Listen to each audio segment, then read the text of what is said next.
Hi everyone, today we'll be going over the specific changes of the new motor glider. Let's check it out. First, the new motor glider comes with pitch assistance. What this means is that during takeoff, once you reach a certain speed, it will automatically climb and achieve liftoff. Once airborne, tap to accelerate and slide the wheel back at the same time to travel along the ground. Next, let go of the throttle during flight, and the glider will maintain its altitude, while gradually reducing its speed to 60 km per hour, and engage autopilot. Sliding the wheel forward during flight will cause the glider to pitch up and ascend, and sliding the wheel back during flight gradually pitches the glider downward to approach the ground. Furthermore, when turning left and right during flight, the glider will level itself off. The body of the glider and camera angle will tilt for greater immersion. The view of the ground has also been upgraded to better help players observe their surroundings while turning. Let go to stop turning, and the glider will stabilize on its own. As for landing, after descending to a certain altitude, the glider will disengage autopilot to help you slow down and land. Lastly, if we keep pitching the nose up, the glider will end up upside down. Flying upside down will cause the glider to enter an automatic descent, making it much harder to control. It's a real test of skill. So, the new motor glider is now easier to control for better playability, with greatly improved user experience. We're sure you'll have a great time with the new motor glider. That's all for now. See you next time.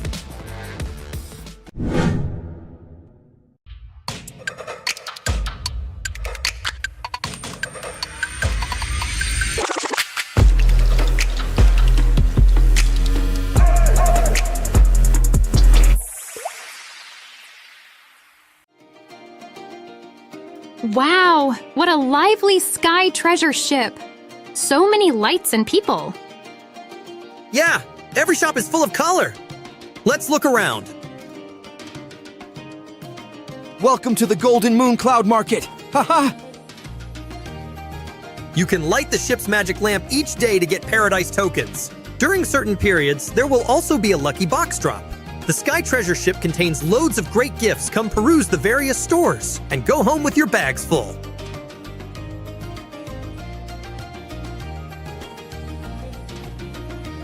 When completing various adventures in Sky High Spectacle, don't forget to head to the Treasure Emporium for the Golden Moon Paradise Crate, as well as tons of Paradise tokens that await you.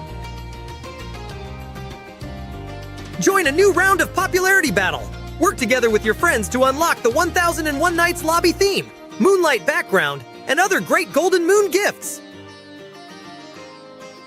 Happy 6th anniversary! Here! Not only can you revisit your past year's game data, you can also play a 6th anniversary exclusive target shooting minigame. Head to World of Wonder to check it out. While playing, you can redeem the 6th anniversary theme song as well. The Palace Musician set for free. Awesome! Choose your exploration path onto the Sky High Spectacle Nimbus Islands. Collect your discoveries as you go. Spend more Paradise tokens to aid you in your treasure hunt. What's this? Wow! A secret shop! During the event, purchase items recommended by the genie at discounted prices.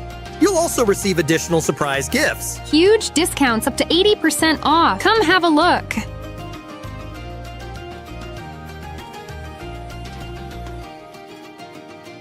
What are you waiting for?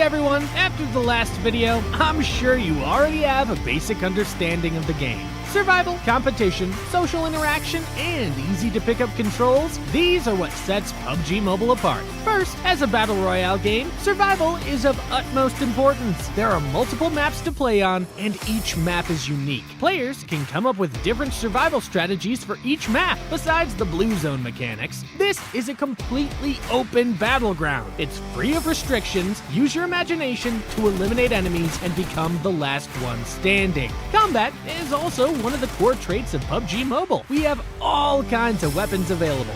These weapons let players battle in any environment. You can be a sniper or storm the front lines with an assault rifle or shotgun. Furthermore, there are also protective gear, consumables, items, vehicles, and more. The comprehensive supplies available ensure a fulfilling combat experience. Our game has multiplayer modes with teams where you can invite friends to play together. Enjoy the thrill of PvP battles. Come up with strategies with teammates, find items for each other, and take up complementary positions. Try to make it to the end together. You can also go at it alone and carry yourself to victory. Lastly, we also have some simple tutorials for beginners in the game. There are no prerequisites, and they're super short. Learn how to play in a flash. We're still planning to release more guides detailing all kinds of neat tips and tricks to help players quickly familiarize with the game. Becoming a skilled PUBG Mobile player is super simple. Boot up the game and play now.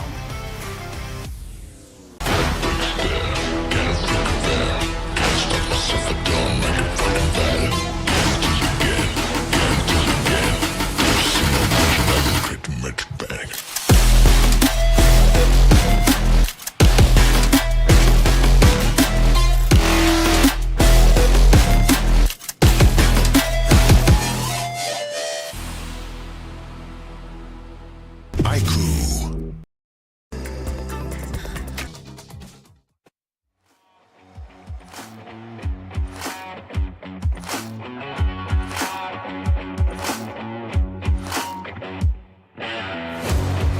Hello everyone, now I'm with Yudo Alliance Jimmy. Hello, how are you? Hello, I'm fine. Are you enjoying Thailand? Yes, I am enjoying Thailand. Okay, 1 week already. You guys just 13 points different with top 1 now. In order to get better score, do you have any strategy or something focus on today? Okay, so untuk pasukan Yudo Alliance sekarang cuma beza 13 poin dengan top 1. Ada tak strategi yang korang akan cuba fokuskan pada hari ini untuk korang dapatkan top 1 pada hari ini? Untuk pada hari ini kita orang akan lebih konsisten lah and lebih berdisiplin untuk kami kekalkan 6 map untuk kami konsisten dan kami akan perbaiki lagi gameplay di Erangel dan juga Sanhok and memperkemaskan lagi di Miramar. Okay, first of all, we wanted to be more disciplined for today match. We want to fix our Erangel and Sanhok map, but then we want to complete or we want to make it perfect on our Miramar. So I think today we are aiming for consistency and we will be more disciplined. Okay, so fix Sanhok and Erangel. Okay. Can you share with us what were you guys thinking when Oreo was 1 versus 4 clutch with the RVP yesterday? Okay, so semalam masa Olio dapat clutch Create VIP 1 lompat, masa tu korang sebagai teammate, apa perasaan korang waktu tu? Apa yang korang fikirkan di momen itu?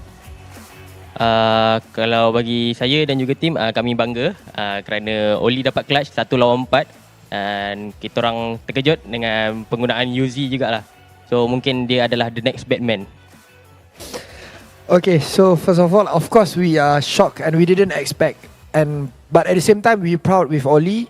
The things that we didn't expect because of he using a Uzi weapon, which is I think he's gonna be a next Batman. Is it? Yes. Okay. Expert? Batman. Batman. Okay. Okay, I got that one. Okay, we saw interesting contents from MORPH and CRVP. Any words to CRVP? Okay, kita ada tengoklah story Mos Goku pasal konten 1v4 dengan Create VIP tu kan. Ada tak apa-apa yang nak sampaikan dengan Create VIP? Untuk Create VIP, semoga ke Super Sunday. Semoga kita dapat layak ke Super Sunday kali ni. So, good luck and have fun. Jangan kena clutch lagi . to create VIP. I hope both of us can qualify to Super Sunday. And yeah, please don't get clutched with other team. Okay. Okay. So don't crush. Yeah. Okay, don't crush. Thank you, Jimmy, to join us for the interview. And now it's time for a game. Are you ready? If you're ready, go to the casters.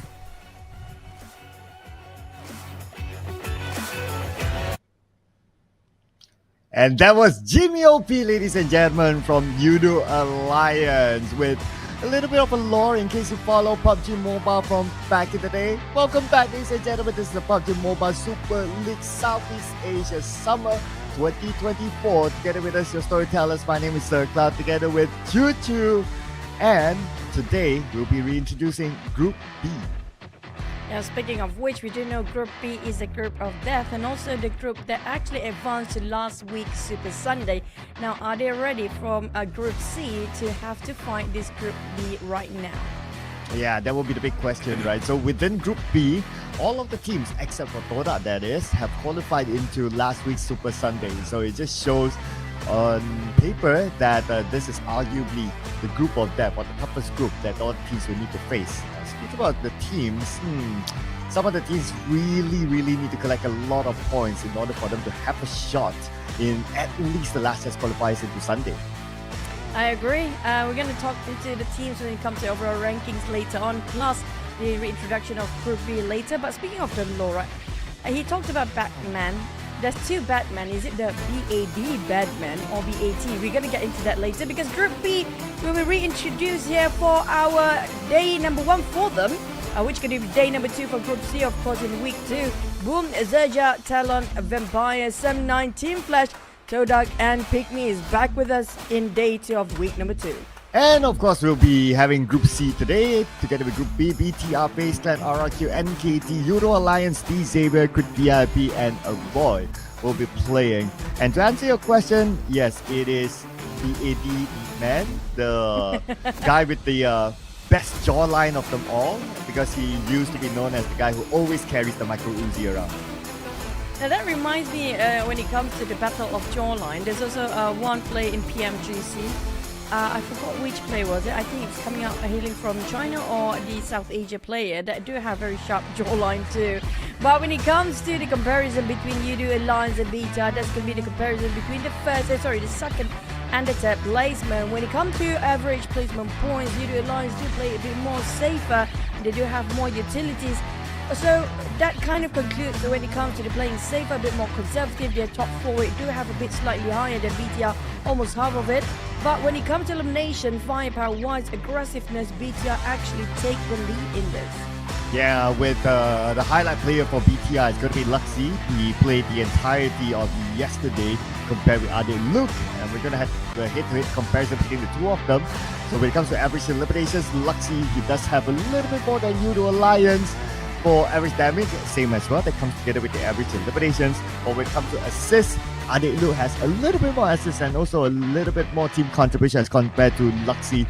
So that just shows that teamwork makes the dream work.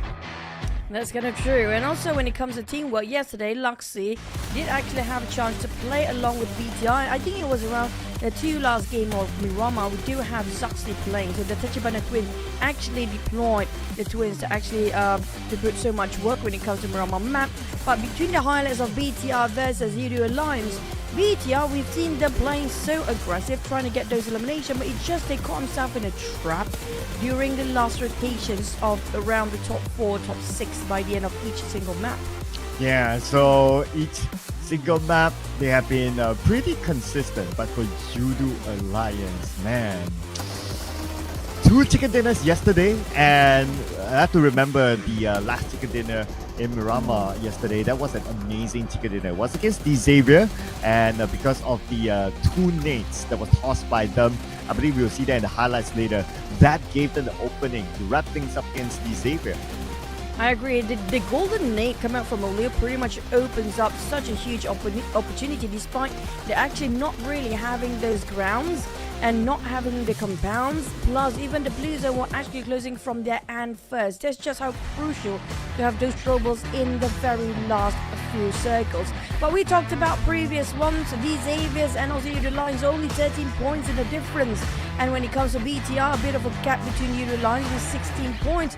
Now the Xavier, despite they had a really great run yesterday, you can see they are quite frustrated with their own performance too. Well, I mean, 63 points. I don't know how they can be frustrated with that unless they set a higher bar for themselves. But being at 63 points, they're pretty comfortable up there. And if we based on last week's record, if they can hold 80-ish points, that'll be pretty cool.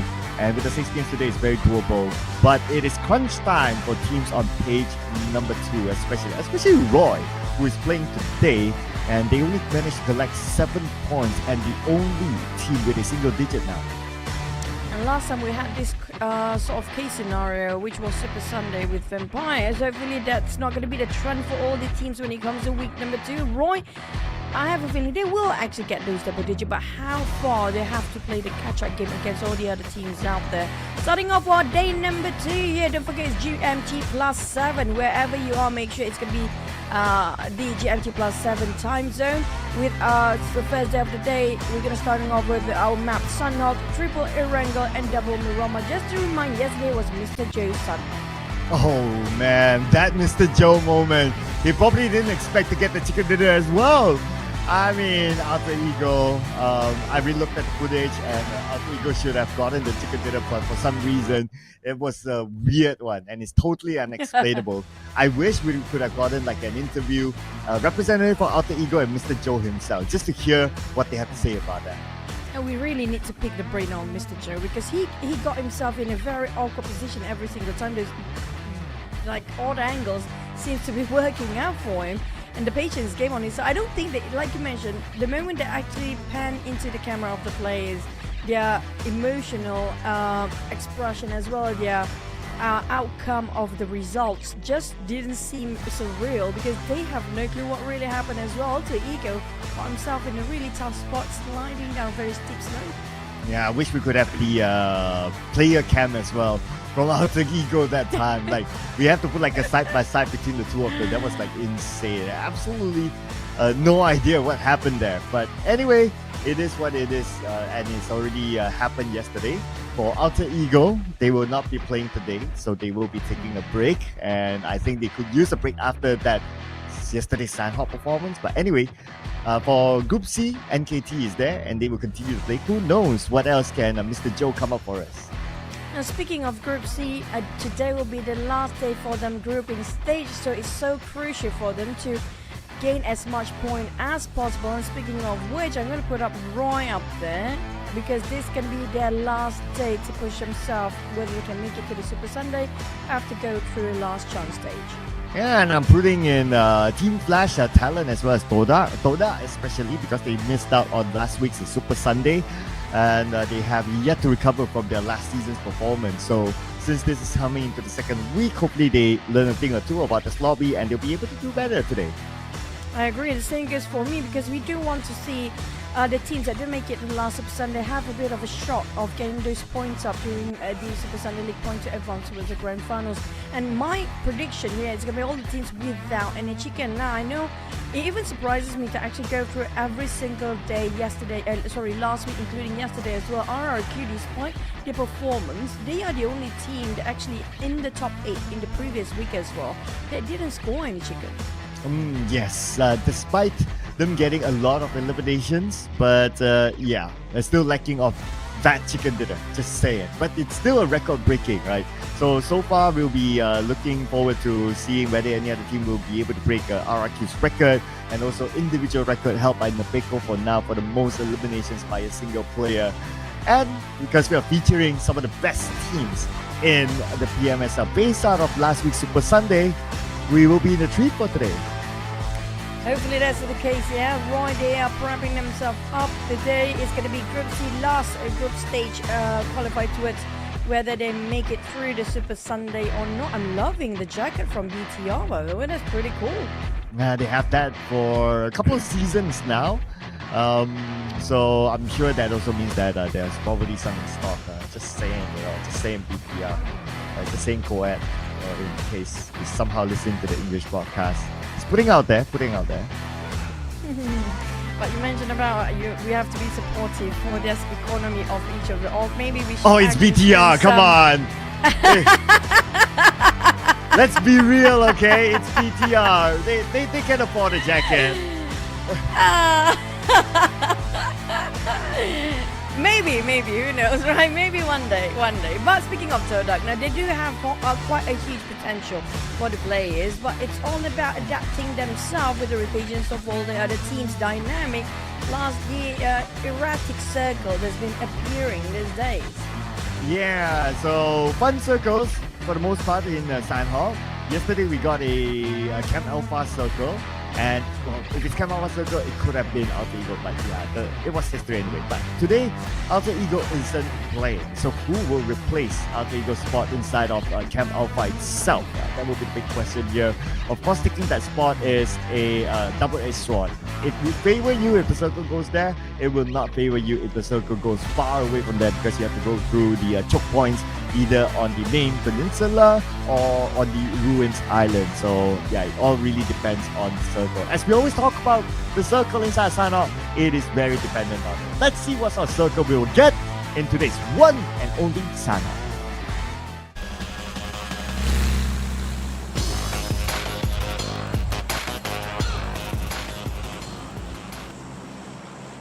Back in, oh wow, that's quite a fast drop coming up from Team Flash. We're back into Sanhok. We can see a lot of teams seems to be dropping early when it comes to Ken Alpha this time, knowing the fact there's so many circle with so few Sanhok we played in the previous week as well as this week here.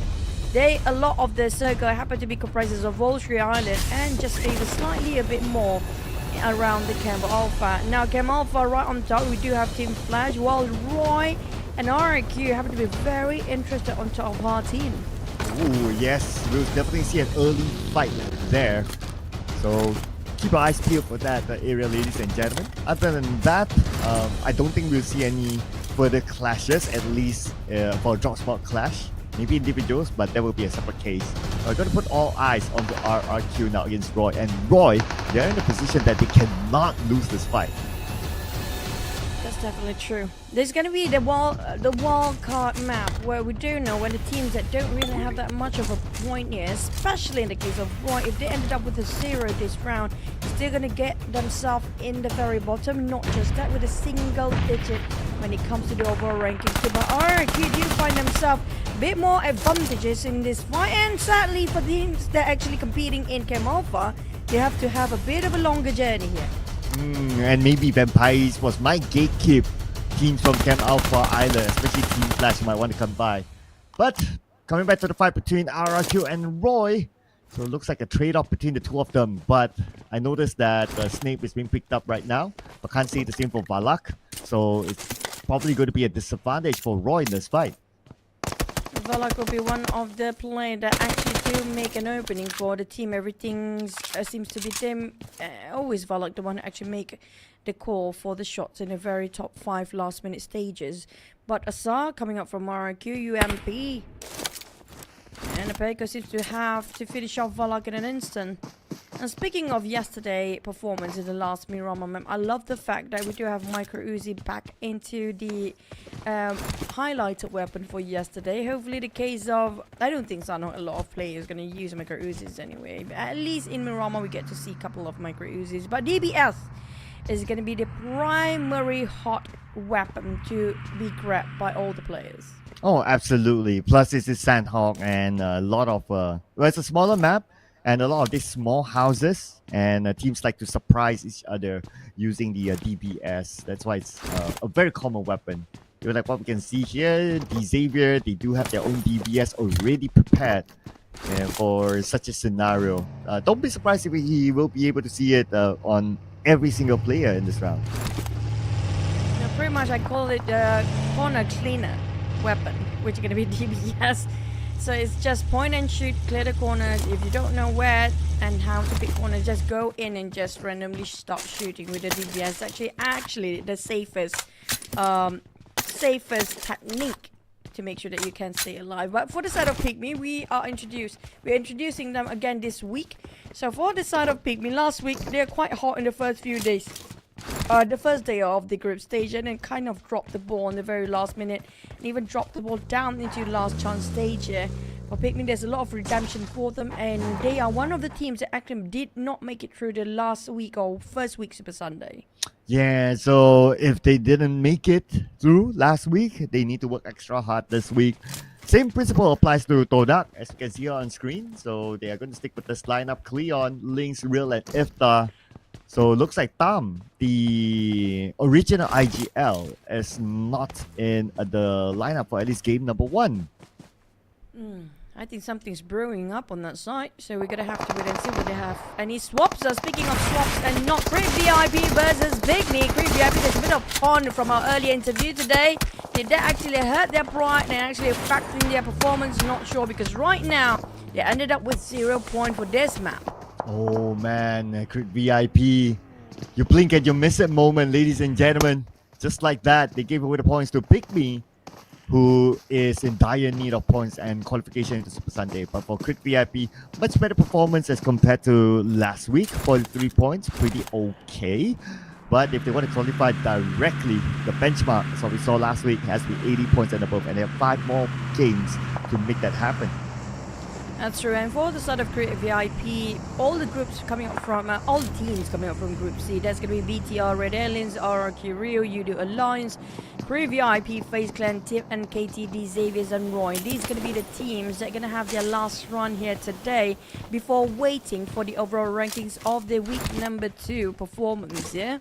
To see if they can make it through Super Sunday. So they don't want to be that team that wait it out while waiting for Wednesday to finish. We're waiting for Friday to finish, which is going to be tomorrow, and will be pushed down in the very last minute not to enter into Super Sunday. So it's so important for them to have the minimum amount of points by the end of today from Group C. Like last week, we mentioned 85 points, pretty much the safe bench to advance. Yeah, and since today is going to be the last day for Group C, by the end of the day, we will know if they are outside the top 8. Automatically, they will need to play the last chance qualifiers, which is going to happen on Saturday, in order for them to find a way into the Super Sunday for there. And we will also be able to kind of get a gauge of like whether they will have a good qualifier or last chance qualifier on Saturday or not, based on how many points they collected. But of course, the first objective is to get directly onto Super Sunday, and in order to do that, they have to at least maintain themselves in the top 8 before we see what happens tomorrow with Group A. Speaking of which, for the teams that actually have the Group C, for the teams that are actually in the Group C, I assume they're going to have to calculate the average amount of point per map they need to gain. It's going to be like across 6 to 10 points now. They have to make sure they manage to secure at least those number of points to make it up for their loss in day number 1 yesterday, and have quite an assurance when it comes to Super Sunday. In the case of Crit VIP, that's going to be around still 42 points to go for those 85 points. If you put it up 40 points like average, or the safe zone, that's going to be with 5 more maps remaining, divided by that, around 8 to 10 points per map they have to gain for every single map here today. Yeah, so that's the math there, ladies and gentlemen. Doable, yeah, I mean, if it's like 8 points, all you need to do is you play a little bit safe, and then you collect a few elimination points along the way, and you should be able to make 8 points or maybe 10 points, somewhere along the lines. But these two teams definitely not playing it safe, because they're playing outside blue, and it's Xavier and PMSL Esports. The Xaviers yesterday has been devastating for them, despite they got themselves first place. I think they're trying to execute something. Their mistakes.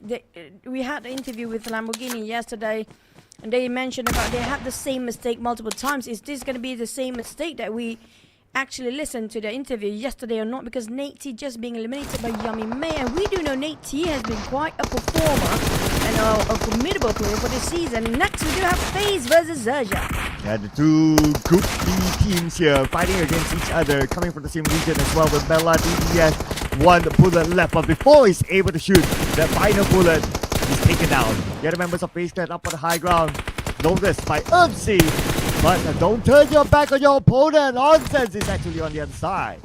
This is trouble spelling out for FaZe Clan with 2 players knocked down, bleeding out. XERXIA and then down to last one. I have to say, XERXIA, at least they still have warming up to do. This is their first map and first match of week number 2 compared to FaZe Clan. They are down to only today's maps to actually perform. When it comes to FaZe Clan average point, they have to gain at least 50 points. So that's going to be like also similar to Creep VIP, 8 to 10 points per map for their average point distribution to make sure they are safe for Super Sunday. Yeah, that's absolutely right. At least they want to fight clean against XERXIA. So good start for FaZe Clan coming from boot camp, and they will probably plan to move on to the Ruins Island after this. As for the other teams, Yudo Alliance are doing pretty well. 2 chicken dinners yesterday, something that they cannot complain about. But I'm looking at the elimination feed. Looks like Delay and Boom Esports not done yet, but we'll put focus on to PIGMY now against Yudo Alliance. And it looks on his knees. Not only that, Jimmy OP down as well. Well, they talked about 1v4 of Olio performance yesterday. Now, can he actually clutch this one out once more? Lucky enough, it's going to be a long-range shot. So nobody actually going in for the rush just yet. So Olio can pick up their fallen members. But the pressure coming out from the side of PIGMY is still tremendously strong. Because now how the rest of Yudo Alliance and Olio cornered up into this particular compound on building. But quite a distance still, so it's going to be okay. And PIGMY seems to be lost their interest towards the side of Yudo Alliance, taking a bit of a rotation at the back. Yeah, PIGMY is like on the other side of the river, so the most that they can do is just to land long-range shots, and that's about it. Other than that, Yudo Alliance will be pretty comfortable in this building. That's going to be back of a grating moment between the two teams. They are a bit shy to fight against each other face to face. But then Flash seems to be quite a challenge against side of RRQ. I don't know what happened. It's going to be a bit of a bridge fight. RRQ, they're taking so much of a blue zone. Now this is quite alarming since they only have 2 more players left. With Nabeko bleeding out and about 10% of health left. And he'll definitely go out. And he went out to Batman from Team Flash. Team Flash took 2 points through this long-range shot. Beautifully done by Batman to try to gatekeep RRQ. But as the circle shift, so now Team Flash will need to move. But what interests me actually is that Team Flash had an easy entry past the bridge when I thought that Vampire Esports could have stopped them from coming by. I assume that maybe Vampire do want to focus more into mid-fight engagement here. So they probably want to avoid themselves from early conflicts, but there's so many choke points, by the way. We talked about the bridge coming up from Camp Alpha, also the bridge towards just around across the Painan area. There's so many choke points that a lot of teams happen to be taking the advantage of bridge camping here right now. In the case of Vampires, they will gatekeep Team Flash. Team Flash gatekeep RRQ. Still going to be a fish wall out there. Well, I guess the circle will definitely force the Team Flash to move, but they will make the first move against a Stone. And Stone is out thanks to Guang. So at least now Team Flash, not only they know that Vampire Esports is behind them, but they also know that they have the man numbers against Vampire Esports. But their next objective is also to try to block out RRQ still. And the longer RRQ stays in the blue, well, the tougher it will be for them. I agree. Team Flash decided they will have to cross the river early on, just in case RRQ and Vampire will try to cram them down 2 ways. At least they don't have to fight themselves from the blue zone and just focus on one thing at a time. PIGMY, on the other hand, they got himself quite a hefty amount of eliminations early on by eliminating Creep VIP, but back on the side of PIGMY, they're not having those peaceful days too long. Boom Frenzy happens to be nearby, and Yummy made the BBS god that is in this game. Can he do this for the sake of Boom? Oh, here we go. Dimsy is pretty low. He needs to reload, but Yummy is not really taking advantage of it just yet. Dimsy now going up to the 2nd floor, relocates himself. Nicely done. Oh, perfect nade by Yummy. Follow through very, very fast, very, very quick. And now they're going to play dance in the house. Let's see who's going to bring down the floor right now. And looks like Yummy, the DBS king, DBS god, you name it. Gods do bleed. Yep, Dims actually overtake that title for now. It was a 1v1, but PIGMY quite a hefty amount of players already being taken out, which are going to be 6 eliminations in their hands, but at a cost, a very dearly cost. Down to only one last play for the side of PIGMY. Sam9 has been quiet for early stages, lost UI way early on. Now they're down to 3 players. There is RIQOO, Team Flash are fighting against each other, while RIQOO hunting for people down, still taking the blue zone. And next we do have NKT probably versus TODAK and Sam9 as well. Might be a 3-way war. Well, NKT, they need to find a way, whether they rotate somewhere else or they pick the frontal fight. Look at their current position, at least they have the high ground, so frontal fight might not be too bad for NKT. They can still gather information and fight their way through, but oh man, circle's way far away for NKT, and with this size of the circle, they probably don't have much of a choice except to take this fight. I'm surprised Vampire is actually rotating themselves down south, despite they actually can take ruins early on and leaving it into the hands of Team Flash, which might actually do have a bit of a fair chance of getting those chicken dinner. But back towards the team that quite near towards the blue zone, we do have TODAK versus NKT versus SM9 and versus who else, God knows, because there's so many teams around this corner. Oh, but that's going to be less one team with RRQ eliminated. But at least they got themselves 5 elimination points together with them. So not too bad at least. Now 30 points in the hands of RRQ. If they want to qualify directly onto Super Sunday, they will need to look for at least 50 more points in the remaining 5 games. 11 teams there is. Tony, K-Spot out Kwang. TODAK taking a bit of safer route, trying to just pace themselves slowly to advance towards the safe zone. The Xaviers trying to shut down Team Flash, which being ambushed at the attack. 2 ways here, quite a threat for Team Flash. With these Xaviers and Vampires, both teams seems to be interested regarding the rotation. They kind of stuck themselves in between. I'm not sure if Parjin will try to advance and gain the information where Team Flash actually stand. If that happens, now Vampires and DX, if they move in at the same time, I don't think Team Flash can make it out alive. Let's see here. I would say that, okay, at least Team Flash, they have 4 players, so they can look at different directions. But looking at the placement of the circle and their location, I guess they need to prep themselves for, in order to move forward, just to play by the edge of it. But definitely NKT, they need to move further forward because they're on the outside circle. And from one team to another, make that 2 teams potentially they need to fight through. Sam9, NKT, Mr. Joe, there's also TALON, just spot out the entirety of NKT. They're quite cornered down to one tuck of the corner. This is going to be troublesome spell out for the hands of NKT. At least they go slowly advancing forward, but they barely make it to the blue zone and barely get out from the blue zone. TALON on the then reposition himself on those elevations, trying to be in the around the edges, but can he open up the space for the rest of NKT? Oh no, the God left and right at the same time. Behind him is the blue, and the God will be eliminated. Such a disadvantageous position that he has to deal with. So NKT unfortunately went out without a single point this round. But for the side of NKT, they're not just NKT in trouble right now. Despite they got themselves quite a triumph of victory just for TALON, they're not done yet. Sam9 happen to be clashing with them when it comes to moving in the same direction. But part ways, knowing the fact they're too close towards the teams of TALON, and reposition themselves just at the edge of the circle and try to keep TALON from advancing. But if Sam9's not being careful, there's another team watching their backs. Yes, this is where the circle is this small, everyone is behind you, everyone is looking at you. So always got to keep your backs in check. Just like what Ade Luke and Yudo Alliance have to do as well, because there's one player on the outside tanking the blue, or at least 2 players, in which a Yudo Alliance could be backstabbed if they put too much focus in front.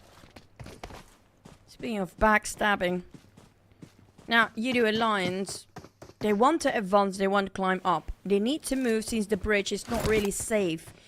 But in the meantime, the moment they pop their heads out, FaZe Clan will try to spray them down. Dimsy, the last player of PIGMY, now have to swim close enough to the blue zone, trying to just pull himself away from the bridge fight, making sure that he will try to play for the survival game for the sake of PIGMY. But Yudo Alliance, they take another rotation a bit longer than we expect. Tony K And the rest of Empire scouted out by Gosu. Well, that is pretty much it for Gosu. Went out to the blue. He had 4 first aids though, but he chose to shoot first and heal up later, but it was a little bit too late for him. And for Yudo Alliance, lost to FaZe Clan, but FaZe Clan, wow, 7 elimination points already and still a full squad. They didn't score any chickens yesterday when it was a red team day, red teams day. But PIGMY on the other end, the last player, Dimsy, tried to slowly close the distance. Spotted out Mela. He gonna cook the nade over, but Mela just wouldn't sit quietly.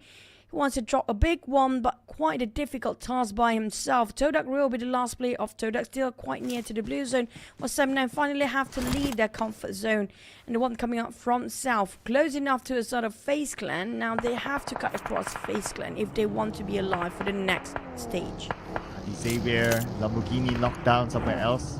But keep an eye on Brian. He could surprise a FaZe Clan. Kenny knocked by Ventores. Brian now together with Loyu. Brian's doing pretty good himself. I mean, he got 3 eliminations so far. But now he'll toss a smoke to Kenny. Hopefully buy time for him. And maybe Brian might go in for the save. But lucky enough, he's within the circle. So he might want to play the ankle.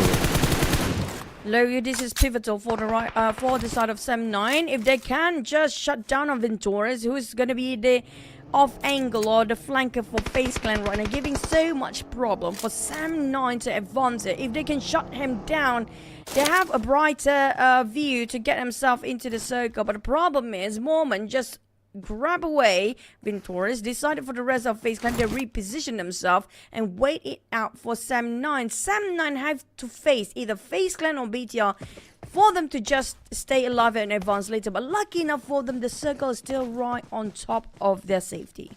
Yes, here we go. Circle is going to close in about 20 more seconds. And this is where all mayhem will let loose. There's one player on the outside of the circle coming in. I believe he survived very, very long in the blue early on behind Yudo Alliance. Hopefully you get a visual of who that player is. But for now, we're sure that the Paragin is tanking the blue and playing the healing game. Real, playing solo, might spot out Luxy, but I don't think he wants to open fire. If he's just a bit too eager opening fire, there's the entire crew of BTR waiting around, justifying him back. Onzan's still keeping tabs on Loyu and 7-9, but FaZe Clan will try to slowly shut them down. Down to only last player of 7-9 to make it alive and make it through for 7-9. While the same goes, they are on the same boat as TODAK, but it's still quite a distance between FaZe Clan and them. They can pick them up, but Dimsy, before he went down, he still managed to score another elimination. What interests me is that this is Mela's worst performance so far. No eliminations and he got eliminated. But for the rest of these, Paragin from the outside of the circle. He still managed to get 1 before he went out. That's a little bit of a bonus for Xavier. True, 5 eliminations across the board, plus placement points. Vampires also being eliminated next. High shot and high chance BTR versus FaZe Clan for the finale of our Sanhok map. But 7-9 Brian's going to give a bit of a trouble. Mormon down in an instant. What a clean execution. Pop the blue zone is not too merciful to a side of Brian. Victoria is trying to damage control, but BTR from afar make it even scarier for FaZe Clan. Well, looks like the red team is continuing as BTR will score the chicken dinner. Easy final cleanup from the Red Aliens. Red Aliens rising for their first map of the day when it comes to day number 2. They had an okay run and quite a brilliant one as well when it comes to their day 1 of week number 2. And today's going to be their last day performing. So we can expect more aggression by having such a great momentum to set the tone for the day of BTR Red Aliens. So, starting their campaign this week with a chicken dinner, definitely something that champions would do. So, who knows, BTR? I don't know, but we'll need to wait and see. But this is definitely a joyful moment, not only for BTR, also for the fans of BTR, with Satar. Definitely the MVP this time. Leon probably will be one of the first few players that actually being eliminated early, but despite of that, look at Lapar. His damage is 81, received damage close enough, but still scored himself 2 eliminations. Yeah, still 2. I guess he stole those 2 eliminations away out of the hands of other teams. But anyway, he still went to BTR, can't complain about that. And of course, we got to celebrate the MVP, Sata. 4 eliminations, 609 damage, 179 damage received, 78% team contribution, and a maximum survival time of 21 minutes and 9 seconds. This was the shortest Sanhoks that we have had. True to that, maybe due to how hardship of the circle make it so challenging for the players, and also Satar definitely deserving the MVP. His damage output is actually 6 times more than the rest of his teammates. But FaZe Clan, this is actually a good run for them still, despite they lost Miller early on, with Sam9, Xaviers and BTR joining in with our match recap top 4 teams. These Xaviers still consistently getting themselves up there, and Sam9, this is actually a good start for them in week 2. And it's also nice to see different regions getting up here. But we're going to relive the moment together with BTR's Chicken Dinner.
Now, we do know there's a lot of average of 9 to around 7 eliminations across the board. It means hopefully it won't be a devastating second page later on. But 11 elimination by FaZe Clan, despite they lost Mela early on, still managed to secure so much of their elimination numbers up there with 17 points despite they scored chicken. And Beta being pushed down to second place due to the eliminations and not having too much conflicts in that compound.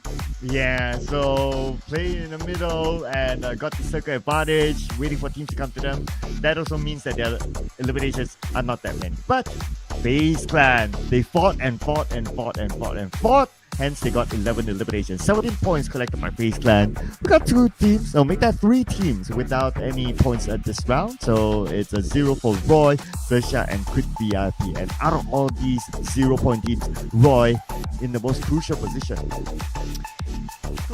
Quick VIP and Roy will be the teams that in Group C, playing their last day here of the group stage, especially for Roy. This can be devastating. For the Xavier still maintaining, but the gap being closer just a tiny bit, even the Yudo Alliance being pushed down. But BTR making sure the distance between them and the Xaviers. Number 1 for the X at 72 points, BTR 10 points gap, which is going to be 62 for them. 8 points gap for Yudo Alliance, pushed down to 3.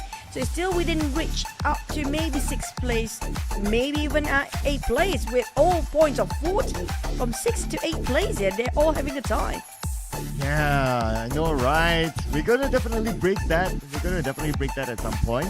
But of course, now since we have like all the groups at least have played one game, obviously Group B one game, then all eyes will be like who's number 8 onwards. So that will be the main thing for now, at least. So, but don't need to be too worried about some of the teams that are down there, ladies and gentlemen, in case they are some of your favorite teams, because they probably only played one round. So keep an eye on them for the following one.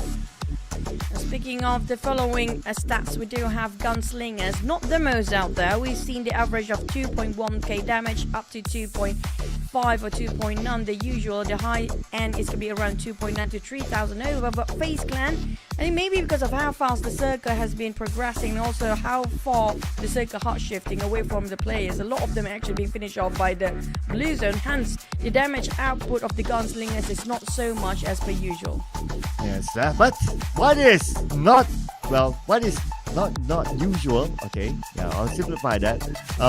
Well, the red color goes on, which is PTR, coming in with the first chicken dinner today, representing Indonesia, of course. And we are done with Sanhok. We'll roll in 3 Erangels back to back after this. And in case you guys didn't follow yesterday, well, all the teams that got chicken dinners yesterday, arguably even Yudo Alliance, they have a red color in them. But we use the Yudo Alliance with the red Yudo logo, that is.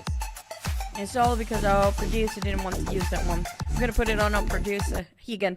It's because of you. If not, it's going to be a red day yesterday. But speaking of the side of these Xaviers, they're still consistent again themselves at number 1 here across the board. But the gap, if you compare with week 1 and week 2, isn't that big of a stretch compared to week 1. It just shows that all the teams start to adapt themselves against all the dynamics across all the maps fighting each other. Yes, and I think... but here's the thing, right? It is Sanhok. I always give the benefit of the doubt. It's Sanhok. So it's like some teams may have a better advantage, some teams might not, just because of how Sanhok works.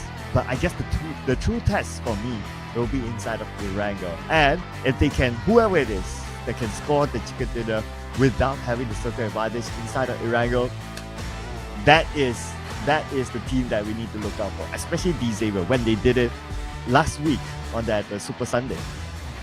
I agree. When it comes to these Xaviers, this week performance, I dare say that they're pretty much trying to balance out their safety points or position points with their eliminations. We don't see them engaging too much in early stage, aside from last week's Super Sunday, of course. But when it comes to this week, they're a bit more later initiating any fights. Usually when it comes to top 8 or less than 10 teams remaining, that's where they start to open fire. But I think they're trying to fix something that we saw early on, a bit of a rift between the players where Nate happened to be a bit too far off from the rest of the team. But speaking of which, are we having back probably the Indonesia's domination, since they're taking a bit more spaces on the top 5? Well, this is something that we will need to keep an eye on, because a lot of the big Indonesian teams are here. Let's not forget the fact that PUBG Esports is back, and also teams like TALON is back as well, and obviously we got BTR still playing here today. And those are big names inside of the Indonesian scene, and they have scored their own chicken dinners as well last week. So yeah, although first round it doesn't seem like boom, maybe not so TALON, maybe not so, but again, it is Sanhok. This is where the real test will begin, and this is where we might see the best coming up from these teams. Yep. Hopefully one day we have more Sanhok, maybe 2 Sanhok, 2 Miramar, and 2 Erangel. Who knows? But speaking of Sanhok, I agree. It's kind of a very short map, heavily circle dependent map. So we're heading into Erangel. This is where we get to see the best of certain teams, especially Group B. Will they go for engagement? Will they go aggressive play this week? Or most of Group B teams will actually play a bit more conservative based on what they can learn from these Xaviers? Yeah, I wouldn't mind though. I think that the one that you mentioned about having 2 Sanhok, 2 Erangel, 2 Miramar, I think that's pretty nice. It's balanced, and we get to see, at least within the day, how the teams adapt to 2 different kind of Sanhoks, especially when it comes to drop spots, partly rotation, but I would say mostly on drop spots. If not, the teams don't really have a chance to work on whatever mistakes that they had earlier on. Just like the whole Hatin thing, right? They probably didn't expect the Hatin thing to happen, maybe, but because it happened in round number 1, they probably want to fix it, but there's only one Sanhok to play, so they can't. And by the time they play the next Sanhok, it's going to be different teams. So I would definitely like to see two Sanhok at least in the future. Yeah, maybe. Or even starting off the day with Miramar map because it's a longer map. Probably it's going to be a bit more slower since everybody's just waking up if it happens to be in the first map. But everybody will go go gun blazing when it comes to Sanhok being the last map because it's a very short one. And that's going to be a bit more wild Sanhok later. If that happens in the future, who knows, right? We don't have any control over that. But just a pitch of an idea for the sake of entertainment in the future. But speaking of next Erangel map, we are looking for Group B here regarding their performance. Will they portray a good performance of their day one today? Well, so far, the team that got the chicken dinner is from Group B. So that's a sign there. It will be interesting to see if the entire day is dominated by teams from Group B, regardless of whichever team it is. It just shows that the theory is right, that Group B is the toughest group of them all. And will we only be riding on this same group like within this week, up until tomorrow that is, because by the time next week comes, we'll reshuffle the groups again for the final week. Speaking of the last chicken, BTR just caught himself, just to recap you guys, BTR who got himself the chicken last one, and FaZe Clan got themselves first place due to the elimination numbers, still taking over the chicken team just now, which both coming up from Group C. And FaZe Clan always, they getting themselves at second place. Why is it so hard for them to secure that chicken dinner? Well, if it's consistent enough, I guess why not, right? But looks like PUBG Esports making a swap after game number 1 with Razy, replacing the Flyboy, and it almost feels like the boom of before. But of course, that's just the first swap, right? If they continue to make swaps like the game 2, game 3, then I would say welcome back PUBG Esports. But I have to say, Flyboy wasn't such a bad choice either. Usually we do have him swapping in and out like second half of the day. Quite early on, they're deploying Flyboy this time. Maybe they have a different strategy or dynamics actually being arranged by the coaching staff behind the scene when it comes to week number 2 here for Bloom, since we don't see Flyboy way early. But back to the side of these Xaviers, what are really their plans here that giving such a... I don't know, I did yesterday's interview still being replaying in my mind, not looking at... We've never seen an interview, the players and team actually got themselves number 1, looking so devastated as yesterday. I know, right? It feels like they didn't win, or they're having a bad day, or what. I don't know. These guys, they I'm just thinking on their side, right? Maybe they're thinking of like, okay, it's just a chicken, or it's just like the group stage, you know, it's not the grand finals yet. Maybe the grand finals and they perform like this, then yeah, they'll be super ecstatic. But for now, whatever happens, at some point the points will reset anyway, so let's just stay chill about it. Probably to try to formulate a final strategy that's still trying so hard for them. They couldn't actually adjust themselves to it, what they have planned in their minds. I think that's why it's just feels like a wall hitting them, despite they get themselves number 1 right now, because they do know for a fact if they don't try to successfully do the strategy that they really plan to do, it's going to be difficult for them for this Super Sunday probably. Yeah, let's see. It will be difficult for some of these teams, especially since it's the first Sanhok for Group B as well, if they're warmed up or not. Like teams like Sem9, for example, because in the previous round they had quite a tough Sanhok. But again, Sanhok is an anomaly round. Let's head on to Erangel, ladies and gentlemen. Game number 2 of day number 2.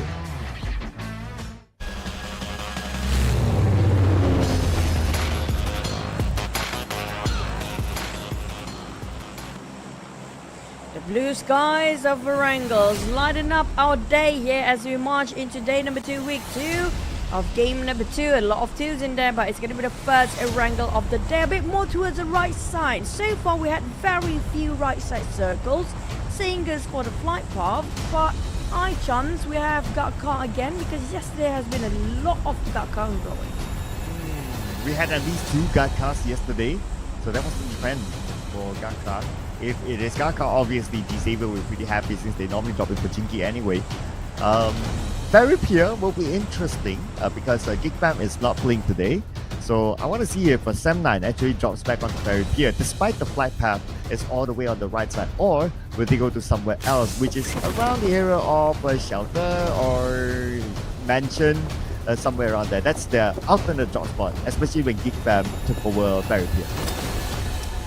Now, speaking of the teams that are really in dire need of points, we are looking at Roy, the only team with single digit at the very bottom. Now, we do have the reintroduction of Group B into week number 2 here. So if Roy did not manage to gain so much point, they will be pushed down by the just day 1 debut of Group B. Yeah, and if they continue to have like around the same amount of points coming into the last chance qualifiers, it's going to be a very difficult Saturday for them. At least for Roy, the circle is on them for now, the first circle, but expect it to be on the main peninsula with this kind of circle, and they need to cut across. Now, the bad news for Roy is that BTR, there are times that they like to play the bridge camping against Roy, and if BTR does that, well, it's definitely not good for Roy.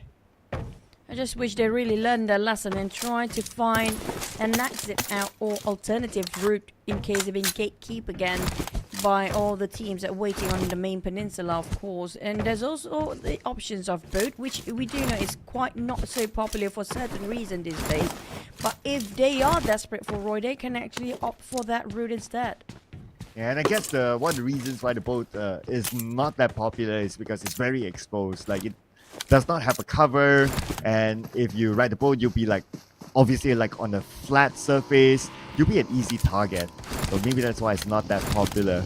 But speaking about popularity, Ventores, OG, and always popular within the Thai scene, and he's our highlight player here, so far averaging 1 elimination every round. Now back towards FaZe Clan. They want to solidify their Super Sunday. They are in the top 4. But we mentioned about this before, they need to have minimum 85. Why?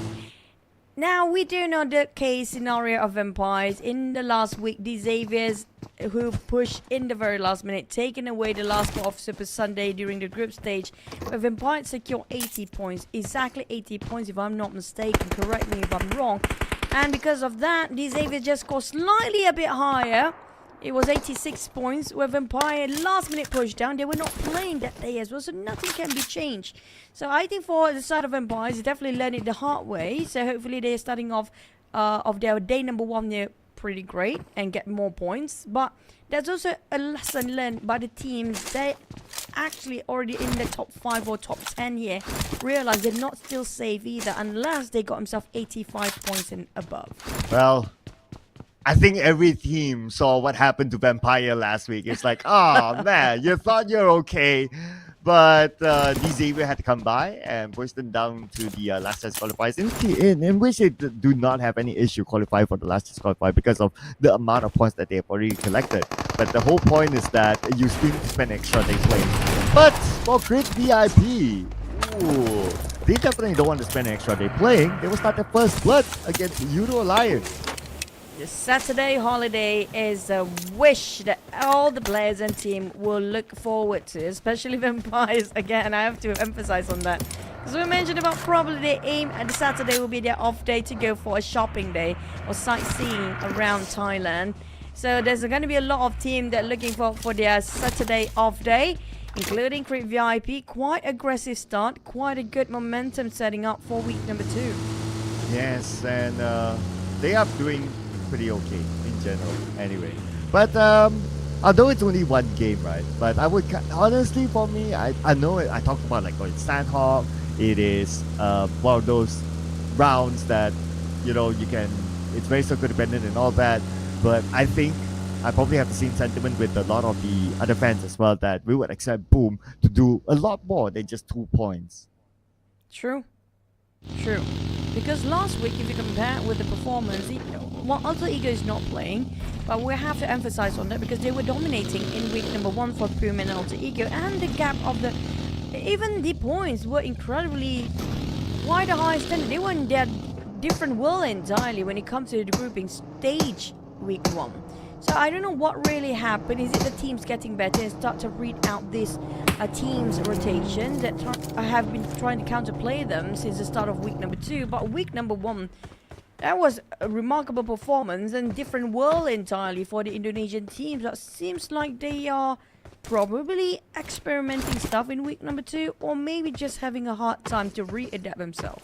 Well, if I were to zoom in specifically to Boom, I'll come back to my earlier point on Sanhok being just Sanhok, like that. Yeah, but of course expectations are expectations, and with only 2 points, that's of course a separate conversation altogether. But Boom, one thing interesting is that they made an early swap at this time as compared to last week. It took them a few games before they then swapped in their players, in which Flyboy was the sub last week and he was subbed in later. But this time Flyboy was a starter, but he got subbed out first. So I don't know whether it is because of... That's true.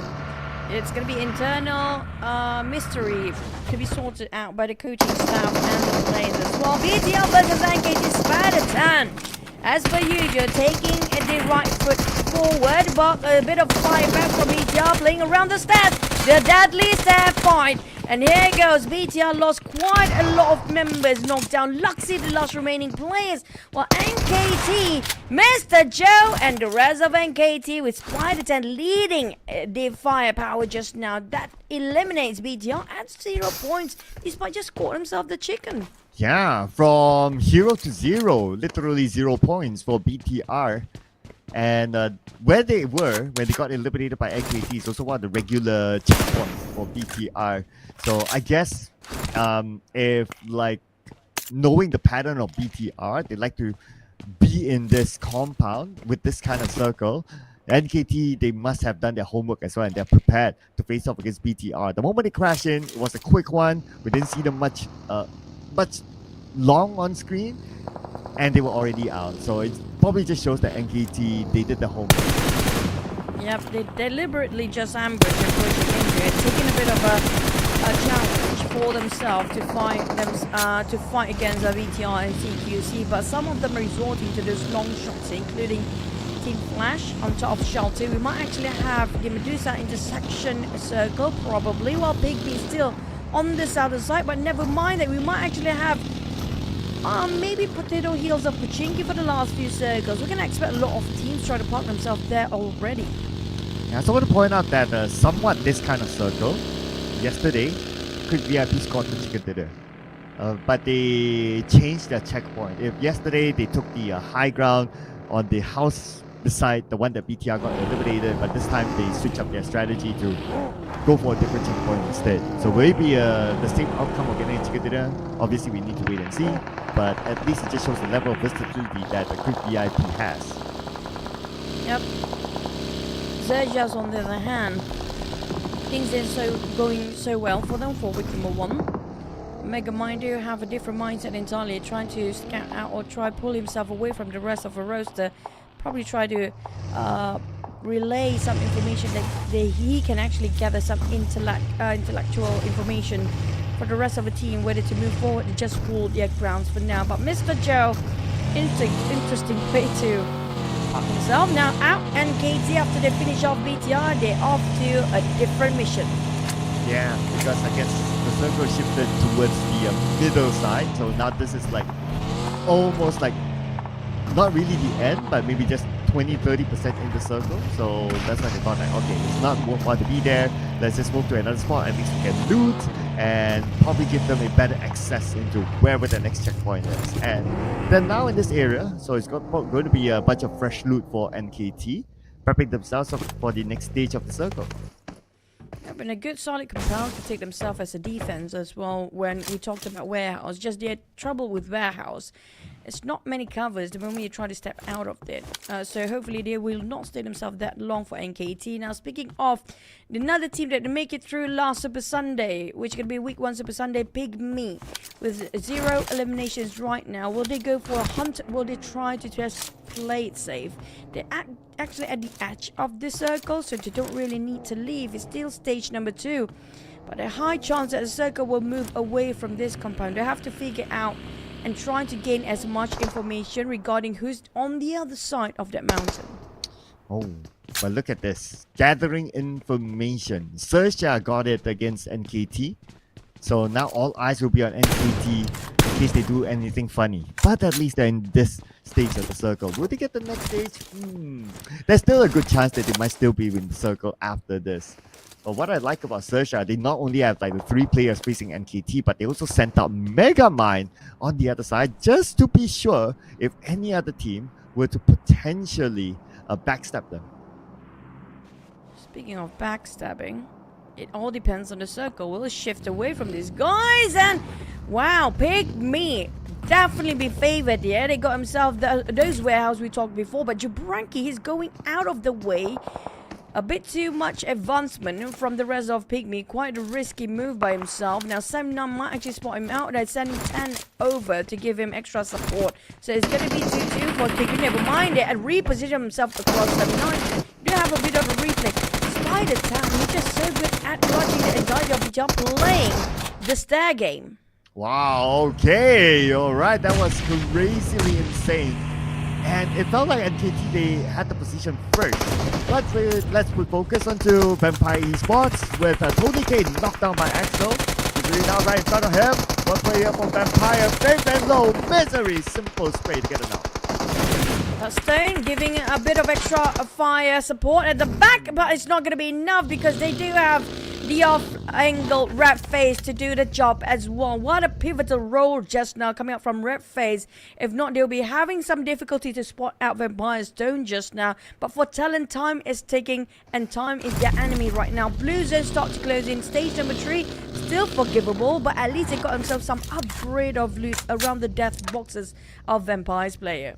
0 points for the home team. Ouch, that's now an average of 2 points for Vampire Esports. Definitely not the performance that they themselves would expect. And it was a quick one even from Talon. But of course, fair play to Talon. They are one of the teams to be tipped off as well to perform well. And good start for them going up against the Thai champions.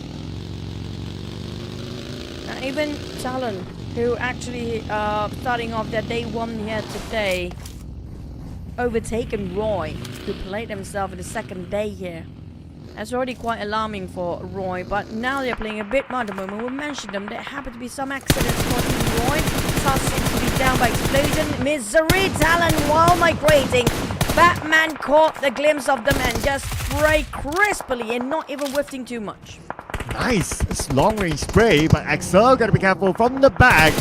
It is going to be Young T who knocks him down, and Batman will be knocked as well.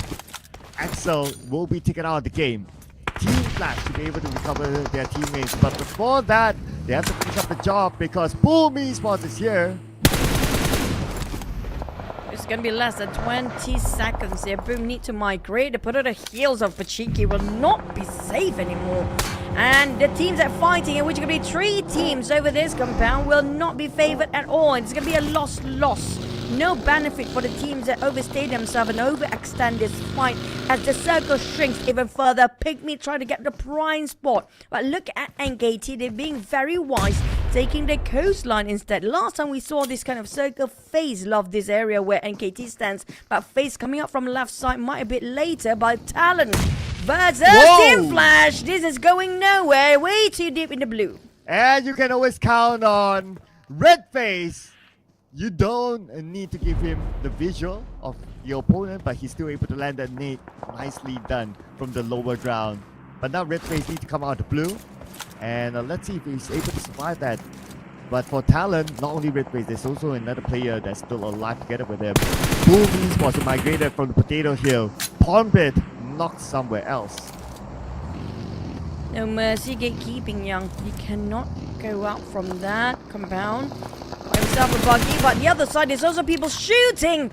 RQ just cornered them left, right, and center, spreading out thin between themselves. RQ secures the eliminations against a Team Flash just now. But next we do have FaZe Clan. Have a glimpse of Nyoru. Boom Razy down on the ground. And that's going to be the last player standing for Boom, still running about. Yeah, with Yummy knocked down. I wonder where the last player of Boom is. Okay, we should get a visual soon. Okay, there you go. It's going to be Frenzy. Now with Asa surrounding him. The smoke gave his position away. Asa now sees him clearly. Frenzy now trying to fight back. But look at how rough the terrain is for Frenzy. It's good hard for him to run around. And there you go. One nade to rule them all. PUBG Esports. Same situation as Vampire, no points. Yep, and there's gonna be the elevations terrain FaZe can actually use, but the problem is they're running out of men. 2v4 against RQ. FaZe decided, never mind, I go back, try to get on my buggy, probably. In the case of FaZe, they need to reposition themselves. They're not in the safe zone either. Well, RQ will gatekeep them, so our FaZe decided I have to go in the safe zone first, but which way to go? There's so many teams comprised on top of those elevations of ground, which can see FaZe any time to explode now. Ooh, I'm holding my breath. I'm holding my breath. I'm holding my breath now. Oh, FaZe. Oh no,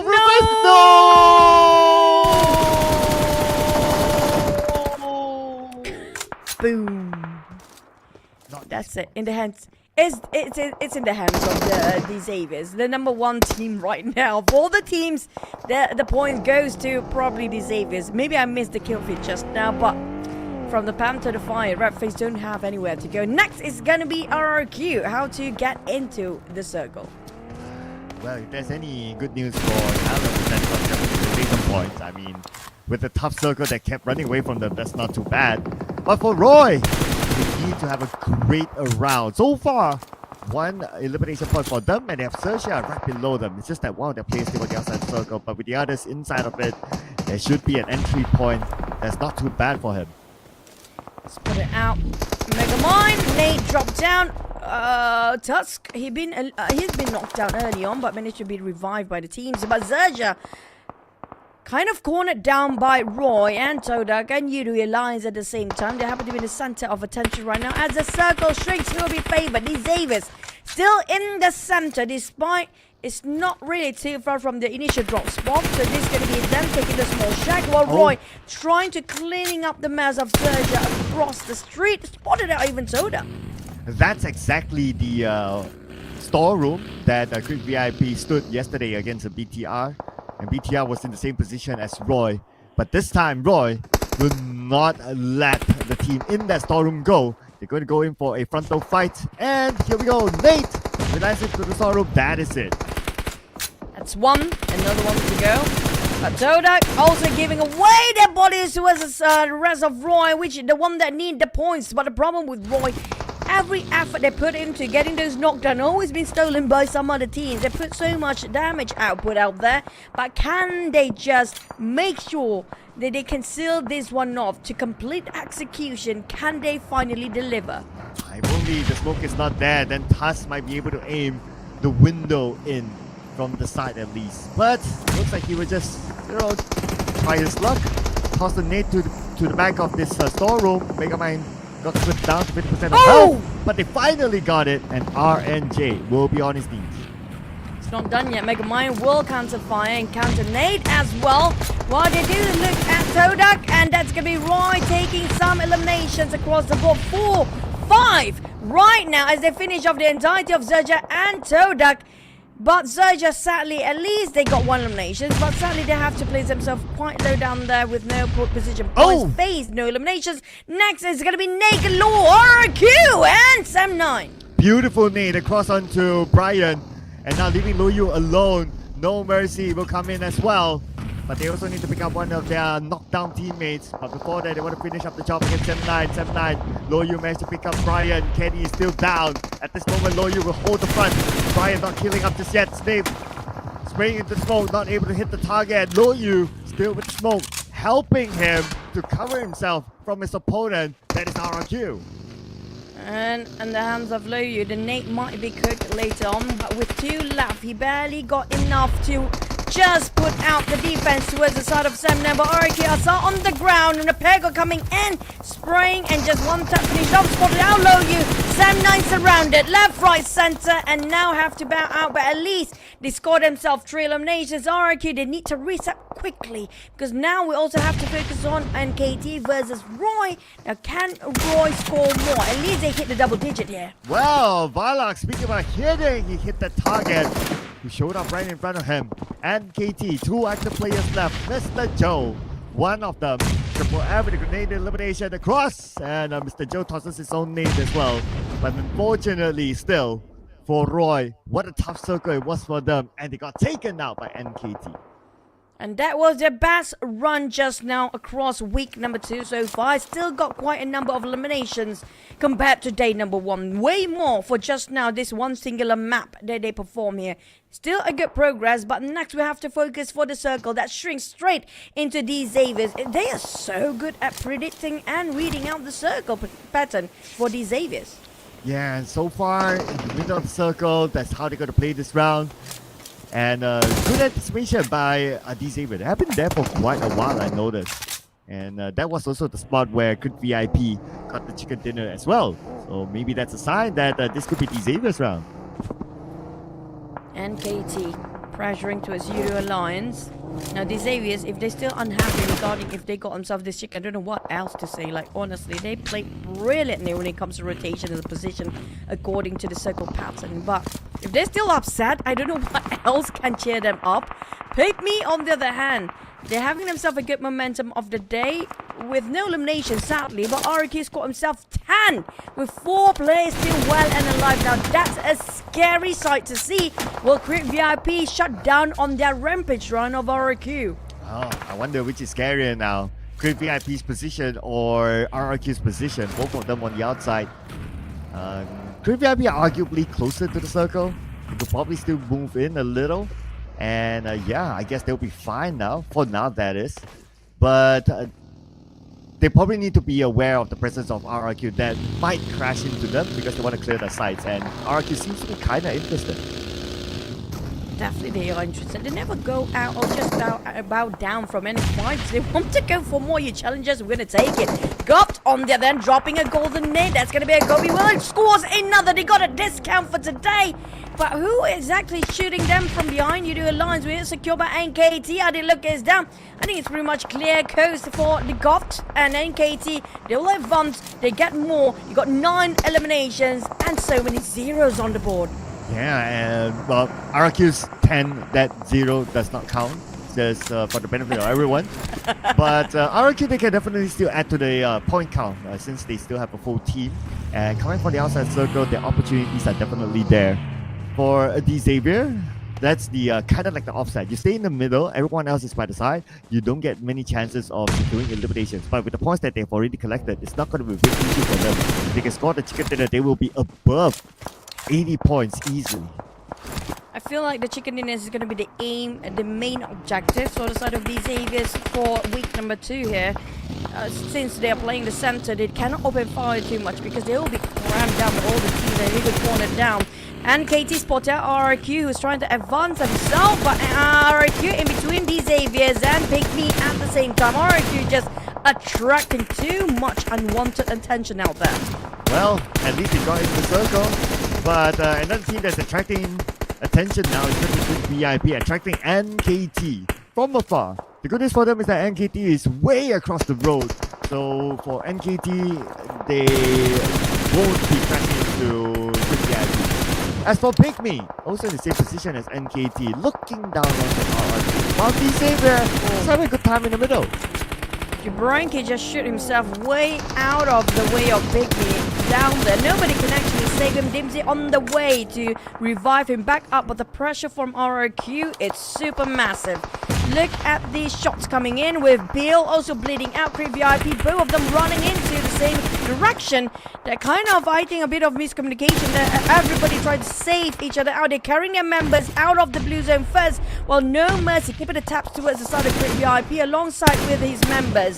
But PIGMY also won a bit of RRQ. Why go putting so much effort when you can actually just be the third party from the side? Oh, yeah, and why put so much effort if you could eventually go on the vehicle? But hey, it's a little more satisfying to hit your target. But PIGMY, here we go! And Asa taken down by the nade of the Beko, by the nade of PIGMY. And that is it.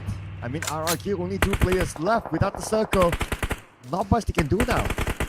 They don't plan to go for the chicken. I assume they just plan for those eliminations. RRQ, they are the team with one of the highest frag across the board, but without any chicken yet. RRQ, No Mercy, and Snake were taken out, and that's the entire crew being eliminated. We're down to the top 4 teams, with these Xaviers still not taking actions yet.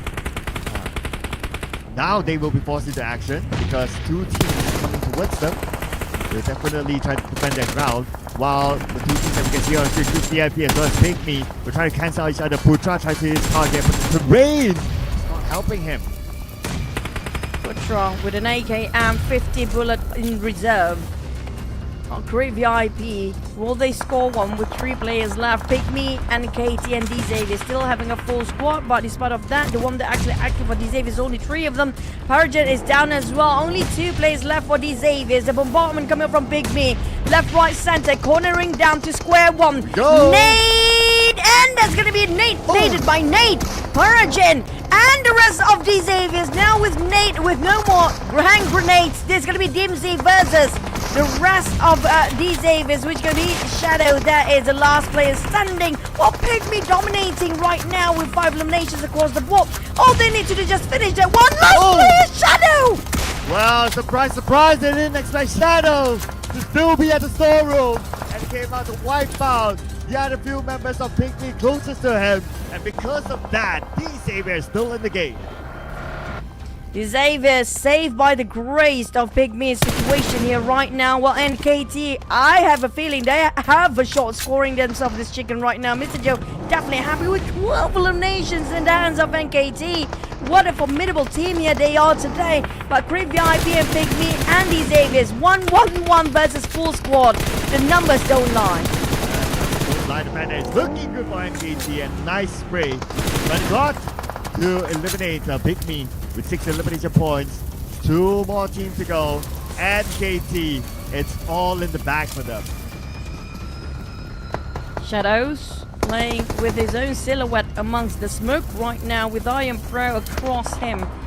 These Avies, can they spawn Iron Pro? There's gonna be Nate flying over these Avies as then. Iron Pro in the same boat as Shadows.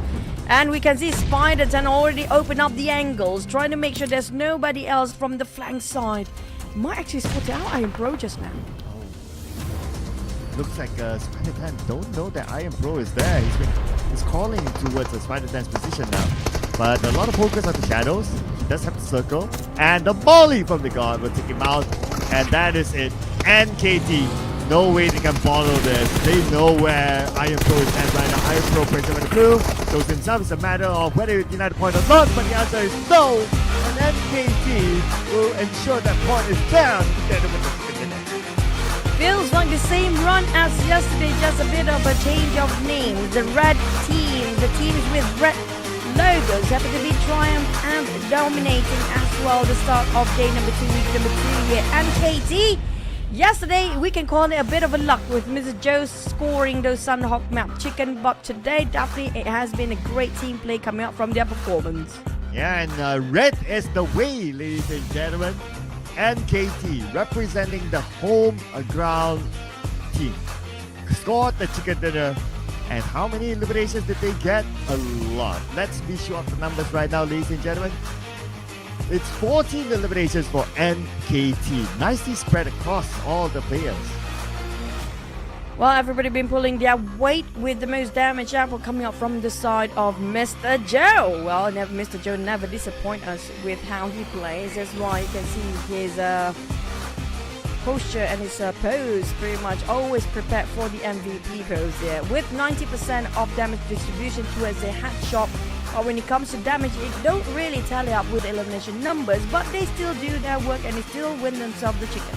Arguably one of the most catchy IGNs around, Mr. Joe, MVP again. Yesterday when he got the chicken dinner, because of that very weird scenario, Mr. Joe was also the MVP. And besides NKT, we also have to have RRQ up here. They got a lot of eliminations, exactly 10.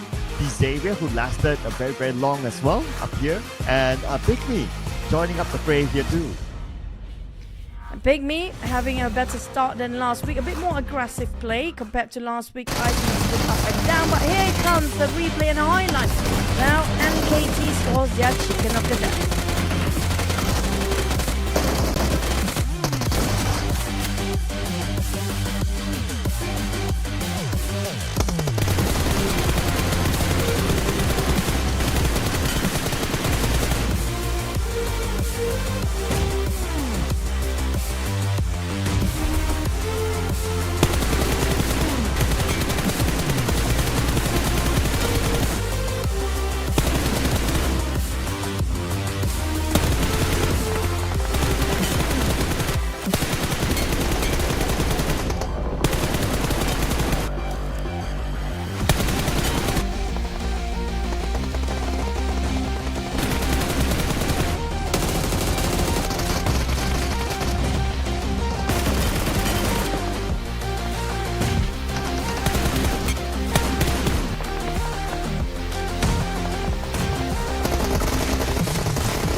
Well, that just shows, ladies and gentlemen, they had to work a lot during the early stages. Started off by picking out a BTR and fought their way through into the final circle. NKT, 24 points collected by them. Other than that, RRQ and Xavier up there as well.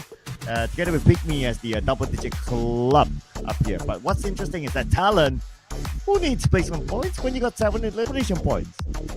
That's kind of true. Sometimes it's all about the numbers. Doesn't matter how you play, but the one that quite concerning with the numbers is going to be FaZe Clan. Boom! Vampires and BTI, and this feels a bit awkward. These are the powerhouses of respective regions and big names out there. They didn't score anything for their first round of Erangel in day number 2. Yes, and the funny thing is that Boom, Vampire as well as a BTR scored a 0, and they are teams who have been champions in their respective countries before. But nevertheless, it's all about the overall points collected, and a BTR who has already played 8 matches is kind of okay up here with 62 points. But for NKT, this is only their 2nd season at this stage of the tournament, but they are already challenging some of the top teams. A lot to be learned by the rookie team of NKT that got coming in this season way stronger than the last one. Such improvement, such growth being displayed here. When it comes to the second page, now be a bit less critical because there's some teams just starting off today here as day number 1. Roy slowly advancing towards the second, I would say third page in this case at 18th place. But if you compare with the teams just start playing here today, they should know the fact that PIGMY overtaken the rest of Group B starting off just now. Well, if there's any silver lining to Roy, at least they got a double digit. But our head-to-head, we're going to compare the ever-entertaining Mr. Joe against Nubeko, who was once the top Terminator in PMPL Southeast Asia back in the day. 7 eliminations for Nubeko. Wow, 7 out of 10 for RRQ. That is insane. And of course, Mr. Joe coming out with 3 for himself. Now, just to remind you guys, Nubeko is still the top Terminator when it comes to most eliminations for this season as well at 12 eliminations. That's going to be the record holder for the summer split season. And KT scored the average damage, like we mentioned, the average of 2.4. So it's going to be a decent amount still. But if you compare it with RRQ, 1.9, a lot of 1.9. But Roy, despite having a rough start at day number 1, day number 2, definitely very different. But we're back towards the red here, Cloud. Yep, 2 reds back to back. BTR and NKT, ladies and gentlemen.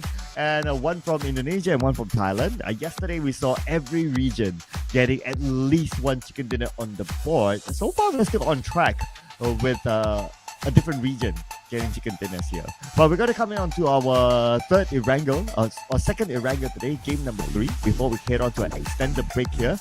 And we'll come back for the second half of the game. Now, if we were to look at the teams of Group B, who's red is TALON and maybe Boom. But if you compare the both of them, TALON is obviously doing better than Boom. I agree. It feels like Boom dropping the ball compared to how they were in week number 1. And they are the defending title of the championship here because they just scored themselves they definitely got themselves the championship of the last season's league and last season PMSL Grand Finals too. Now there's definitely going to be a lot for them to defend and a lot at stake here for Boom if they start to drop the ball, and if they didn't make it through the Super Sunday this weekend or this Sunday, there's a lot of question mark regarding their tactical and when it comes to the team lineup here this weekend, week number 2. Yeah, I mean, if they don't make it through, even directly, then there will be a lot of questions for sure. But if you look at the team that challenged them the most last week, Alter Ego, they're still as consistent this week as well. So, Boom, I don't know. Definitely it's worrying. I know we're only in game number 2 for Boom, and there's still a lot of games for them to go because they just started their campaign today. But still, it is Boom Esports, and the expectation is a little bit different than some of the teams. Whilst Xavier has been consistently getting himself quite a decent amount of points to maintain himself in number 1, I think they're pretty much almost at the same zone where at the safe zone where we talked about 85 is going to be the benchmark points minimum to have the insurance of getting themselves in the Super Sunday this week. They are just 2 points away from 85 points. All they need to do is just be consistent with their every single map to get at least a couple of points. Is going to be okay for them. But the other teams that still in Group C, on the other hand, other than Roy, who happened to be in the worst position that is in Group C, that's playing here last day, I think the rest is pretty much stepping up the occasion with their performance. Yeah, I do agree. Anyone else other than Roy, they're doing pretty okay. Now, whether they go directly to the Super Sunday or not is going to be the other story. But at least if they don't, they set themselves up well enough for the last chance qualifiers, because you'll be carrying together the same amount of points collected over the 2 days played in group stage.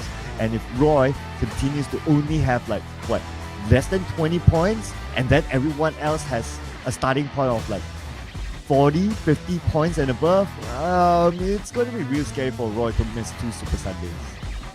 I mean, it's not the end for them yet. Yes, we do have the last chance stage, but like how you mentioned before, the points will be carried out through the Saturday as well, where it's going to be a big disadvantage if they have such a huge gap to fill later on to play the catch-up game on the last stage chance for the teams actually at the very bottom. So they should have the mindset knowing the fact, okay, we need at least to have a more comfortable position to start for our last chance stage later on Saturday, despite they did not manage to get into the Super Sunday, because it's not the end yet, even though they got themselves at the very last position.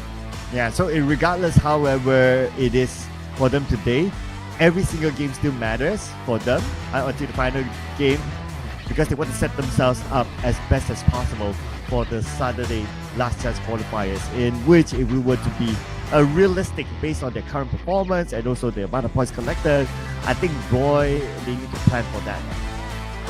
True. It's all about the plan B, C, and there's so many alphabets, so your plan should be according to the alphabet depending on the situation. PIGMY, despite they got quite a decent round just now, they're definitely not cheering, knowing the fact they can actually do more. Now, PIGMY is going to be one of the rookie team, like how we mentioned regarding our NKT. So they definitely have huge potential. If you compare it with last season, PIGMY has been brilliant. But this season, you can see they are striving, but it's not their best performance yet. Yeah, not yet. And I don't know. It is still day number 1 for them. And they obviously had a longer break as compared to Group A and Group C. So let's see if they can come up with something real quick, because the games are running by. And for a team like PIGMY, it'll be interesting to see if they can actually get the top 8 directly into Super Sunday. It will be a big statement if they can somehow come up with something big to have that happen. But speaking about something big, Tam, the big man for TODAK, is back in the lineup. So they got their original IGL in for the next round. Now, TODAK definitely have a lot to offer. We've seen them before, but just now we don't see them engaging so much, initiating any fight. Most of the fights is due to they were being pressured into it, forced into those battles. So usually the case of the teams that being forced into battle instead of them taking the initiation to start it off never ends in a good win. That happens to Yudo O2 last week, where they change it so much, having the mindset of we need to start things off, which we need to make something, they're waiting something to happen. It actually gives such an improvement. Hopefully that's going to be the same case for TODAK here.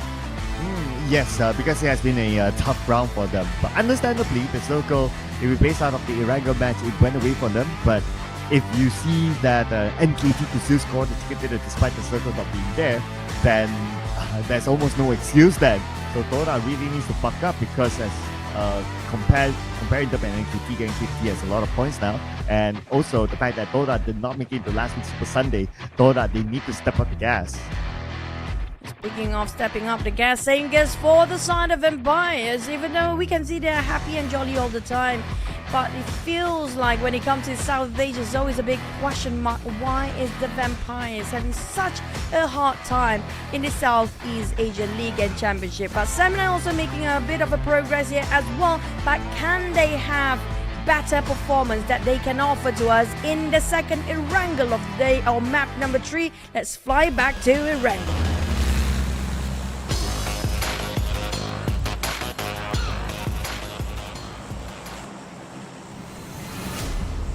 We're back in Erangel, ladies and gentlemen, but this time it's going to be a different flight path. We'll start off from starboard instead, heading down to mid to the base, though on a pretty similar site on the right side of the map. But that might change some of the drops for the teams, and especially for teams who like to drop a Yasnaya, both Talon as well as Team Flash. They will have the chance to drop way earlier. But speaking about drop way earlier, Vampire Esports, this time they're going to take the northern side of Starboard Kameshki, the fact that PEA is not playing, so the place is vacant for them. But it's all down to the Circle Clan as always, and it has been quite a number of, I wouldn't say 100% sort of Pochinki Circle, but nearby or Pochinki outskirts Circle has been quite the trend for week number 2 so far. If you compare with last week, we do have a bit of a different pattern of circle, slightly towards the left or the right side. It's so hard for us to have a right side, but last time we had him Lipovka, that was a difficult one as well. Yeah, Lipovka all the way to the end, and that's where Xavier got the chicken dinner, and that was an insane chicken dinner as well. But speaking about Xavier, right, I'm looking away at some of the stats on the left side of the screen. 10 average elimination points for Xavier, everyone else is 7 point something below. That is a huge gap between them and everyone else in terms of at least consistency. True. But the Axe, we don't see them putting themselves into action so much. We definitely see them. It's so different if you compare it with last week and early yesterday, which was literally day number 1 of week 2 here. There's a change of pace for these Xaviers, how they actually play the game. I feel like they really want to be excel in eliminations and position. Right now they're trying to focus more towards the positioning than their eliminations, so they can actually find the final solution that works and comfortably well for the rest of the roster. But it's just tough sometimes if you want to get both up there to be excel in both elimination and also positioning. Unless you want to go aggressive like how IQOO to play, they will try to consider like the chicken dinner is going to be a bonus, but they will go for the frags. They will go demolishing all the teams from behind. If they got themselves a chicken, that's going to be an extra 10 points. If not, they still score themselves at double-digit eliminations. How I see it for Xavier is that, and you pointed out right, for the past few days, or including last week even, the way they have played is very different, very versatile. And they're just showing that, okay, they can play in the middle of the circle, and they can play for the outside of the circle, they can play from, you give us the top circle, we'll find our way through, they know how to scout it out. You give them the circle, they don't need to go into the middle, they can play from the sides, they can play in all sorts of scenarios. And this is just Xavier showing how versatile they can be. Now, the advantage of that is that the other teams, as much as they want to try to take out the top tier or try to learn from the top team, it is hard because you wouldn't know what Xavier would do. If I were to take in comparison, like some of the teams who are pretty same in terms of how they execute stuff, and we talked about this in length yesterday, which is PEA. Nothing wrong about that, but of course it's down to how you execute things. And Xavier, they are showing that they can definitely execute things in many different ways. I think the biggest issue, if we want to play a bit more conservative in terms of like, if we compare these Xavier's and PEA's performance here right now, the counterpart of it, probably the trade-off here, it's going to be teams starting to realize how you rotate, if it's going to be the same sort of rotation. But this is going to be the perks that these Xaviers have over PA. PA, that's where the issues start to be a bit more difficult for them. Easily being predicted by all the teams. Very predictable indeed when it comes to the rotation. Compared to these Xaviers, they are very flexible and versatile, like you mentioned. Their rotation, despite so far away from the circle, they still managed to squeeze in into the center and not be the same sort of rotation like how PA displayed before. It might be some advantage towards their side for these Xaviers to be read out by the other teams out there. But like I mentioned before, the trade-off for these Xaviers still, there'll be some teams start to predict when it comes to stage 3 or stage 4, these Xaviers always in the center. So we know there'll be these Xaviers in the center. So they'll try to rush and deliberately try to force the fight for these Xaviers as compound.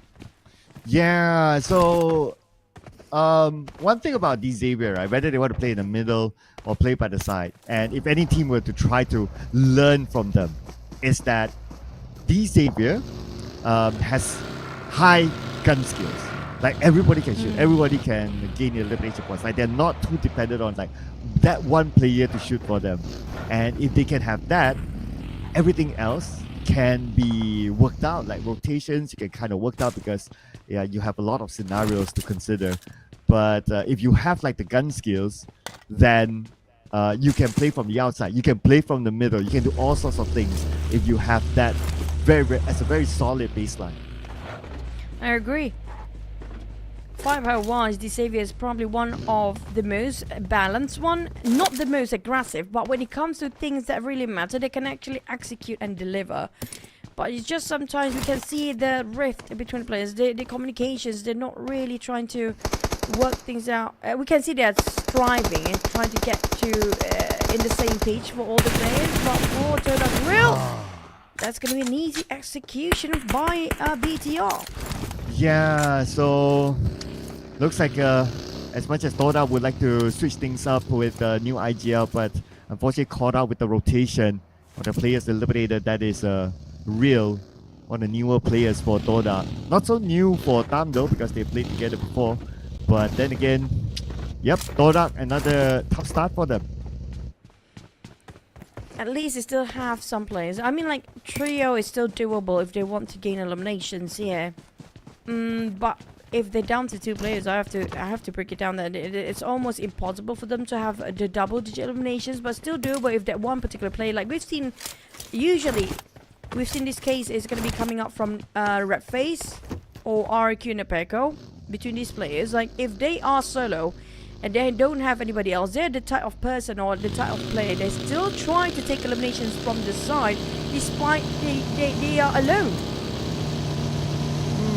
Yeah, so let's see if that continues to work out for them, because it's a very interesting situation to be in. It's just like what PIGMY right now is having an interesting situation with Sem9. And I guess this happens because Sem9, they went to Peripheral and they took over the spot where normally GEEK would be at. And they had the mindset of like, oh, PIGMY comes from mid to the base, so why not we do the bridge camp here? And PIGMY, lucky enough, they were aware of the presence of Sem9. So PIGMY, what are they going to do? Go straight in? Probably not. They might turn around. Bridge camping is going to be one of the toughest one to migrate for PIGMY. Low, you're waiting on the high ground. They definitely tracked it over, but them did knock down. A bit of a trading done. 10 next. Low, you still on those high ground of bridges. On the top of it, air will burn off. The one that we knocked down, jump, and it's gone. Billboard, what a spray just now spotting out Low you. But oh no for Sem9. They were in pole position, but now they're falling apart. But at least they managed to trade off back with the members of PIGMY. But one of the members of PIGMY now being picked up as well. They might have the numbers against Sem9, despite Sem9 setting it up against PIGMY first. Yuhai coming up from the sidelines. Kenny as well trying to do some damage control and revive their teammate, which is going to be Brian. But Yuhai have to be the pivotal player in this case right now. He's the one who have the elevations, can see a clear view to his PIGMY players. But the Blues really giving so much pressure for him to wrap things up quickly. He doesn't have first aid, but he's putting his life on the line. And now Yuhai just missed your break. He managed to finish on 1 player of PIGMY, but 2 and 3 still remaining of PIGMY side. Oh no, Brian now all alone in front. No space to run. And that knee sent by Billboard. And this is nothing now, Brian. So Sem9 with a nice opening from Kenny from the side to take out one member of PIGMY. So Sem9, they could potentially still get maximum points out of this before they migrate. Speaking of migration, they still have such a long journey. 2 kilometers, over 2 kilometers away from the circle just now. They're still not wrapping things up. They're forcing it down. Both teams don't have any health utilities here. And it's going to be a lose-lose, but Jabranki next. Kenny making sure he can get those knocks. Billboards, a bit long shot from those DBX from below. Upward, Kenny and the rest of Sem9 quickly looting up. But I don't think any of the players of PIGMY have enough health utilities as well. I'm counting right now. Okay, Kenny, 2 first aids, 1 med kit. Not too sure about the rest. But since we're at stage 2, they should still be able to cut across. So gotta give it still to Sem9. It looked like at some point they were about to drop the ball, but they managed to recover themselves and took out the PIGMY. And the PIGMY only managed to score 1 point out of Sem9. Speaking of the other teams that's not really in the blue zone fight, hopefully they can survive long enough, but they are the only teams that's still in the blue zone for Sem9 and KT. It is definitely going to be them having a bit of a hype based on their last game performance. Spot it out, Mr. Joe. Mr. Joe do kind of love playing himself away from the team to just gain himself some intel regarding the rotations of the other teams. Way far into Yasnaya Poliana, Mr. Joe, a bit separated, but Yudo Alliance do play themselves some elevations as well. Might try to spot out the teams that's migrating. We do see one team across flags just now, but I'm not sure where they're at currently. Okay, but what we're sure is that now TODAK will be playing with 3 players, and they have been rotating for the longest time. Looks like they might play the more passive role in this stage. Maybe that's also affected by the fact that they lost 1 player early. But look at the elimination feed. Both teams got the chicken dinner before this. NKT and BTR traded blows with each other. Our circle will shrink, and it's going to be FaZe Clan in the center. These Xaviers, no problem, entering from the left side or west side of the circle. A clear path indeed on top of Roshok northern side. Now, these Xaviers, the only contender they have, it's going to be only one team for now. Not many teams coming up from the left, but the others is quite a clustered up from the south and also the right side of the circle. We still have 15 teams intact by the way, Cloud. This stage number 2, a lot of teams will bump into each other early on. Yeah, it will be exciting at stage 3, 4 onwards with the amount of teams still available. BTR still not letting go of NKT yet. NKT on the outer side, while BTR still within Yasnaya. But I would expect BTR to make the rotation soon, since they would also expect that they do not get the next stage of the circle. And if they do come out of Yasnaya, NKT will be interested to revenge against BTR. Why not? They have a shot at it, but spotted out. Shrubs are coming up from Vampires. Triple F reposition himself, but this can be a nice value for him to take covers. So he doesn't want to leave just yet, because quite sort of a deep trench in there for Triple F to just take covers. But there's going to be the only solution to fish him out is going to be tossing those mollies and hand grenades. While Team Flash migrating across the northern side of a map, which is going to be around Severny right now. XERXIA on the other end. Mega Mine still quite far from the circle, but I don't think there's a lot of contender on the northern side. But not the same case for Sem9. Yeah, they rotated from the bridge all the way to the north side of Rozok just to bump into another team, and that's going to be Boom Esports. Both of them seem to be fairly familiar with this area, because Sem9, at least back in the day, they normally like to drop around Severny, and obviously for Boom, they always like to drop around Rozok. So this area should be familiar to them, like the back of their hand. And for Sem9, knowing that they do not have low yield with them, they will play the more passive role of being in the cyber tower. Now, Yudo Alliance fighting back, bit of a counter fire, but I am pro managed to have a bit of a trade between Creep VIP and Yudo Alliance. Seems like it's going to be round 2 for them.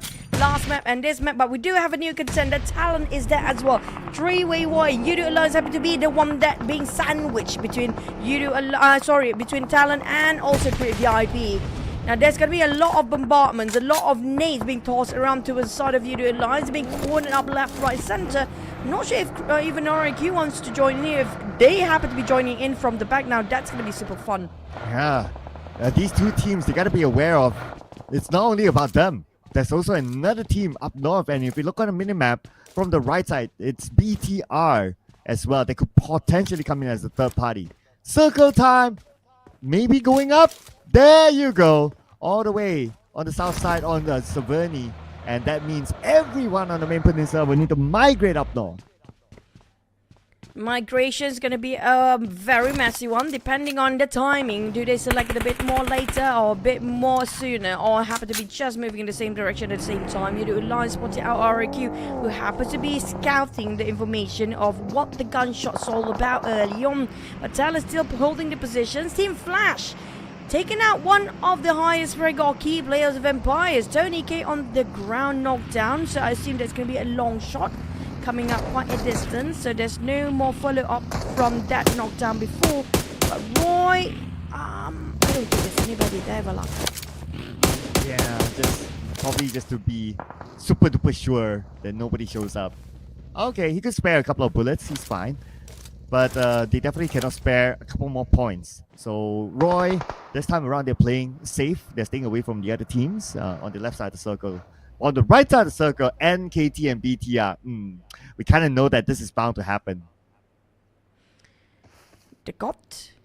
Can see a couple of nades flying. He might actually spot out BTR players from the back. Lapard is going to be a tragedy for BTR if they're not spotting out the GOT. He's the one will change and turn the game over towards the side of NKT if BTR not being extra careful about their approach towards this fight. Great VIP still firing on the other end against the other team. Lapard knocked down. The GOT make it through. That wasn't even a breaking a sweat moment for NKT. Next it's going to be Triple F trying to be flushed down by BTR members. Oh, BTR now only Luxy and Satar left.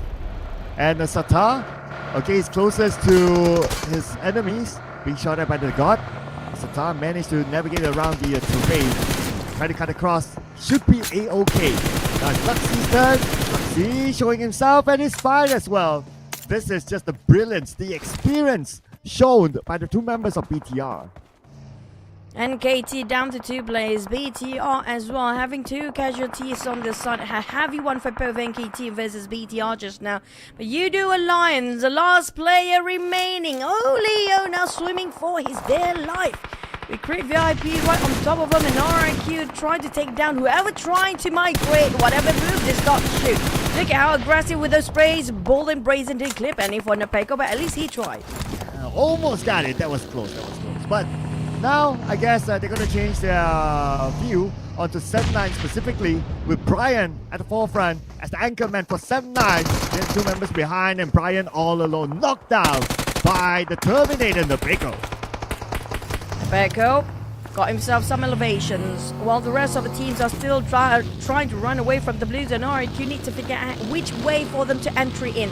Now, if Boom actually reposition himself at the perfect timing, they can gatekeep so many teams from advancing towards the safe zone, while Great VIP trying to find the last member of Yudo Alliance. Leo now drowning inside.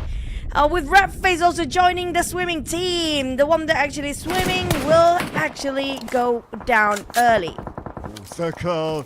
Oh man, if it goes away from the bridge, it's going to be insane down there.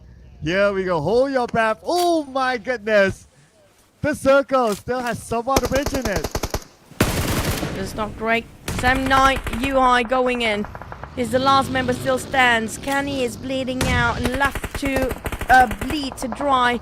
Great VIP taking out Talon. That's going to be the last of them eliminated next. We still have 14 teams in tag, by the way. Whoever being eliminated next will still not get any placement points. Now, that is detrimental for teams like Roy or the teams that's going to play the last day here today. And Sam 9, on the other hand, he got barely any cover. I know, right? Man, with about 40% of health, no healing utilities for Yuhai. He has to pray hard right now that other teams don't come by. Though it's going to be quite tough since we're only at stage 5 and he's not too far away from the edge of the circle. He might not get the next stage, and that is where a lot of teams may pass by. Yuhai got only 1 smoke left, and that buggy is basically his lifeline right now.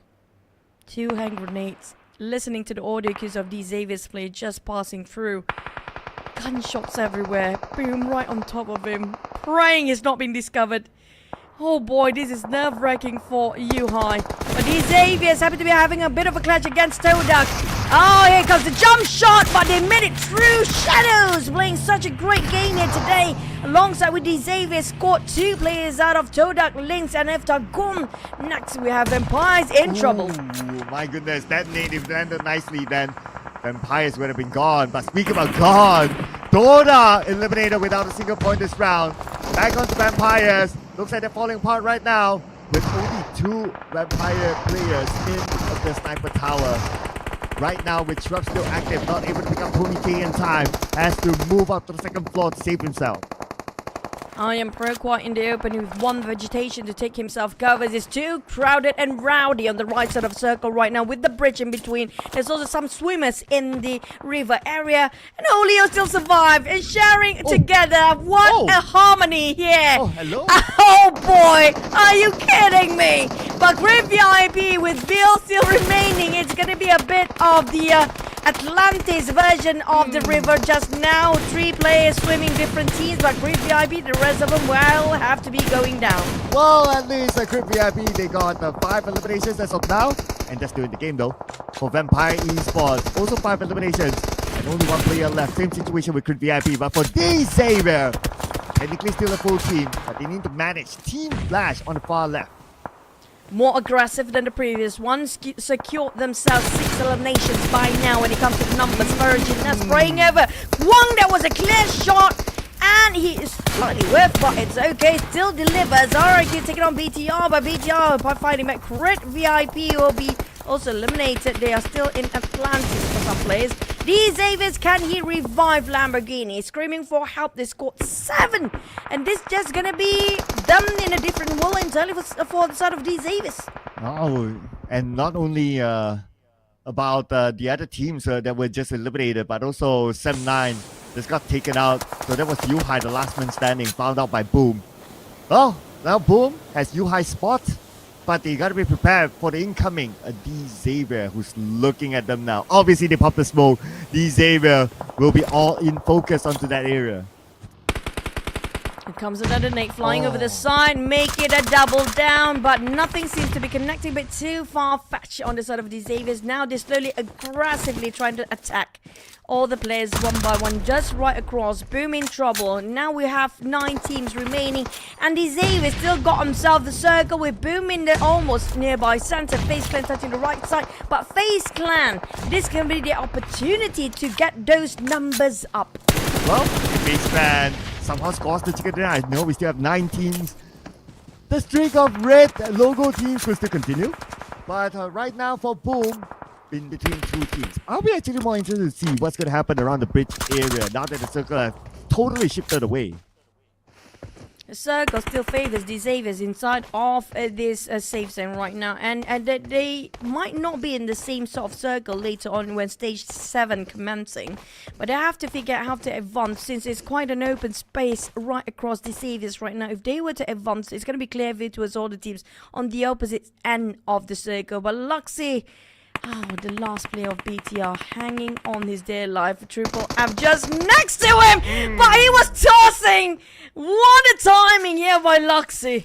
So between BTR and NKT, after so many stages, finally it's over, and BTR, well, considerably they won it against NKT.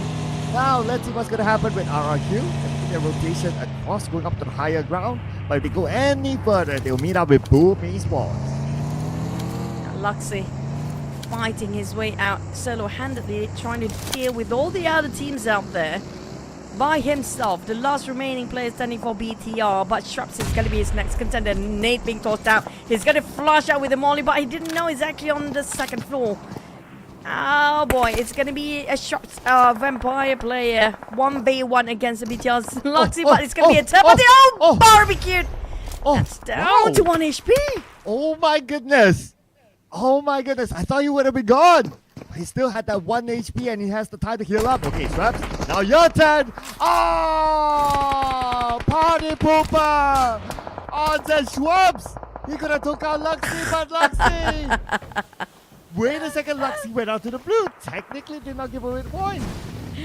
Denied them, denied. I will still have my dignity, while Luxy just giving away his body towards the blue zone instead. FaZe Clan still trying to keep to his RRQ, but FaZe do have solid compound, but the trade-off is going to be a bit of slight elevations that kind of give the advantage for RRQ. That's why they're opening up the plays. Ventura is going all full front while taking a bit of a jab from RRQ. Here comes the nade. Ventura's down. Oh man, that's going to be real messy. Boom Esports out at number 6 with 1 elimination point. A little bit of improvement for Boom Esports at least. And circle-wise, it's on the northern side. And guess who has the circle? The Xavier again. Now they're trying to get double-digit eliminations. They are in different league entirely, but a nade shot down by Mela. What a Kobe. Here comes another. Napeko not being spotted out, but Napeko can just stand up and spray on the sides of Mela. That's going to be off-angle sprays, by the way. While FaZe Clan, they're split about regarding their focus on which team. Here comes a Snake. Here we go, ladies and gentlemen. Still here at the high ground. Snape lost that fight, and now he's on his knees. Vin Torres traded back as well. Now only left with one player each. Long range spray by Napeko, but he's going to let that go for now, as he already secured that point. Pick up his teammates and focus into the circle. Now DX might not score back-to-back and straight 4, 5, 6 chicken dinners in a day here now, but they're definitely always in the top 4 in almost every single map. And they scored themselves 10 eliminations now, and they might actually break themselves into 100 mark if they get themselves this chicken dinner. Circle, the Xavier, my goodness, full team. And Chicha, I just want to put it out there at this moment. The record, or the point collected by Alter Ego last year was the number 1 team, is 129 points at the group stage. The Xavier could probably break it, but let's see what happens here. As Slave taken out by who else? The Xavier. Oh, surprise, surprise! They do have man advantage. Here comes the last one. Oh, Gosu. Fingers crossed. It's all about waiting for the inevitable. Shadow spotted out, and that's going to be the spray. Back to the chicken business we go with the Xaviers. Now this is the first time. Congratulations, they are smiling. They are smiling now. This is a miracle. Oh my goodness. Okay, I want to see level up. It's up level. It's up level. Level. It's not smiling. Okay. He was probably smiling, but he didn't show it to the camera. But you know what? Xavier with so many chicken dinners now, at some point we're going to run out of things to say about them. I personally saw just a glimpse of Elamu manage to have a bit of a smirk, but he's back to the exhausting face expression like, okay, we still have more to go. But I agree, when it comes to these Xaviers, there's no stopping these guys. Now, the biggest topic we can talk about these Xaviers is going to be, can they break their own record right now? Ah, my goodness. Let's see. I want to see them break Alter Ego's record. But we're going to start it off here. Everyone contributed to elimination points, and they have managed to collect 13 points in this round as a team. So that's 24 points for the Xavier, 24 points for the Xavier. They are en route to break Alter Ego's record of last week. That's true. And when it comes to elimination-wise, I mean, the numbers, damage-wise, is not like very flashy outstanding, except for Parjin, of course, which is going to be the MVP, I assume. But maybe because of how everyone is actually pretty much dishing out a very similar output of damage, nobody actually got the MVP, perhaps. But these Xaviers are a key FaZe Clan and Team Flash. Wow, Team Flash is back up, maybe fired up with the Xaviers performance, just like last week. Yes, a good performance here by Team Flash, despite them only having a full squad time of 20 minutes 3 seconds. But let's relive the best moments by against Xavier.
from the player's cam. You can see just a tiny bit of the corner of his lips just now, Cloud. You can see Lamborghini smiling just a tiny bit, but it's more than enough.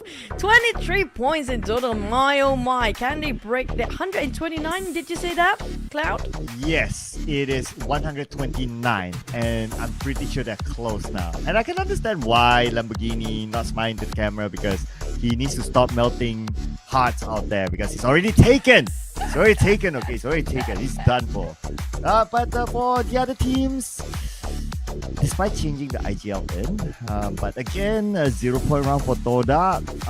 And we also need to remember that TODAK did not make it into last week's Super Sunday, so they cannot afford to have this kind of performance. That's kind of true, but at least a bit more forgiving compared to the side of PreVIP, as well as what was it again? ROY Esports, because they still have tomorrow to play for TODAK. But back towards a different game entirely. These Avies, can they break the 129 points? Last week, best performance coming out from the side of Alter Ego. But BTR chasing up the numbers, but the gap is so significant, Cloud. Yeah, it almost doesn't matter anymore between the two of them, right? At this point, it's like, if BTR is able to catch up to them, then great. But if not, it's like these areas, like they don't matter at this point. So right now they are 23 points away from Alter Ego with 3 more rounds to go. So very doable for these areas, I must say. I agree. I mean, it's all about whether they want it or not, that's it. But we should be concerned about the teams that's already done 9 matches by now, which could be ROY, the only team with 9 matches around the second page here at 19th place. We do know that it's going to be a tough shot, almost impossible. I'm going to say it out, breaking the truth. They have to focus on their Saturday map or Saturday matches, which are going to be the last chance stage. It's all about how much point can they carry forward for this Saturday instead. Yeah, it's all about just carrying the points right now. Absolutely agree. But also want to point out that ROY finally had their first placement point after so many matches. That is their first placement point. Can you imagine that they had a very hard time just surviving alone? That's true. But speaking of surviving alone, just now a lot of players and teams resort to only 1 players left, which is pretty much a straightforward chicken dinner for these Xaviers. When it comes to versus one and a full squad, it was a flawless run by these Xaviers, having all 4 team members still well and alive. Now that kind of speaks something when it comes to their revision that they actually did from last week and early this week, about how the circle pattern has been, because they never fail to be in the center regardless of whatever the situation is. Specific to the earlier map, they definitely did their homework, because they cut through Rosok and went up to the shooting range area, because they know that, okay, that kind of circle, PUBG Esports will always go up to the shooting range area and be there, and they will be clear of Rosok. So great work by this area.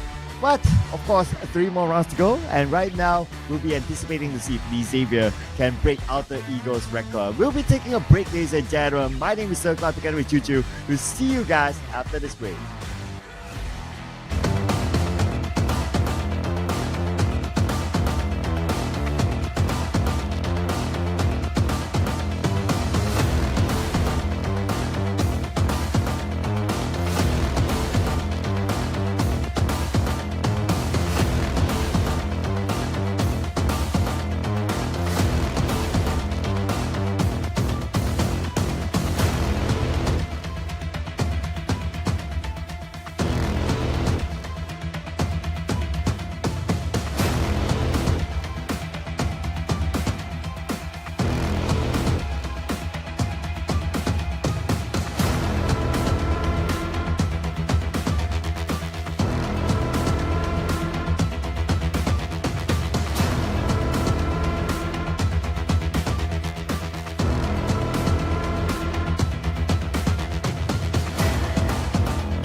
Hi everyone, today we'll be going over the specific changes of the new motor glider. Let's check it out.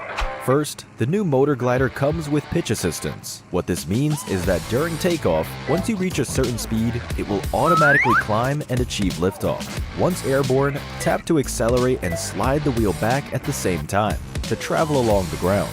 Next, let go of the throttle during flight and the glider will maintain its altitude while gradually reducing its speed to 60 km per hour and engage autopilot. Sliding the wheel forward during flight will cause the glider to pitch up and ascend, and sliding the wheel back during flight gradually pitches the glider downward to approach the ground. Furthermore, when turning left and right during flight, the glider will level itself off. The body of the glider and camera angle will tilt for greater immersion. The view of the ground has also been upgraded to better help players observe their surroundings while turning. Let go to stop turning, and the glider will stabilize on its own. As for landing, after descending to a certain altitude, the glider will disengage autopilot to help you slow down and land. Lastly, if we keep pitching the nose up, the glider will end up upside down. Flying upside down will cause the glider to enter an automatic descent, making it much harder to control. It's a real test of skill. So, the new motor glider is now easier to control for better playability, with greatly improved user experience. We're sure you'll have a great time with the new motor glider. That's all for now. See you next time.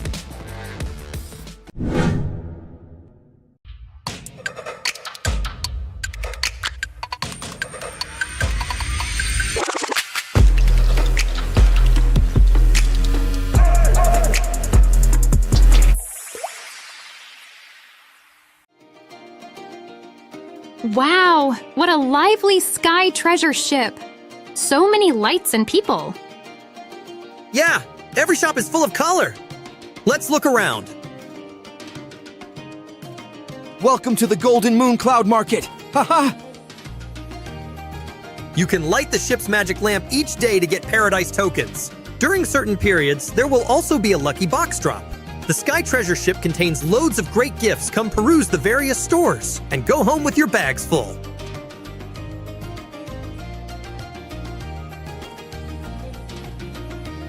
When completing various adventures in Sky High Spectacle, don't forget to head to the Treasure Emporium for the Golden Moon Paradise Crate, as well as tons of Paradise tokens that await you. Join a new round of popularity battle. Work together with your friends to unlock the 1001 Nights lobby theme, moonlight background, and other great Golden Moon gifts. Happy 6th anniversary!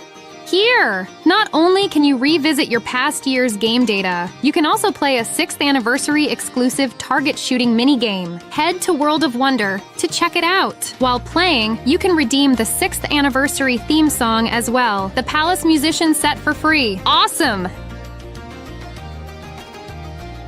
Choose your exploration path onto the sky-high spectacle Nimbus Islands. Collect your discoveries as you go. Spend more Paradise tokens to aid you in your treasure hunt. What's this? Wow! A secret shop!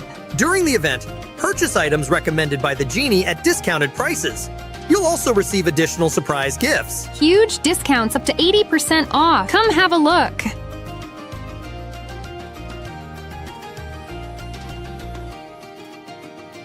What are you waiting for?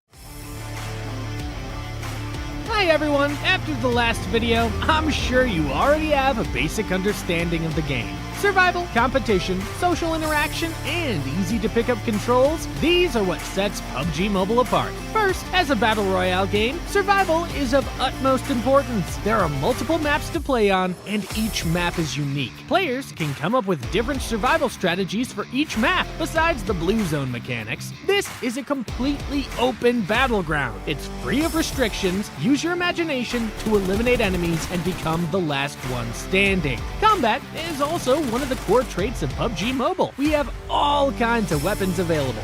These weapons let players battle in any environment. You can be a sniper or storm the front lines with an assault rifle or shotgun. Furthermore, there are also protective gear, consumables, items, vehicles, and more. The comprehensive supplies available ensure a fulfilling combat experience. Our game has multiplayer modes with teams where you can invite friends to play together. Enjoy the thrill of PvP battles. Come up with strategies with teammates, find items for each other, and take up complementary positions. Try to make it to the end together. You can also go at it alone and carry yourself to victory. Lastly, we also have some simple tutorials for beginners in the game. There are no prerequisites, and they're super short. Learn how to play in a flash. We're still planning to release more guides detailing all kinds of neat tips and tricks to help players quickly familiarize with the game. Becoming a skilled PUBG Mobile player is super simple. Boot up the game and play now.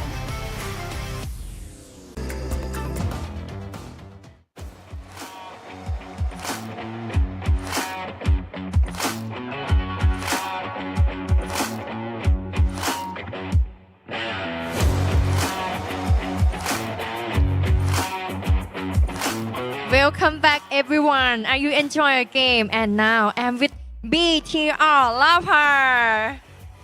Say hello. Okay, in Indonesia. Hello. It's the same. Okay. Today and yesterday, you get a winner, chicken dinners. And your team is quite as consistent performance. And now you are in the top 8. Do you have any plan to secure your top 8 spot? Oke, buat BTR buat hari ini dan juga semalam kalian berhasil lah mendapatkan WWCD dan permainan kalian sangat konsisten.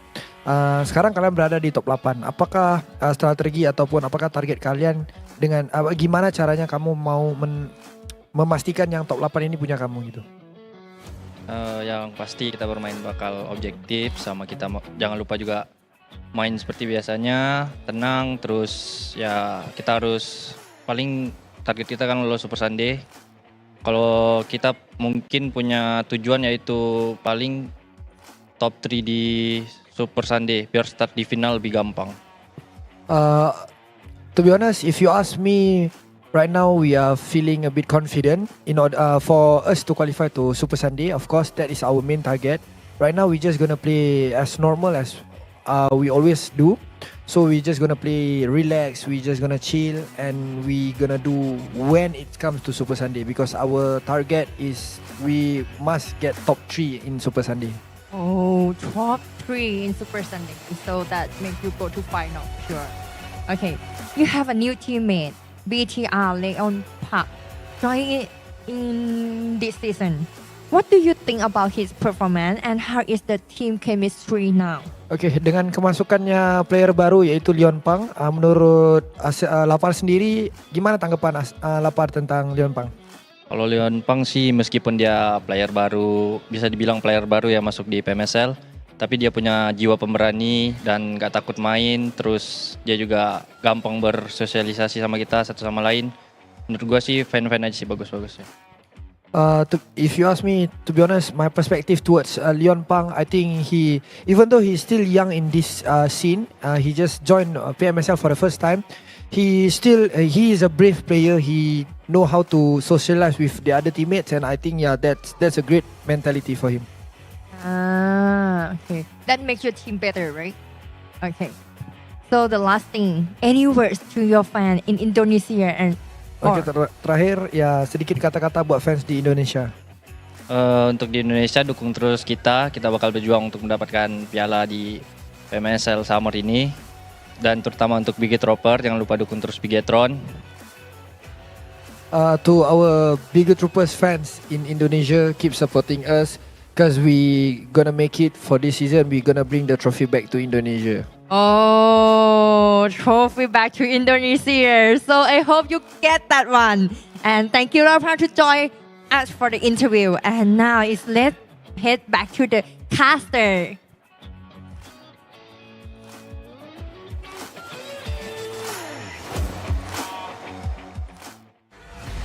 Thank you so much, bro. But sadly, we have to disappoint the hi and goodbye for Indonesia. Still going to be hello and goodbyes. But speaking of which, the comparison clan, we have BTR versus NKT. And the first 3 teams are all red in color. Just putting it out there as well. But of course, comparing these 2 teams, the BTR has a little bit more average elimination points, including average piston points, but it's really not that far apart. Like even the average piston points is just 0.1 apart from the both of them. And the top 4 rates slightly favors to NKT. But what is interesting is that we're putting up the God here as one of the top players for NKT this time. Now, we did talk about the redness across the chicken dinner map here of our chicken dinner in Sanhok and double back-to-back when it comes to, not back-to-back, the Erangel as well. Slightly different hue of a mixture of a bit of yellow, a bit of black, a bit of white of the Xaviers in there. But the Xaviers never seems to be disappoint us when it comes to week number 2 performance-wise. Chef kiss. Remarkable. Now, their, side quest is to overtake the number 1 team of last week, which is Alter Ego, and they're not too far away from it. 23 points separates them with 3 more games to go, and we're talking about the Xavier here, where how they've been performing, they look like they can overtake Alter Ego last week's performance. I agree. It's not that far-fetched either, because based on how they perform, they just place themselves in the top 8, then they start open fire. That's why a lot of you guys have been saying that they seems to be a bit passive. It's not that they're being passive, they're being smart regarding their actions, the timing of their action, when actually need to start to fight and when to not to do so, just to make sure they can get themselves at the center of the circle. And that's quite tremendous progress if you compare with last week's performance up to today as well for the Xaviers. They didn't just carry out the momentum from the last day of their last week. They even carried out throughout the entirety of week number 2, which also I have to note all to our audience out there. Predictions made before the game start. You can't make prediction after we saw a couple of teams taken out. That's not fair. Come on, guys. And then it's not called prediction anymore. But then that is just saying what you can see on screen is like, oh, that team is going to win. You know, it's already shown there, right? If you like the Xavier in the previous round, they're like 4 against 1 other player, then it's like, that's not a prediction. Come on, guys. They're like, we'll wait for this next circle, then we're gonna draw a prediction. It doesn't seem that fair now. You come on, fight with us. We challenge you guys to state out your predictions. So you know who actually have better prediction than we do, which we don't really make good predictions, by the way. Like, all we do is just change them. But speaking of which, do you have a change of predictions for the next 3 maps as well? Well, I can say for sure that I did not, we call it PMSL, our producer hygiene, to make any changes. So, yeah. So, short answer, no. Wow, that's a good way to put it. But speaking of which, I do want to see if there's any teams record-breaking numbers going to be up there, because we do know when it comes to chicken dinner, the most in a day, that's going to be like still 4 chickens right now, pulled by these Xaviers. And then there's also the most eliminations by RIQOO, which was 21 eliminations per individual in a round, by the way. For individual, it's going to be 12, pulled by Nepeko. Other than that, it's going to be also the numbers of comparing week 1 number 1 spot most points gathered by Alter Ego, which was 129. Can it also be broken by the side of the Xaviers when it comes to week number 2? And also, I want to add to that point as well. In last week, it was, well, if you want to talk about like number 1, number 2, because it doesn't really matter, right? The race was between Alter Ego and PUBG Esports. But this time, the Xavier almost unchallenged by anyone else. BTR, you pointed out before the break, they had a huge gap between the 2 of them when it comes to points. So, I mean, the Xavier, they are now in their own world. I agree. They are competing against themselves for the Xaviers, which is actually a tougher challenge and a more of a different race entirely, because if you are competing against yourself to be better than the previous round, now that's a high standard thinking that these Avies actually do. The only enemy they have right now is themselves, and how the confidence level will affect them in the next round. But the other teams on there, then like FaZe Clan example, we talked about being red, the logo of a team being red here today will be the team, but not so much for FaZe Clan. Well, besides FaZe Clan, also to put out here, the red team logo teams that have not participated yet today. TALON, Crit VIP, and NJT got themselves. So TALON and Crit VIP is the next, a lot of reds in their logo. They want to call it a small red, and if they use the red logo, that is Yudo Alliance, is still up for grabs as well. But let's also not forget about PUBG Mobile, they do have a little bit of red. But it's going to be red for Low U. We'll be taking a break, and Depth is going to replace it. What do you think about this swap, really? Like, personally, you think is it going to be a good swap or no for now? Individually, I do prefer, if you're talking about firepower, Depth has more firepower than Low U. Low U, I think he is more of a co-IGL sort of player. Not that Depth has not been a co-IGL before, he has, so he has the experience, but his specialty is definitely the firepower department. So I do like this because they need the points for Sem 9. I agree, and also, well, what we go back to it, Sem 9's lineup change, and also Leon big swap in for the side of YOODO, which is going to be a different lineup here as well as BTR. This is going to be the first time Luxy actually being replaced here. Yeah, this week at least, and replaced by Gen Force. Very solid player, no doubt. And with Luxy out, we gotta have one of the twins at least. And Zuxi comes in replacement of a Leon Punk. So obviously a solid replacement. Leon Punk being one of the newer players in the lineup, and also this level of the competition.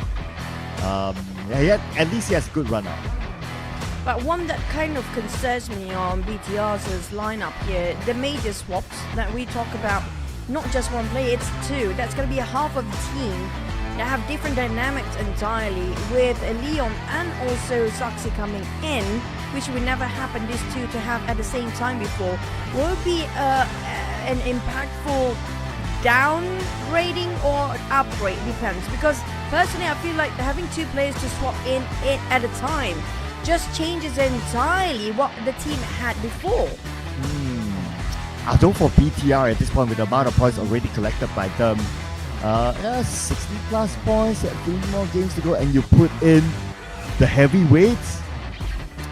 Although they might be like, oh, maybe there's this gap of like they need to warm up and all that, but BTR, they're in the position that they don't need to like go all the way out to collect like major points. They just need to do okay, average, and they should be able to meet at least the 80 point and above mark by now.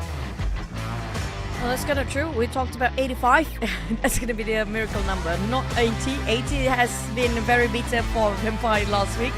So it's going to be a different one. And there are some players trying to gain their courage, trying to rebuff themselves regarding for our second half of the day, which we're heading to our next Erangel map, which also speaks out the last Erangel of the day will always be so many fights, a lot of bloodshed going to happen soon.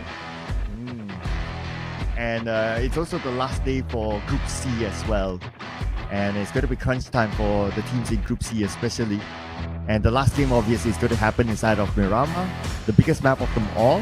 We did see some early fights yesterday in the Miramar match, and considering that this round, so far every round, we have seen early fights as well. That could be carried over onto the Miramar map too. That's true. That's true. And also this is going to be Group C last Erangel map. Just to point that one out, it shows that whoever's actually not really comfortable when it comes to Miramar later on, this is the time they want to push their numbers up. And speaking of which, BTR having a half lineup change here definitely will change of their pace, whether it's going to get more aggressive, more active or not. Well, the other swaps, not so much. I mean, like, yes, they still have major swaps, which is going to be one player, but not affecting as much as BTR's lineup. Now, speaking of the other teams that we don't actually mention enough, one of the, it's going to be, I mean, we mentioned them quite a number. Roy. What can Roy do at this point? play safe, and look forward to the last chance. I guess that's all you can say for them about now. Because if we look at in terms of what they're lacking right now is the placement points department. Elimination points, they are doing okay for the fact that they did not get any placement points, that is. But I guess with the remaining 3 rounds is for them to really work out on their placement points and how to gain more of that in preparation for the last chance qualifiers. Now, we talked so much regarding the standard or just the safe zone for the Super Sunday when it comes to the group stage, right? We haven't mentioned enough regarding the last chance starting point that can be comfortably pushed up towards Super Sunday in the top 8 from the bottom 16. Now, personally, what will be the magical number from your side? Wow. If you ask numbers, we have to refer to week one's last chance. And if we refer to that, it is number 8. It was a PEA 91 points. So we can take into assumption that 90 points and above is the golden number in the last chance stage. 91. So if they ended up their group stage, that's going to be a stats for Paragin. I think Paragin has been tremendously improved compared to last season. They never changed their lineup for these Xaviers, but when you compare with last season performance, this season's it feels way more brighter and way more promising of Paragin's activity and also his activeness in that Rosen line. Back to the numbers that we talked about before. You mentioned about PEA at 90. Are you talking about regarding the minimum? I'm talking about I don't think you got my question just now. It's about when you're starting off the last chance stage to be comfortable to push the rest of the last chance 6 more maps that day. The minimum number to start last chance. What would be the most comfortable number to start off? Is it going to be around 40s, 50s, 60s, or even 70s at that point? Most comfortable? Vampire Esports, 80 points. They just, if you think about it, right, I think PA is a number into consideration of 91 points. They just need to add 11 points and they're already through. 11 points in 6 games. Come on, right? So 80 points. Let's go. 80 points will be the most comfortable. The least, I assume, then, if you put a standard bar coming out from the perspective of PEA, then probably they have to finish their run for Group C if they still want to get themselves Super Sunday through last chance stage. The most minimum points they have to end their run for Group stage is going to be 60 points. That's going to be the most safest, where they can gain around 90-ish by the end of the last chance stage, I guess. Okay, I don't have the stats in that department to look at, but yeah, I guess that has to be a lot more mathematical calculation on my side to get those numbers up again. But yeah, I guess 60, and if you take the benchmark of 90, that you need to add 30 points within 6 games. 30 points within 6 games, yeah. That's an average of 5 points per round. So 5 points per round doesn't sound too bad. So I guess that's going to be the minimum and the benchmark if the teams coming up from Group C to end their run here today. So coming up from Roy, perhaps, then. It's quite a lot of catching up to do for Roy Esports to get into 60s at least today. Unless they score Triple Chicken, that sort of thing, Triple Chicken with average amount of eliminations, like maybe say 10, then yeah. But I mean, if they could do that, 3 back-to-back chicken dinners with at least a 10, then they could have done that way before. But unfortunately, that isn't the case. So for us to kind of predict them to be able to do that sort of performance in the last 3 games, it's going to be hard for us to come up with that sort of prediction. So hence, I guess at most for Roy is for them to prepare themselves for the last chance qualifiers by trying to find a way of how they can improve their placement points. Let's see what happens for Roy and the other teams inside our final Erangel today.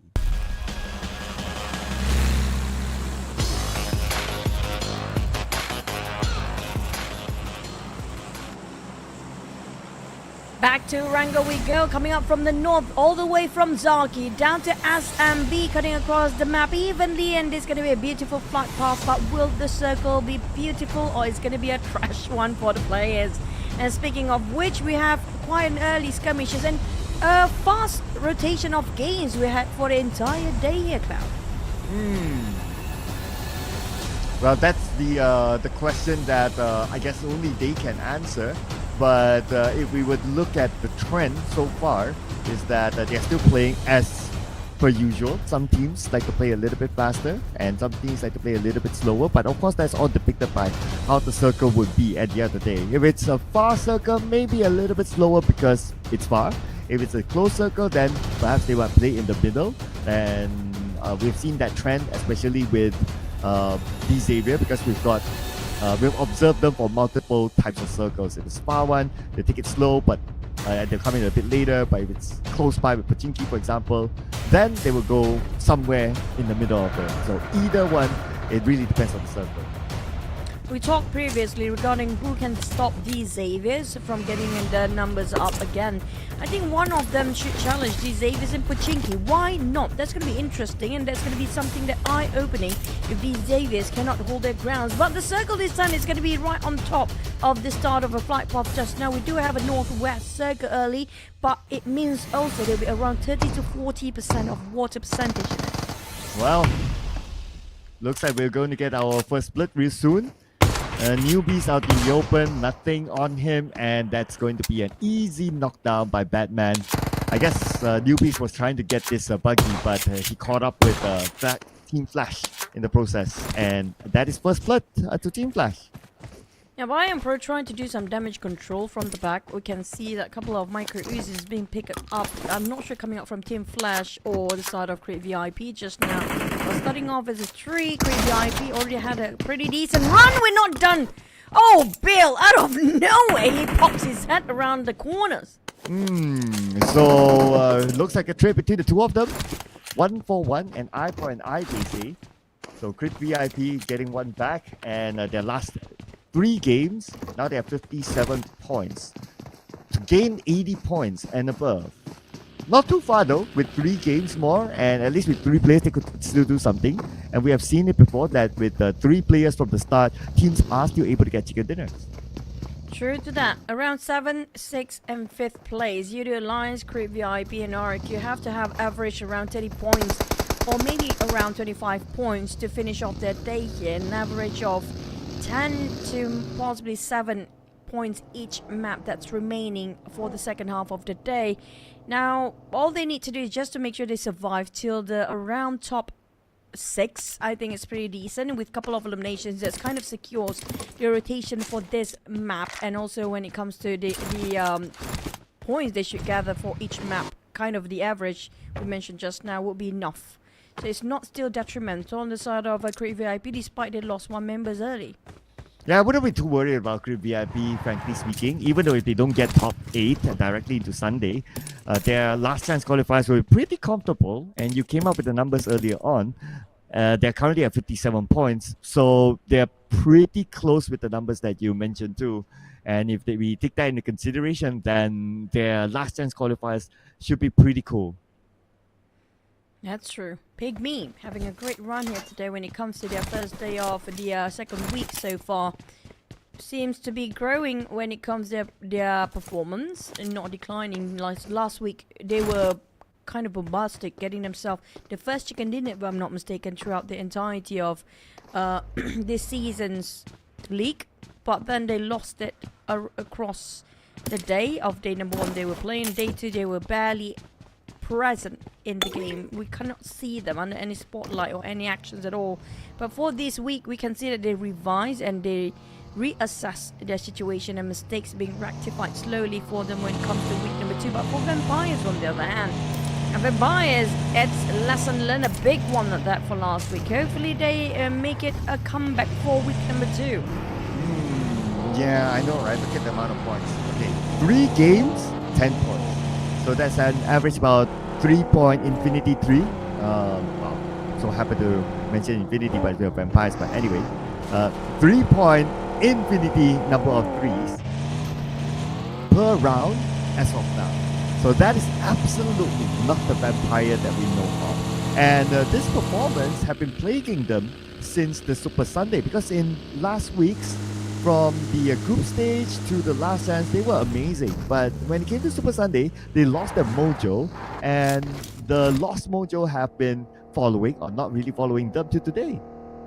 I think it's probably due to how they're being pushed down last minute by their last chance stage down there, when they were being forced to actually play the last chance after being last minute pushed by the Xaviers to the Super Sunday.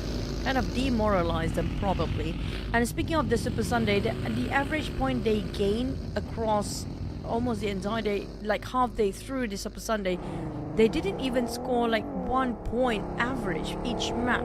That was how difficult the time was for them in the last Super Sunday. But if you want to compare with current moment and the current momentum that Vampires has, definitely way better than during the last Super Sunday. I'm just looking at the Super Sunday that they had, right? They collected only 9 points in the Super Sunday. So at least, well, objectively, it's slightly better than the Super Sunday, but still not the Vampire that we know of. And of course, it's two different objectives. At least Super Sunday, if they're able to join the next Super Sunday, then they can do a comeback. But this one, it's almost no comeback if they remain down there. And by after last chance, assuming they go to the last chance, then I mean, they don't want to miss a slot to Super Sunday. It's going to be one step at a time. To go to Super Sunday is going to be the main priority for all the teams that are up here or across the board right now. Getting the Super Sunday is going to be the main reason for them to fight their way out. But NKT lost Spider. Happens to be always the one to initiate fights before and being spotted by FaZe Clan on top of this GEEK commander. Quite an early rotation by FaZe Clan to be up here in the GEEK Mountains. I'm not sure if they do have their gears and their loot to be sustainable as long as they need to, because it's still stage 1. well, if we were to look at their utility 7 nades on Vintores, not bad, and a good amount of first aids. So assuming that we take Vintores as the example, then perhaps the other members should be about the same as well. So I guess they're pretty okay up there with the utilities that they have. And this is the stage 1. So in any case, they will probably need to leave GEEK Mounted, looking at how the first circle is. And that is where they will take fights. And when they take fights, they win fights, they will reloot again. That's probably going to be the plan for FaZe Clan. Probably true. And we talked about the teams that needs a different approach when it comes to this map here as last Erangel.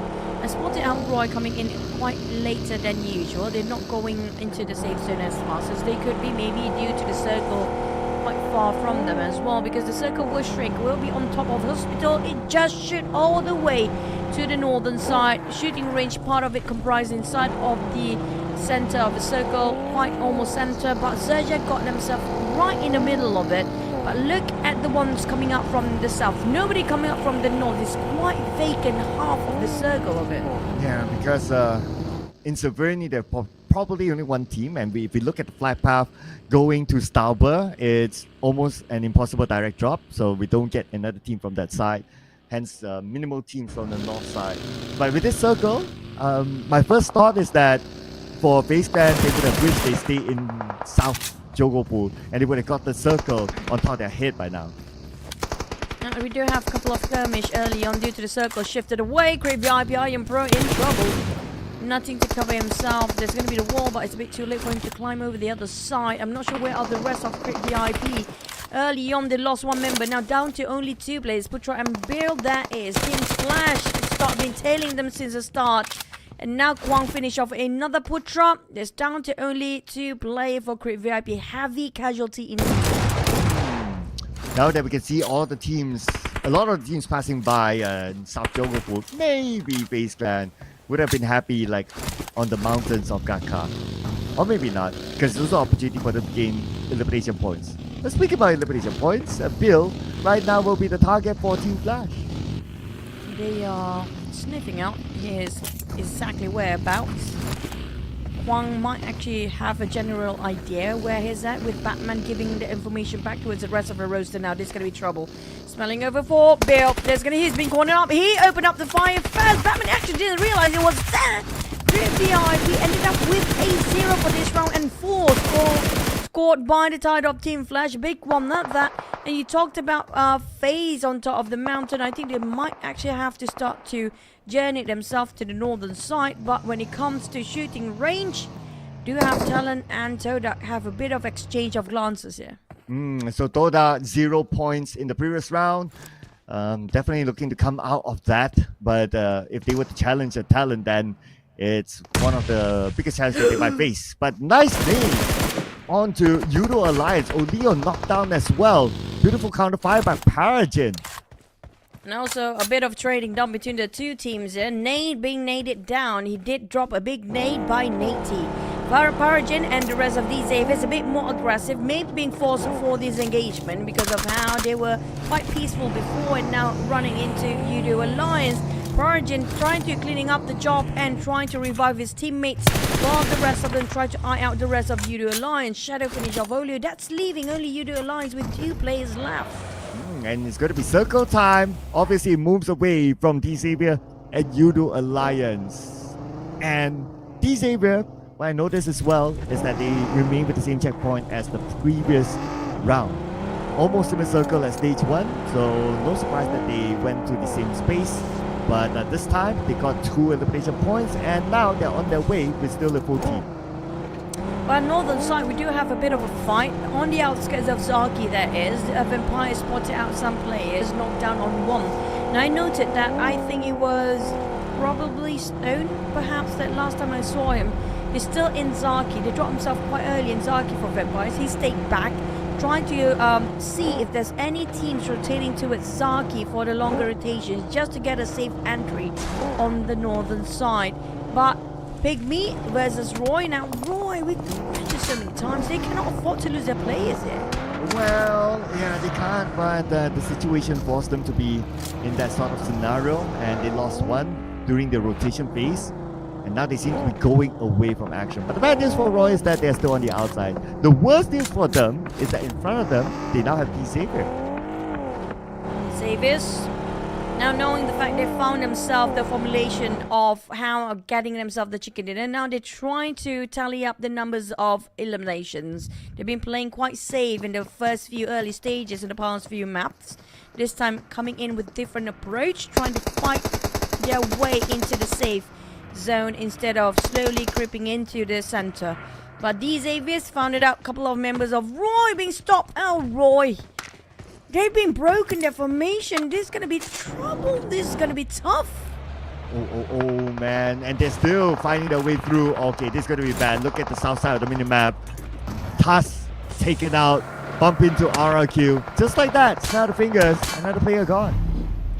Roy down to only 1 last player, limb by limb, taken out by the side of the Xavier's team, and also another team across the other side, which are going to be RRQ here, waiting around the other end. Now, the Xavier's definitely got some intel regarding a team coming out from the side of this side of a circle, which is going to be RRQ. They definitely want to push forward where Roy tried to run themselves just now. But the other side, they do have TODAK to deal with, and TODAK a bit busy against PIGMY. And TODAK, at least he got the first knock, but not able to secure the elimination point yet. The other members of PIGMY still around, but Dimsy quite split apart. Okay, they're going to come in now to Dimsy. They want that point. They want to at least gain 1 to not be in the donut status of this round. Now, we do know D-Xavier is quite nearby, lurking around, waiting for the right time to come in, possibly trying to visualize this fight between TODAK and PIGMY as well, being a third party as they can be, taking the opportunity being given here. They're already on their vehicles, while PIGMY and TODAK have to wrap things up quickly, as PIGMY might actually triumph over this fight with 1 more knock. BTR happen to be moving the same direction where PIGMY is fighting. This 2 team, if they don't just wrap it up within a minute, there's going to be a lot of trouble coming in.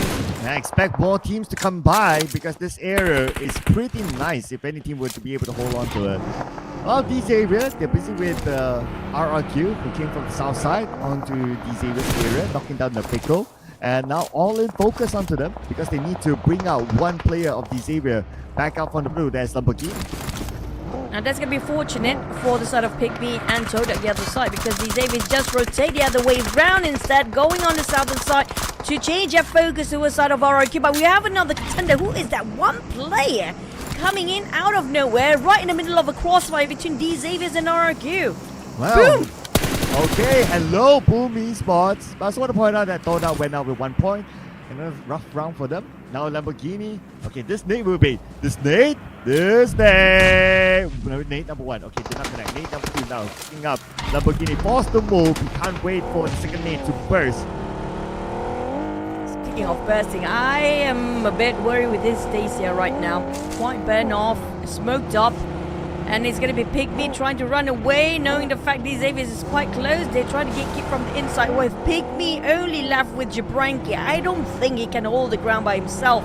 But remember last time, PIGMY area, they do have BTR on the other end. So these Avies, if they keep pushing north, they might clash with BTR.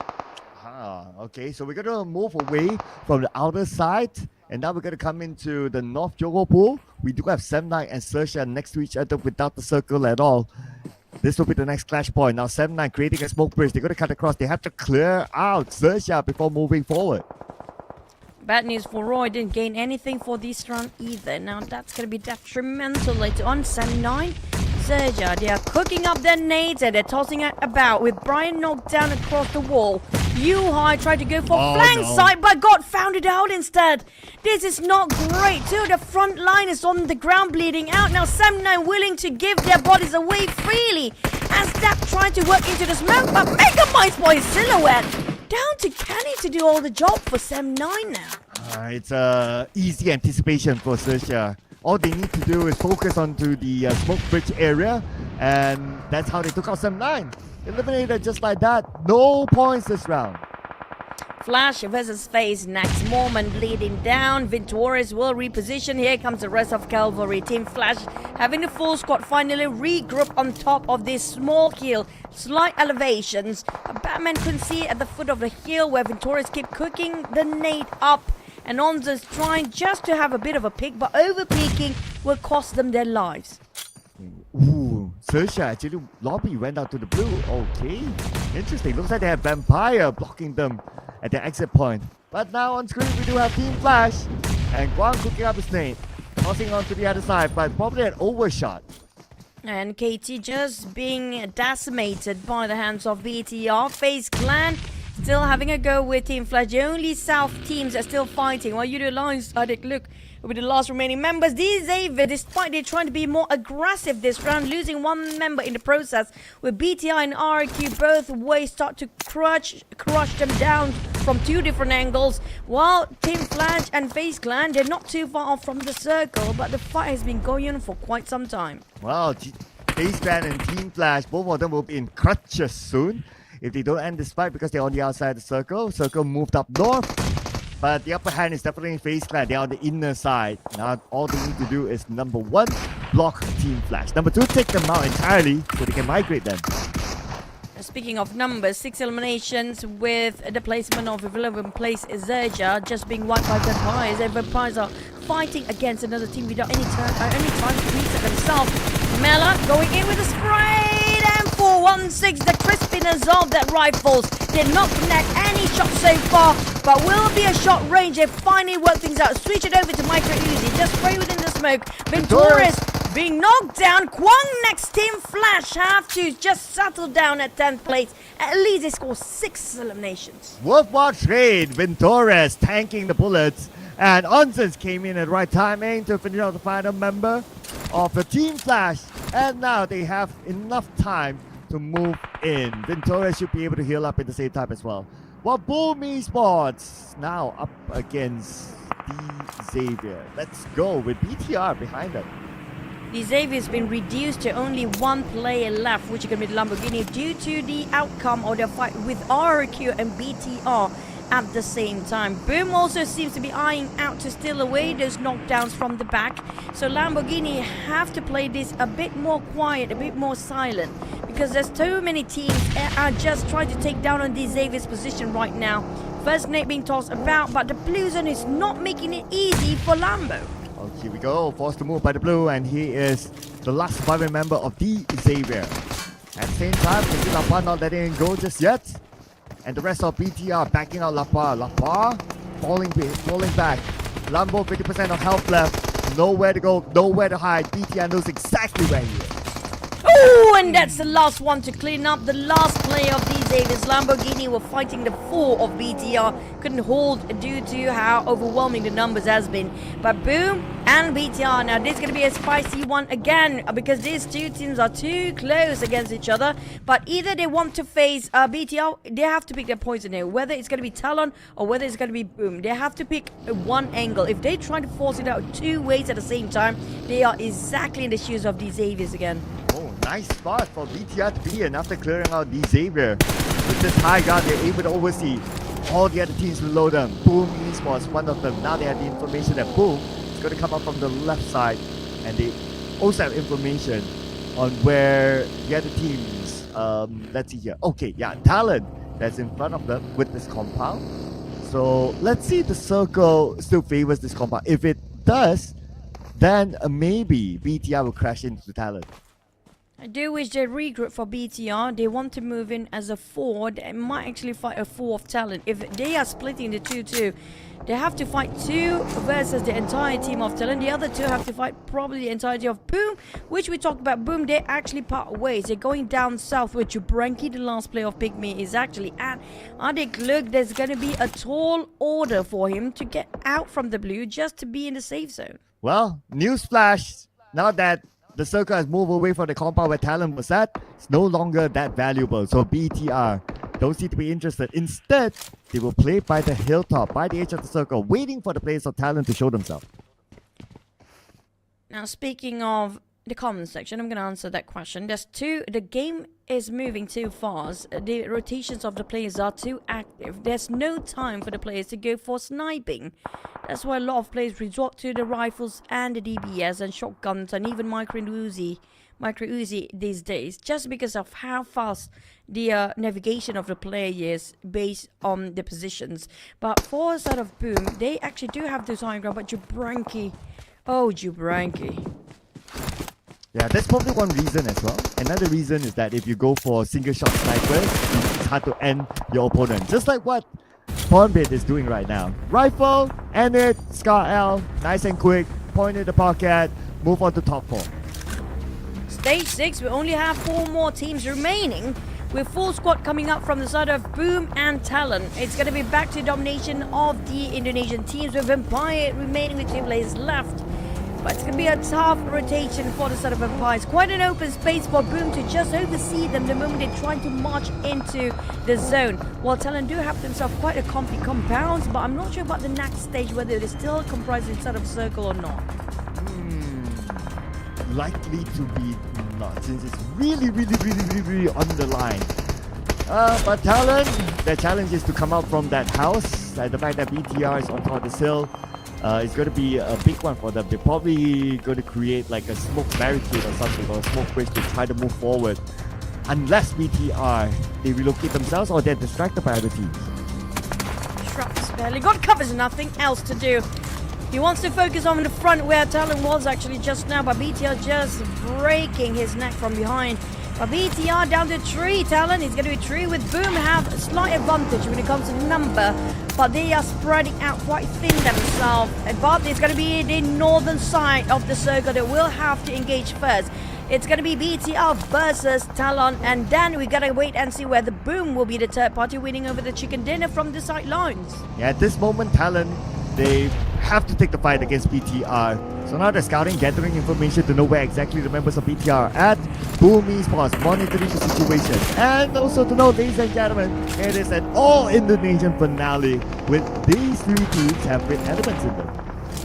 But speaking of which, Talon do have slight advantage of utilities. 29 smokes, they can cover themselves well. BTR might have those elevations at work, but the problem is they have no clue where the shot's coming out from, with Talon reposition themselves. But look at Boom trying to take advantage from the sidelines. They got themselves the circle. Talon quite split it out, Boom as well. But Boom into 3-1 or 2-2 position here right now. Definitely have the advantage of a circle in their hands. Yep, they have some of the players within the circle. So whoever's on the outside can follow through as a marker, so that's really fine. But interesting enough, the other members who were in the circle, now they're out of it. Maybe, just to be sure that, okay, they have a route in, so whatever it is, they know that they can go like down south and into the circle, and that's absolutely fine. because they can play for time now. Pressure's not on the Boom. Yep, Talon, that was quite a bold move from Red FaZe to just take the risk and just face it straight forward against Boom.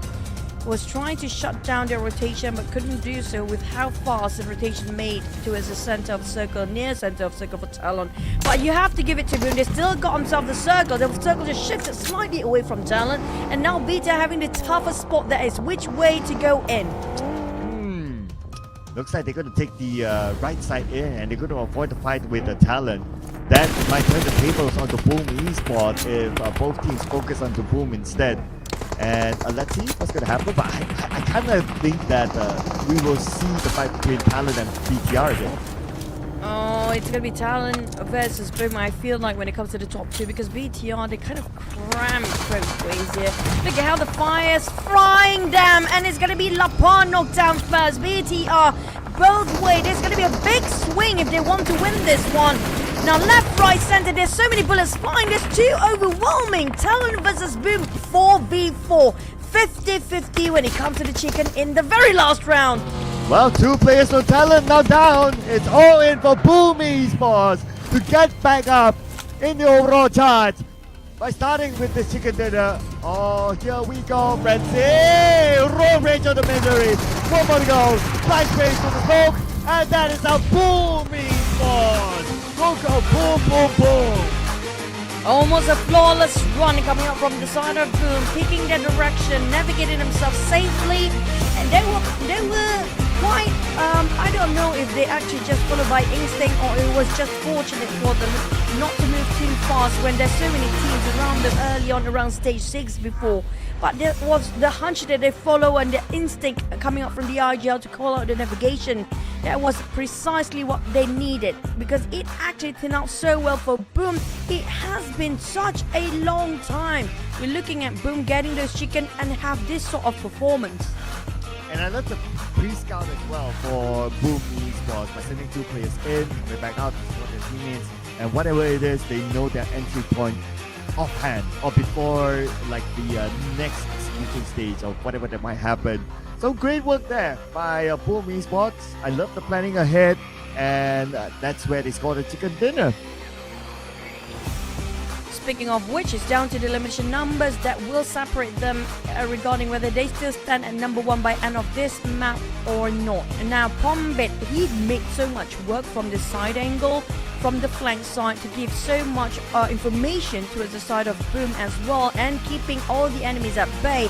Yummy May, his damage received is the least amount. He's hiding himself so well while giving so much damage across the map. So when it comes to damage wise, I think everybody just pulled their weight this time from Boom. Yeah, everyone contributed to finally their chicken dinner in week number 2. And we're gonna highlight Pombit as the MVP. 2 eliminations and a lot of damage by him, 520 to be exact. 264 damage received, 21% team contribution, and a maximum survival time of 25 minutes, 17 seconds. Of course, everyone from Boom, they survived, and they did not give away any point to anyone else. Yep, with the amount of, last time I saw them in their reserve of their smokes, they still have around 29 smokes.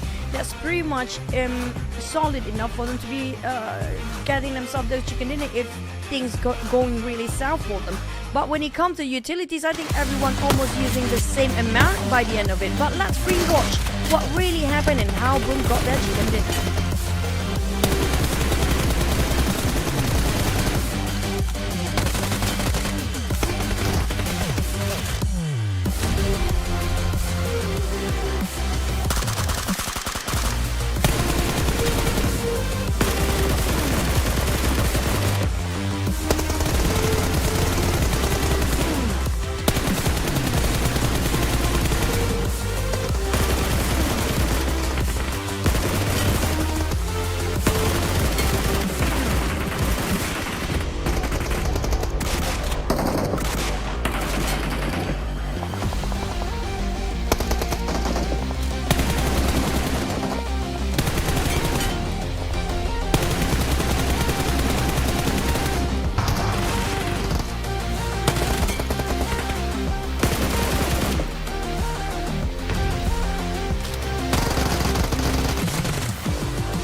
Finally, a sigh of relief for Boom Esports to come up big, 21 points altogether for them in this round, and we're stacking up the other Indonesian teams too. BTR following through together with TALON, 12 points and 10 points respectively, and Vampire Esports also their best round so far today with the 10 points collected.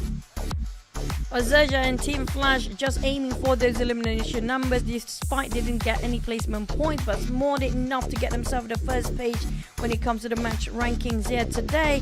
FaZe Clan also doing decently well, but we do have triple zeros down there, which can be NKT, Sem9 and Roy. Quite alarming, especially for NKT and Roy, since this is going to be their last Erangel of the group stage. Yes, and for Roy especially, because today is going to be their last day, no points this round, and that only means that they remain two games to collect as many points as possible in preparation for Saturday. Here are our rankings. So DZ went out 111 points collected, and let's see if they can still overtake the week number 1 champions, which is Alter Ego. And they're getting close to that one. So yeah, I guess a new record can be set still. But the only top 3 teams without any chickens here, it's going to be FaZe Clan. And I do note that the fact that top 7 teams are all coming up from Group C, except for one team, which we mentioned them many times here today, which was Roy.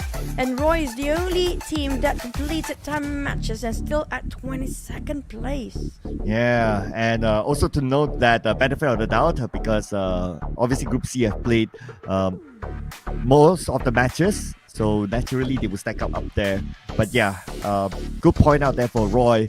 After playing so many matches, they're still all the way down there. So yeah, in reality, it's to prepare for the Saturday match. But for Boom, 1,738 damage this down, not too far away from BTR, 1,600, and then we got Team Flash and followed by Vampire Esports with 1,004 and 1,002 respectively. But at the end of the day, it's all about collecting the points for them instead of the damage. Now we're back to our fraggers here. We've Boom got the most eliminations there, no doubt regarding that, with them coming out from the right side of the circle. And due to how difficult the circle was from the first pop in stage number 1, just moves away so far from the flight path early on, and not really so far, he's actually right on top of it. But when it comes to elimination and also the numbers, actually didn't have the most across today, which we're gonna head over to Miramar. Will be a kind one or not? We still have the red coming in, and including Boom and these Avis, they do have a tint of red when it comes to the logo. So will it be following pursuit to maybe FaZe Clan perhaps? FaZe Clan? TALON? Yeah, these two. If those two teams score the chicken dinner, then technically we can claim that it's a whole red day. It could have been a whole red day yesterday, but Yudo Alliance, they decided to use the white logo instead. But yeah, today's a second chance. It's all about the logo, guys. It's never about the circle. It's never about the flight path. It's never about your team. It's about the colors, okay? When it comes to the chicken dinner of week number 2. And speaking of which, we talked about 111. The point of these Avis right now at number 1. The last time we had the most of the points gathered by week number 1 was 129. Now, if they actually do break the record, how many points do they have to gain for 2 maps here? Probably 10 points for each map.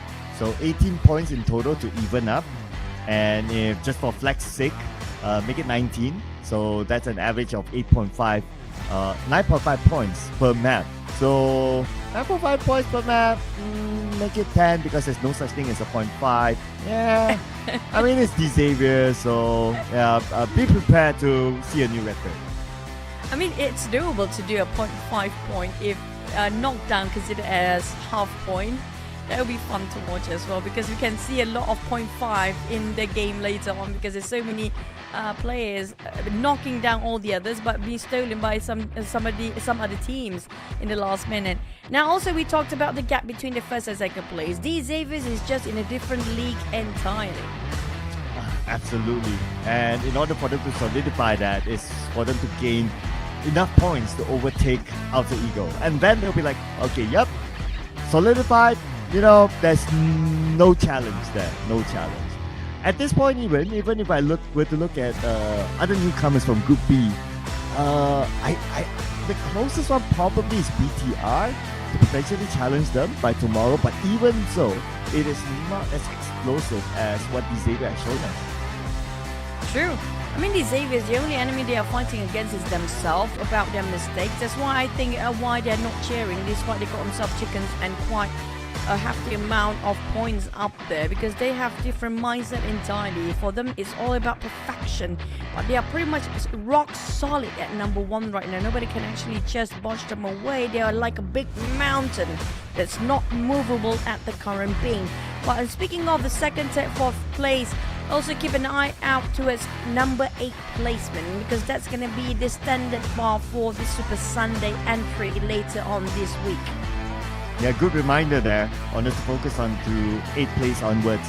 So in essence, if you're the team from Group C and you're outside of the top 8, then welcome to the Saturday match. But if you are in Group C and you are within the top 8, then maybe you will be able to go straight on to Super Sunday.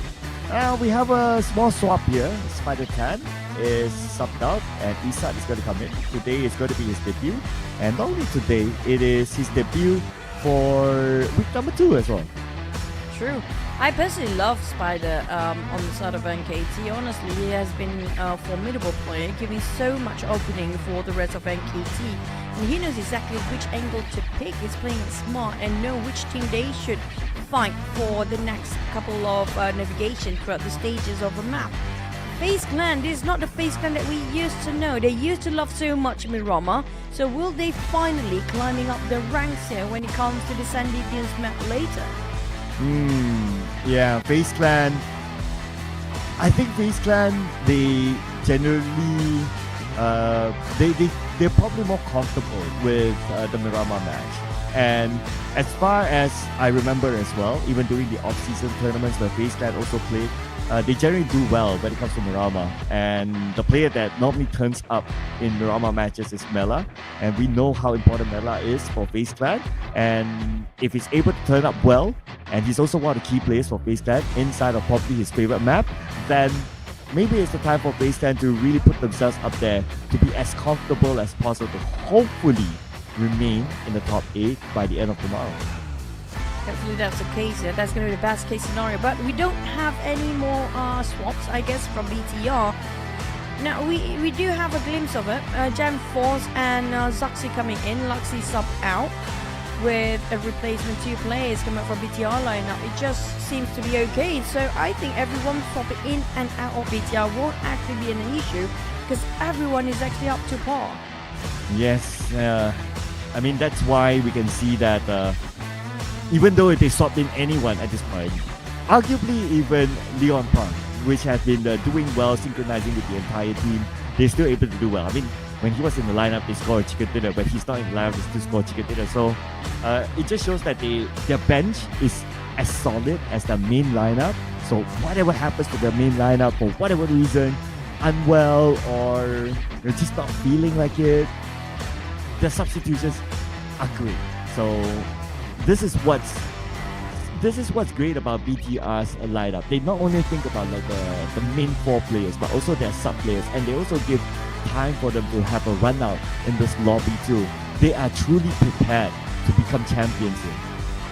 I agree. It feels like the subs is not even a sub to start with. They are the main roster as well. Nobody is actually a sub coming up from the side of a BTR lineup. And also speaking of these Xaviers, that kind of makes me wonder, will they actually put Chua and Frankie in from time to time? So far we haven't seen them play not even once, I think. Yeah, Frankie has been AFK for multiple seasons now. Yeah. But for the most part, he'll be truly watching the game. It's not like he'll be doing something else. For Chua, interestingly, he was the main player for Xavier, but he hasn't played a single round as well this season. And I guess maybe they're just trying to maintain this momentum moving forward, and as much as possible stick with the same 4 unless a disaster happens, which is, well, we haven't seen one happen at all. So I guess maybe they want to just remain that sort of strategy to the end. that's what concerns regarding this. If you never let your sub actually play, and when things are really dire, they don't have a choice than letting the sub actually do the work here. Especially in the case of Xavier, actually Twa. Now, we do know every single season it's going to be so different. If you haven't been exposed at all for once in any map, in any single rotation of the map of the players, can he actually keep up if that really happens? I would also argue that, of course, if you don't do anything at all and you're just sitting by the sidelines, mechanically it might be a bit rusty. And PUBG Mobile is a very high mechanical game. So unless he's like, okay, while you guys are actually playing this, he plays on his own, maybe outside of this of when the tournament is running, then I think that'll be okay. But if he's not doing anything at all, if it's like absolute AFK, then it'll probably be hard. Now, hopefully we do see a bit of a glimpse for the teams that actually haven't stopped in and out of their sub players, just for the sake of the exposure and then experience wise for them to be prepared in case it'll be needed during even in the playoff and even the final week later on, which is going to be next week for our third week. Now also we talked about the number 8 position just now previously. The point was around 40, but we best assume by end of tomorrow it will bump up double to that, which can be around still 80 to 85 points. But the match coming up soon, and seems like everyone's ready to go. The Miramar map's waiting for its population to come in through the flight later, as the yellow colors of the beams has been shining through for the players. We're going to head into our 2 more Miramar maps of the day. The first one, Miramar.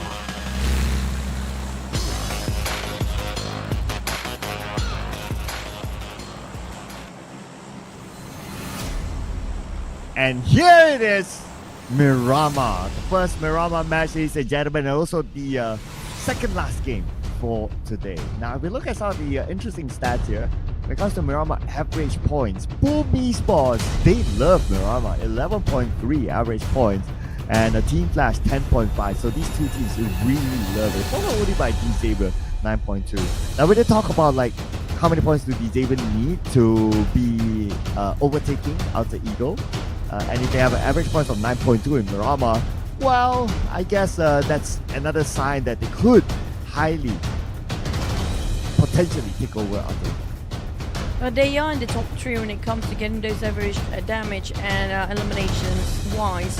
But this is also the rise of Team Flash last week as well. This is the map they really love to perform. And they are definitely inspired with these Xaviers shooting up when it comes to at the end of the week 1 and also during the Super Sunday, even in week number 2. They definitely want to join in the same region compatriots to show that they are here as well under the spotlight for Team Flash. Yeah, so Team Flash, this is also the chance for them to gain as many points as possible, just to be comfy as well. Now on the left side, we do have the circle. Flight path happen to be on top of it, so a lot of teams drop directly onto wherever they like. And if that's going to be the case, then we're probably going to have a chill start here inside of Miramar, and an explosive start when we come to stage 3 or 4 later on. 80% of land, and please let it be Impala for the last circle. I would want to watch that once more.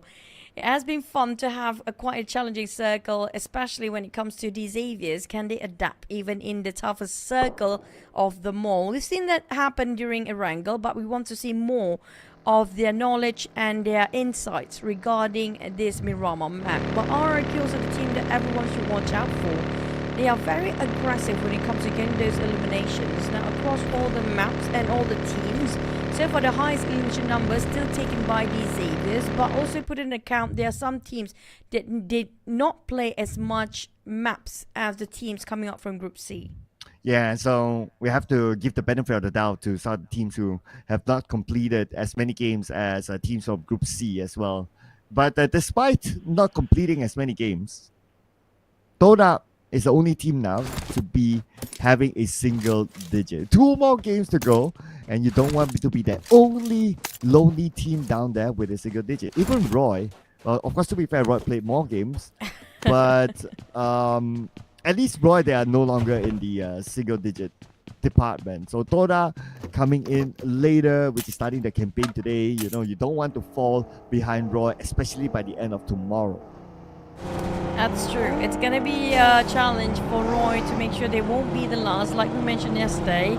Even if you are at the bottom, make sure they're not the last team to be in the class as well.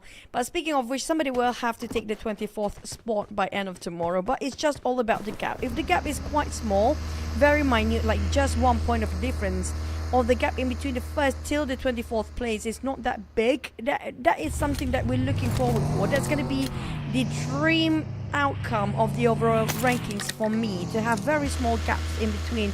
So it just shows that everyone is actually up to par, but it's all about these small issues that they need to work out, whether it's going to be their communication, whether it's going to be regarding their timing of navigation. But right now we do see still a bit of a difference of tier of teams, which can be a bit of a gap in between that. Yeah, especially teams like Xavier running away with it now.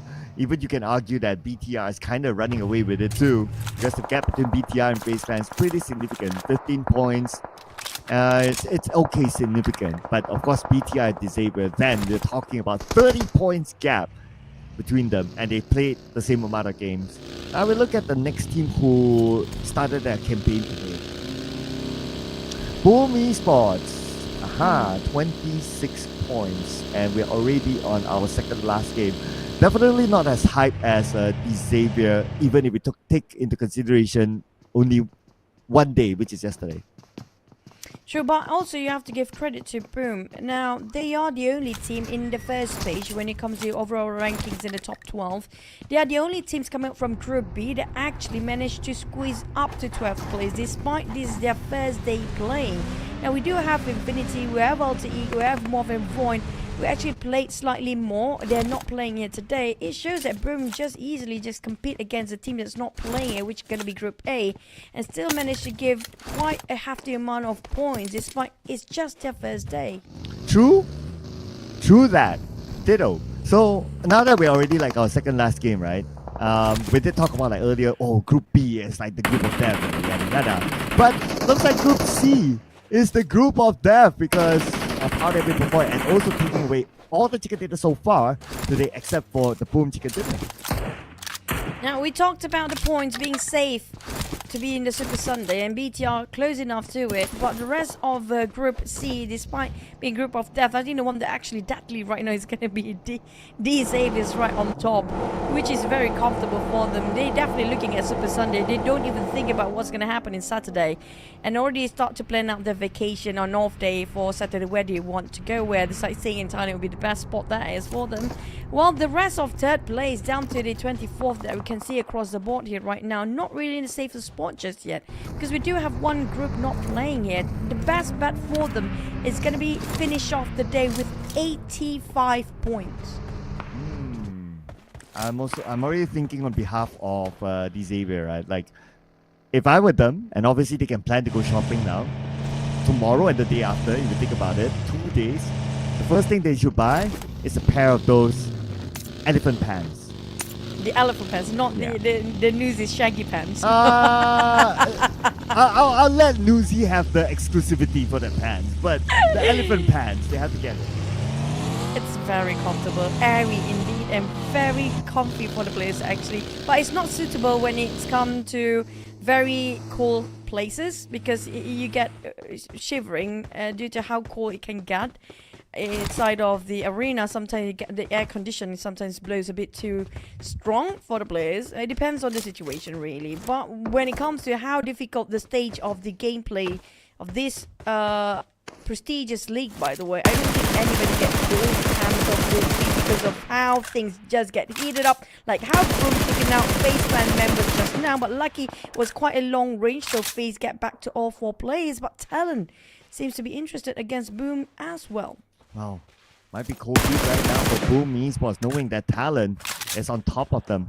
Yoru all alone, but it's a good spot at least to gather information. That's number one. And the second thing is to also to just let them know that, okay, we're here, so don't come to our area. So that like cuts out the potential rotation area for Boom Esports towards the area of Talon.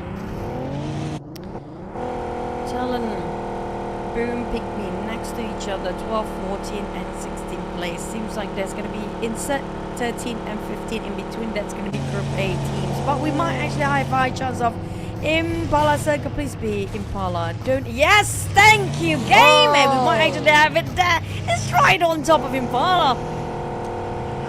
After countless amount of times for us to ask for an Impala Circle, finally we get it. Oh man. Okay, here we go. Okay. But I want like an Impala Circle. Don't go pull out to like, you know, away from Impala all of a sudden and give us a surprise. You want inside Impala with a multi-terrain area, a little bit of water in it. That will be the best final business. Now, we're going to have to wait and see. I think that all the teams are trying to get themselves as fast as possible to be in the center of Impala. They're knowing the fact that sort of circle will be so punishing if you rotate it very late. The teams that are coming out very late will be gatekept by so many others, and not just that, they might actually get the prime spot to take covers because it's quite scarce for them to have covers on top of Impala. Now, speaking of the team that are trying to rotate, they heard those gunfires and BTR decided to go forward, but they heard those gunshots, made a bit of a U-turn. While ZenKT actually doing it smart and doing it fast. They're taking the street all the way, the main road, and it's pretty decent for them to have those low grounds, but still cover themselves at the foot of the mountain. Boom Esports now against RRQ, and they took out No Mercy. The best survivor for RRQ, eliminated by Boom. So now RRQ, no best survivor. Have to depend on someone else, or maybe switch up their strategy to not needing to focus on survivability, focus on getting more elimination points and make us happy. That's true. We are already happy with this sort of circle, definitely. But on the side of Boom, despite their quite aggressive early start now, feels like they taste a bit of their own medicine, attracting so much unwanted attention while the other teams are migrating themselves. Yummy May, Razy, Pombic got himself the compound, but PIGMY Dimsy a bit too far, trying to gain as much information as he can to relay back towards the rest of the roster. So, information sent. And that's going to be pretty much about it, since they now don't have the manpower. They need to wait for more bodies to fly before they can truly execute big stuff against other teams, at least on an equal ground when it comes to the number of players. But even though we got a circle that is tucked to the right side where Impala is at, to my slight surprise is that we don't see more fights than what we already have. True. And also regarding the chat, we do have a bit in the future, so we have a slight delay to respond to it. I do want to point out a bit of a fact coming up from me. I already asked directly to it as Tani, Vampire's coach, when will Ravenclaw play? He mentioned last season he will never play again. He will be on the coaching staff, probably an analyst alongside Satani to figure out what's best for the team. Despite he was the IGL, but Vampires needed him as his consultation regarding analysis side. But the circa 100% Impala, we might actually have some teams resort to swimming club. Oh, yep, we might see that, but we'll definitely see RNG going out. But just to add on to the Ravenclaw thingy, that was actually planned during PMGC. Fun fact. Yeah, it's just that they took another season with him, and obviously now he's going to be on the bench at least. But for Roy, they will not be on the bench. They might be in the lobby soon, now that they've lost another player. And XERXIA, revenge served. But the rest of Roy, they're on the high ground. So XERXIA, if they were to show themselves, then the other members of Roy could probably get revenge on XERXIA even more. True. And what's quite alarming on the side of Roy's condition is going to be the point that it will carry over for last chance. It's going to be tough if they didn't actually score around 20 points just to get into the last stage later on. There's going to be a huge hike for them to just catch up towards all the rest of the team during the last chance here with only 20 points in their hands. That's barely 20 points. Hopefully they can score 6 more points across 2 more maps, including this one, to just get slightly a better advantage, slightly a better more points than they're starting off. Yeah, I mean, okay, as of now, 15 points, 2 players left. with 16 teams available. Oh man, this feels like a deja vu. You know, it almost feels like every round that Roy has been going through. I don't know about this about Roy. It's kind of hard, but at least okay. Right side, Roy has that high ground, which is pretty nice. It's just that they need to prepare to defend themselves against incoming teams. But speaking about defense, Vampire Esports and BTR. Here we go. At the moment we switch over to Vampires, two of them bleeding out already with Straps barely alive. Stone on there then will be left to bleed to dry. BTR, here comes the rush, they're not even hesitating, and Tony K towards the Nate. Bit too late as Lapa already dropped him to his knees with the DBS. Next is going to ring around the rosy around the doors. Well, the last player of Vampire still stands. How do they survive this? Line spray into the smoke. Satan to the right side. There's his target, and Vampire Esports eliminated with only 1 point this time. Vampires, we mentioned them just now. Things just going really sour for their side. BTR on there then might actually dig the same grave where they actually buried the rest of Vampires, because Team Flash seems to be very interested on pushing forward, but goes a bit more careful, very meticulous regarding whether to go in or not. These Avis a bit more engagement here as well since the start of the last round. They do have more active navigation throughout the map and getting more eliminations in early stage of the game as well. But we do have a bit of a Shiver Circle. Boom might actually have the center of it, but FaZe Clan's compound is quite solid. Oh yeah, I know, right? With the terrain surrounding them, perfect fortress for that team. And for TODAK, it's not good news for them, because right now they don't have the circle, then the blue is just right behind them. But it's probably even worse for Roy, last we saw them. But we're going to check out what's going to happen here with RRQ without No Mercy from the lower ground fighting against PIGMY. Brinky bleeding out. It's not being saved as Snake, just making sure that it will translate into 1 point for RRQ. RRQ, the only thing that's stopping them from just rushing into PIGMY's compound is going to be due to the terrain. They don't have those high elevations. They hardly can visualize, barely can see exactly where the positions of each of the player of PIGMY. But the moment they hike up, they will expose themselves to a different trouble entirely. If Crit VIP happen to be interested towards all the audio cues on this side, that will be trouble brewing up for Snake because of how those elevation of Crit VIP can easily take them down. So Asa for the lower ground, almost getting bombed. Oh, not even to let them find a shot. Thanks to the support fire by Yummy on the other side. Pombit is still alive. And now Yummy will come in onto Asa. Spray by Yummy. Knocked down. Out in the open. Asa will get a point instead. Willingly giving his body to his side of Vasai. Now, so just have a bit of a reload and needs to just visualize Pombit, but Pombit managed to flee by. At only 2 HP left. TODAK will be eliminated at 0. There's first 0 across the map here.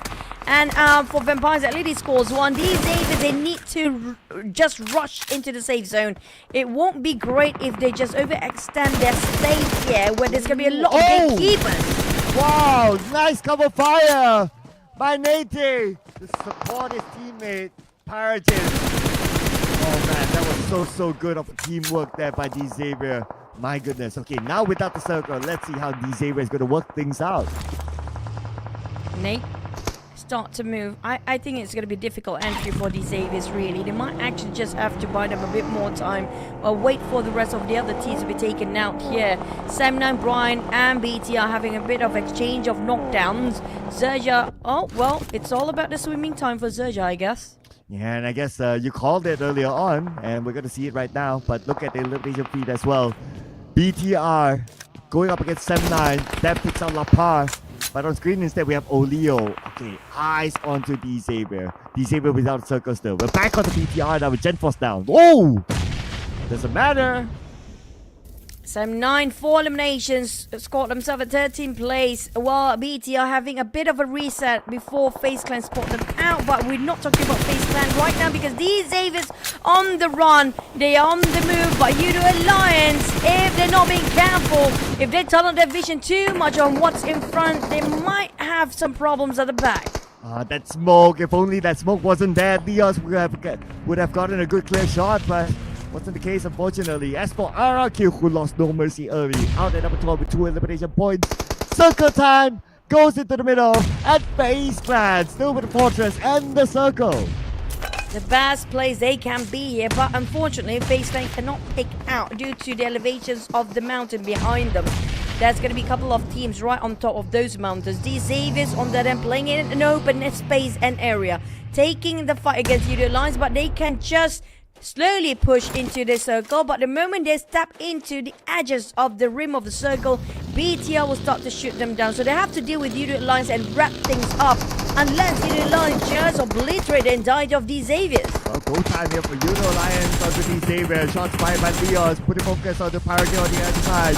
Nate onto him. Leons lost the fight, so that's going to be one down, but they traded back by knocking out Paragon instead. Behind Paragon, Shadows, the last man standing now. Lamborghini, he was out fairly earlier on, and now it's only down to the last man to fight against Yudo Alliance. I think Jimmy knows exactly where he's at here for Shadows or Levi, aka the same person, because he saw the silhouette across just now, but TALON is there. Yudo Alliance, oh boy, this is not great. They're coming in from every angle here. TALON cleaning up as a cleaning up crew. The housekeeping team is here to take both teams out. What a huge distraction, and because of that, D-Xavier is still in the game. You can see that TALON, they're not yet interested in D-Xavier. They want to play from the inner side circle instead. And if any blockage would happen, they will block D-Xavier from the inside. D-Xavier is being saved by TALON in that case then. They almost got obliterated by Yudo Alliance, but the one that actually kept them from behind just now saved them. TALON not interested into the Xaviers, but just giving away the positions once more. Mystery finish off Nate without even breaking any sweat.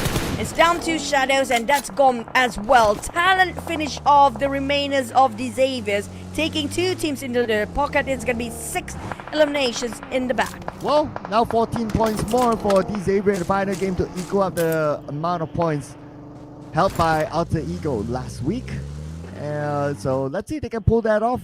Now, looking at the left side circle, 3 teams next to each other, including Team Flash and BTR. Don't forget about FaZe Clan. FaZe Clan start to open fire against BTR now. TALON, BTR, and also Team Flash happen to be in triangle, and FaZe Clan make it the 4th person, but they do have a bit of disadvantage when it comes to the terrain itself. Hardly visualized on BTR and Team Flash at the current moment. Crit VIP is around the other side of a corner. I think that's the last play. No, they still have a full squad. Boss passing by in front of him. JetForce fires back. One nade sent off the side of JetForce. Shredded down to 50% of health. JetForce fires back, but Quang's going to come in from the other side to knock down Satar. Quang switch it over. DBS gonna do all the work. CQC on not mid-range. Still DBS kind of trying in that victory. Quang switch it over for his pen in case somebody starts shooting, but Ghost is already trying to cook up the nade, but there will be nobody for him to point out because of the distance between them. Young take it on Axel. TALON, they are in shambles. Also to note that FaZe Clan still has the circle, my goodness. And now a lot of pressure on the side of TALON. Fires back. It's Yoru. Yoru's got to be careful. One last kick of help onto him. Pico blown up, nowhere to go. And they don't have circle as well, so they got about 20 more seconds to decide how they're going to do this. If FaZe can really score the chicken for this map, Cloud, we are the GOAT. We actually called this one out before. So if it happens, it's on us, okay? We're gonna get to take a credit away. But speaking of crit VIP, they're taking out PIGMY from afar just now across the other side. And I'm not sure how far they are from the circle. Are they even playing in the blues? And not really. Still having a full squad. 4 teams. 3 teams with a full squad. The rest is going to be a trio. 6 teams remaining. With Team Flash slowly chip down the remainers of TALON. Oh man, I don't see any way out for TALON now. Brave and Quang. And TALON, they're suffering at this moment. Yoru is out of his vehicle. In fact, they don't have any more vehicles. I don't know how TALON is going to get out of this. Team Flash quite splitted about, trying to spread the angles, making sure they have as much information as possible. But for the side of TALON, the only way for them to actually survive this is trying to climb down the hill, slowly playing around the corners where FaZe Clan at, and make a slow and silent entry to where FaZe comes down. But they have to fight Team Flash either way because Team Flash is putting them on a leash and too tight for them to just break about. Yeah, it's like pick your poison up for Talon. Try to take out Team Flash or go down and face FaZe Clan. Nade after nade sent out the side of Yoru. Oh, the nade just beside him!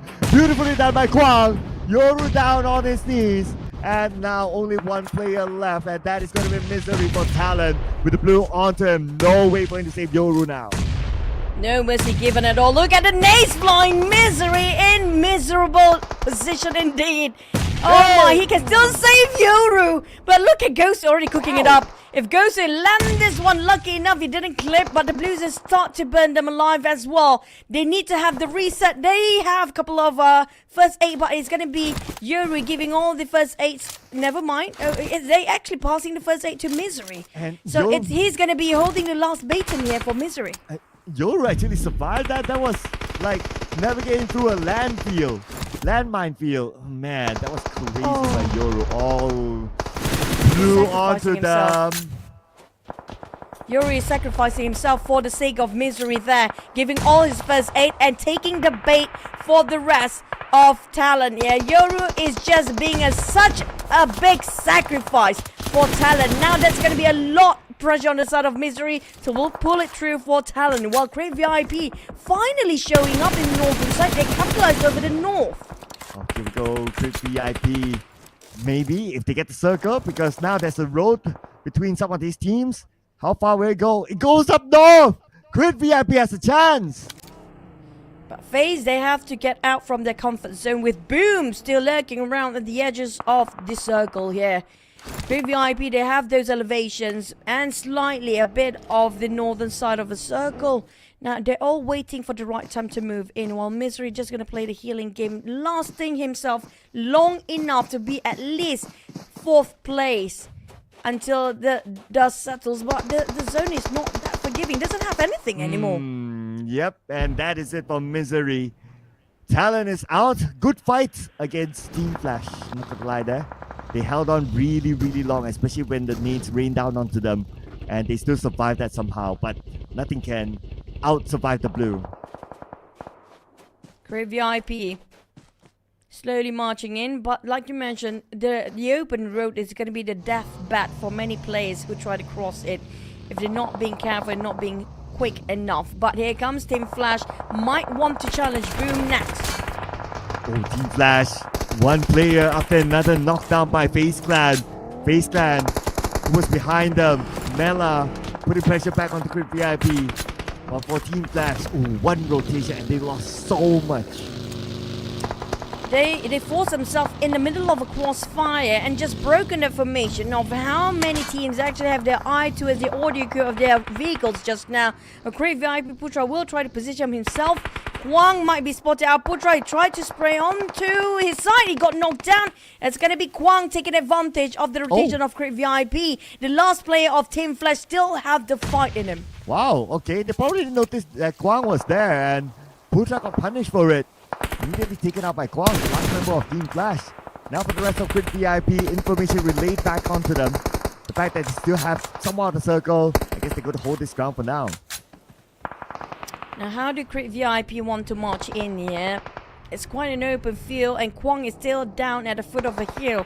We'll make sure that he will shut down all the entrances coming up from the side of Crit VIP. But Boom is nearby as well. But lucky enough for Kwang, Crave VIP told their vision towards Boom instead of him, so he's quite safe in the center between of these two teams. At this moment, he will wish that he has an invisibility cloak. Oh, man. And hopefully other teams cancel out each other so that he can go up as high as possible, but now Kwang has to fight back! He got one knock, but Iron Pro fires back onto Kwang, and that is it for Team Flash. Now FaZe and NKT will still have the domination of the Reds down there because all the ones that actually having a top 4 all having red color on their logo. It's all about the color, boys and girls. But back on the side of FaZe Clan, they're fighting their way through the smoke. Might spot out NKT. NKT will have to force out where they were hiding before because of how the circle shifted away and FaZe happened to be in the center. Can they hold their ground yet? Oh yes, so far so good for FaZe Clan. They came out of their fortress nice and safe, not losing anyone. But NKT, they were quiet for the longest time, and now it's their turn to get in. 2 eliminations right now secured by the side of NKT. They do have some slight advantage over the slopes where they are hiding themselves from the eyes that's spraying towards their side. But FaZe Clan split it into 2-2 formation. Boom Frenzy trying to open up the flank angle. Crit VIP will be the one to chip off by the blue zone. That one singular player left, but FaZe found an opening. Shot down on Razy. FaZe always plays himself in the top 4 without any chicken yet in the top 3 overall rankings. Can they finally secure 1 chicken here? Here we go, Boom Esports on top of this hill. One of the good positions in this current situation. As for NKT on the lower ground, we're going to the stage 9, ladies and gentlemen. This is going to be the stage where the circle closes entirely. And if we take that into consideration, FaZe Clan actually is in the best position. FaZe Clan having a 4v4 probably against NKT, while Boom having a trio, but Boom trying to sort things out with NKT first. If Boom just decide to just go into NKT's place where they are positioning themselves, this is going to be 100% sure of FaZe Clan's chicken here. Yeah, absolutely. And plus, other teams might cancel each other and not put the focus into the middle because they might need to focus on the side. Now we can see Boom going up to the high ground. Oh, Mela needed out by the god. Okay, this could be a plot twist. FaZe Clan start to take a bit of both teams poking NKT and also Boom at the same time, but Bombit managed to explode it. Ventura is down there. Razy trying to find the visualization to the side of FaZe. Found Ondas. What a spray, a crispy one. And Razy just stopped in halfway here when he was throughout the entire day. He just come in with the rest of Boom, and now he's doing so much job. FaZe Clan, they open up fire too early, and this cost them the entirety of the chicken dinner. Well, it's not over yet for FaZe Clan. You see a Momo against Mela, and somehow Mela is managed to recover himself. Momo fires back, NKT eliminated. And now Crit VIP as well. FaZe Clan versus Boom Esports. So for sure, again, we'll get a red color logo team for this chicken dinner. One more to go. 1v1, Razy versus Woman.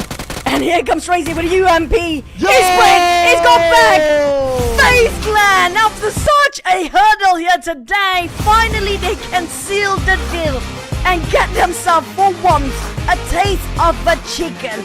Multiple times they got themselves the top 4, but never the chicken. The only team that didn't score any chicken in the top 3 early on finally put a number in that chicken slot of a 1. You cast this thing, it's going to be a plot twist.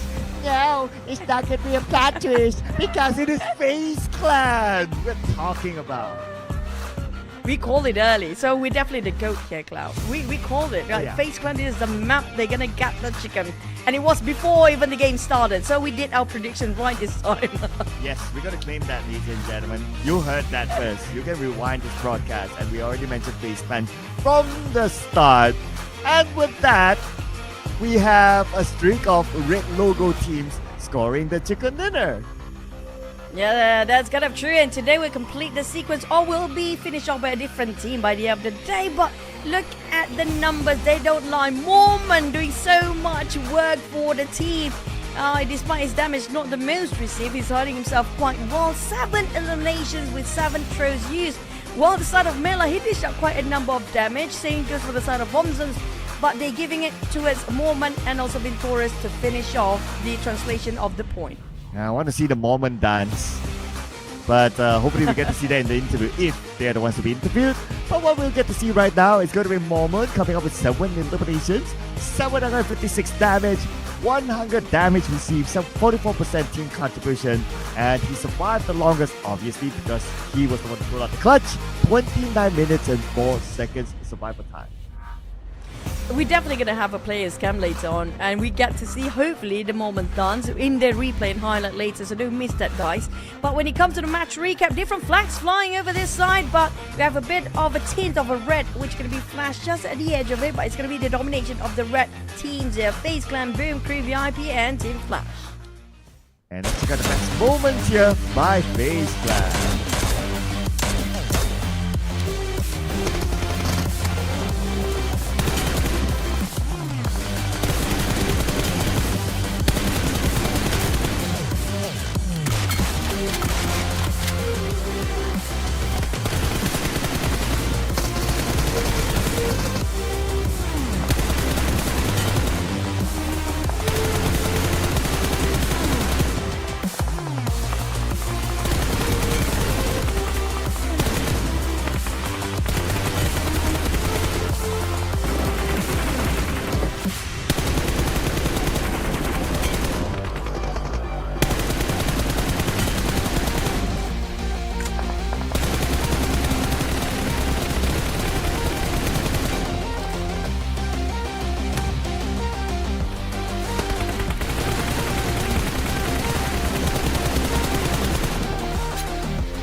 Here we go, FaZe Clan. Though not more than 10 eliminations, well, no one else got more than 10.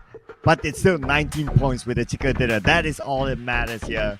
And the other teams within the double-digit bracket is going to be PUBG Esports, still on the roll from their previous chicken dinner, and GEEK VIP with 10 points collected this time.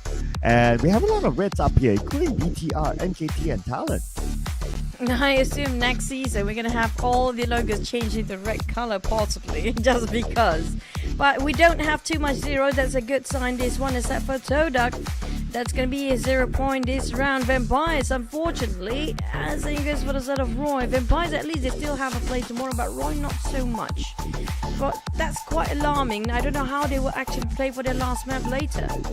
Yeah, we need to see how they go back to the drawing board on the Saturday match. But now, Xavier, okay, 114 points. One more game to go to maybe or maybe not overtake Alter Ego in terms of the most points collected, which is 129. So they are now 15 points away from evening up the number. Doable, definitely doable. Or they can test things out. They are pretty comfortable with themselves. FaZe versus Boom. Now this is going to be the comparison between the two teams here, with 45% slightly towards the top 4 rate of FaZe Clan. Throwables definitely on the side of FaZe Clan as well. Except for the placement points, we do have a bit more slightly on Boom's side. But when it comes to the eliminations of the leader between the two teams, Mormon and Razy. Razy has been very sharp with the sprays, and Mormon has been very daring to push himself forward to work in the smoke and find himself those eliminations. I like how we're comparing the two players that 1v1 each other towards the end earlier on. They happen to have the same stats, but obviously Mormon came out on top, and he was really smart to also utilize the nade in front of that landed right on top of Razy. So that was a really good creativity by Mormon. And when it comes to the gunslingers, so FaZe there had the most damage out, 2086. Boom, not too far away, 1977. And then we have a decent gap with Team Flash, 1794. And then GEEK VIP, 1417. This is also GEEK VIP's best round today.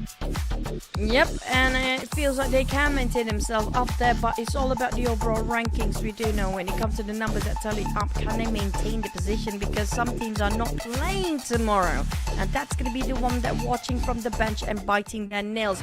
But it's going to be a red day indeed, Clown. We do have BTI and KTD, Xavier's Boom and FaZe. Who's the red color? Did score any chicken for today yet? TALON! Looking at you guys now, okay? No pressure, TALON.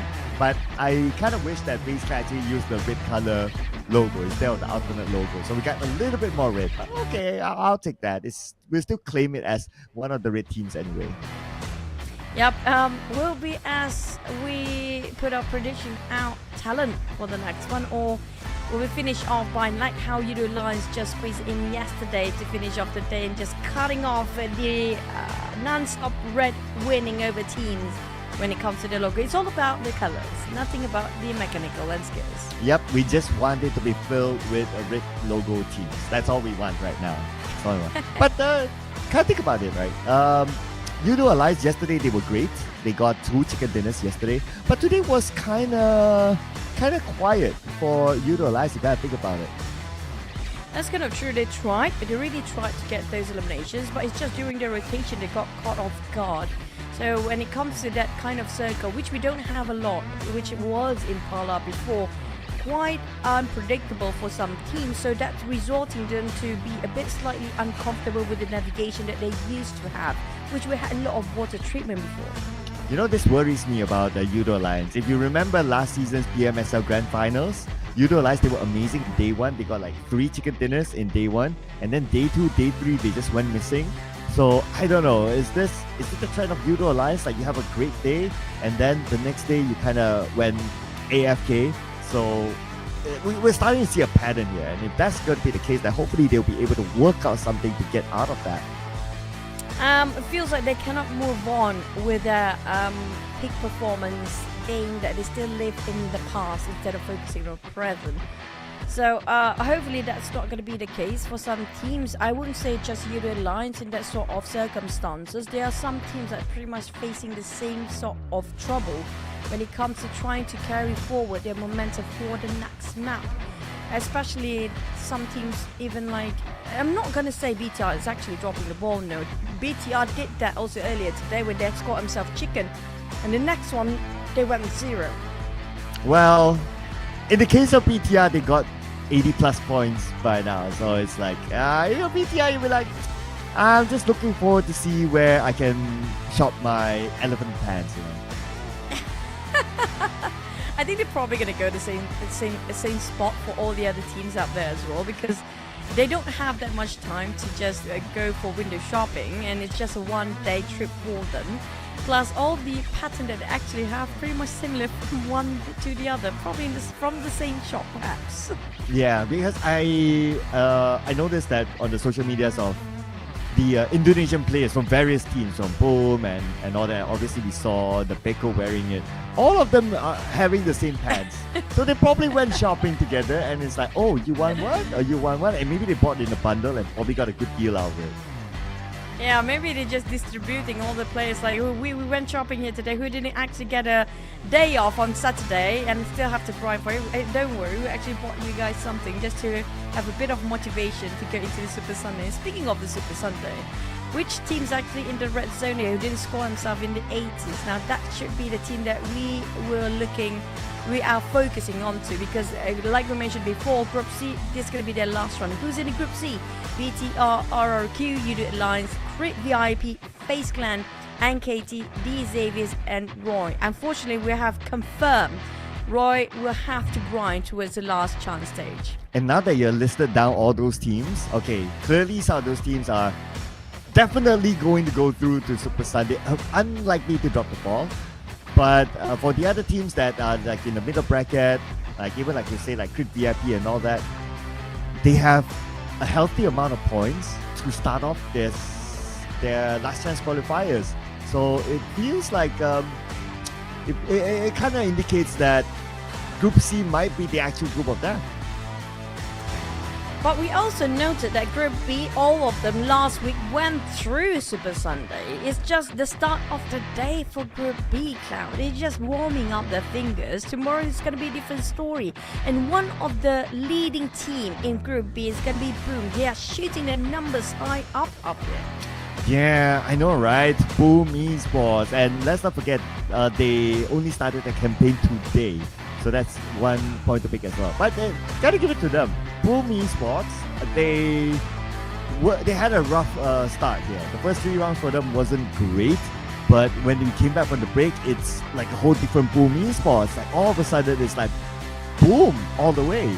And if I were to imagine what happened behind the scenes, unfortunately, I can't show the audiences what might happen, but I can put out a sticker in our group and you will see what I mean. But we do have the Tachibana twins. Are they playing together or not? Because Jan was just being swapped out back, and last map we might have XERXIA still play. When it comes to the line, I just missed one more. Who's the furthest right? Yep, they're just gonna put back Leon. XERXIA is out. It's back to the original lineup on the side of BTR here. Yes, and looks like we're going to come back to some of the original players who started the day. And to note that, to Choo-Choo, I already put out the sticker, so that's probably what happened behind the scenes. Okay. More. Okay, I love this guy. Like, can we have more moments? You know what? This is an content idea, right? Compilation of moments. I would so dig that. Oh my god, I'm looking at the sticker. I've never seen this side of cap before, but we're going to talk about later on, because we're heading into our last Miramar map of the day. When it comes to Group C, this is going to be their last game in the group stage. Let's just have a look in Miramar.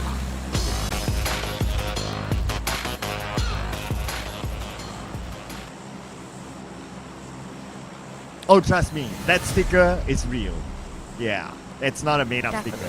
But anyway, last game here for today, ladies and gentlemen. Also the last game for Group C, by the way, to note as well. Flight path is going to cut across Lost Learners all the way up to Oasis.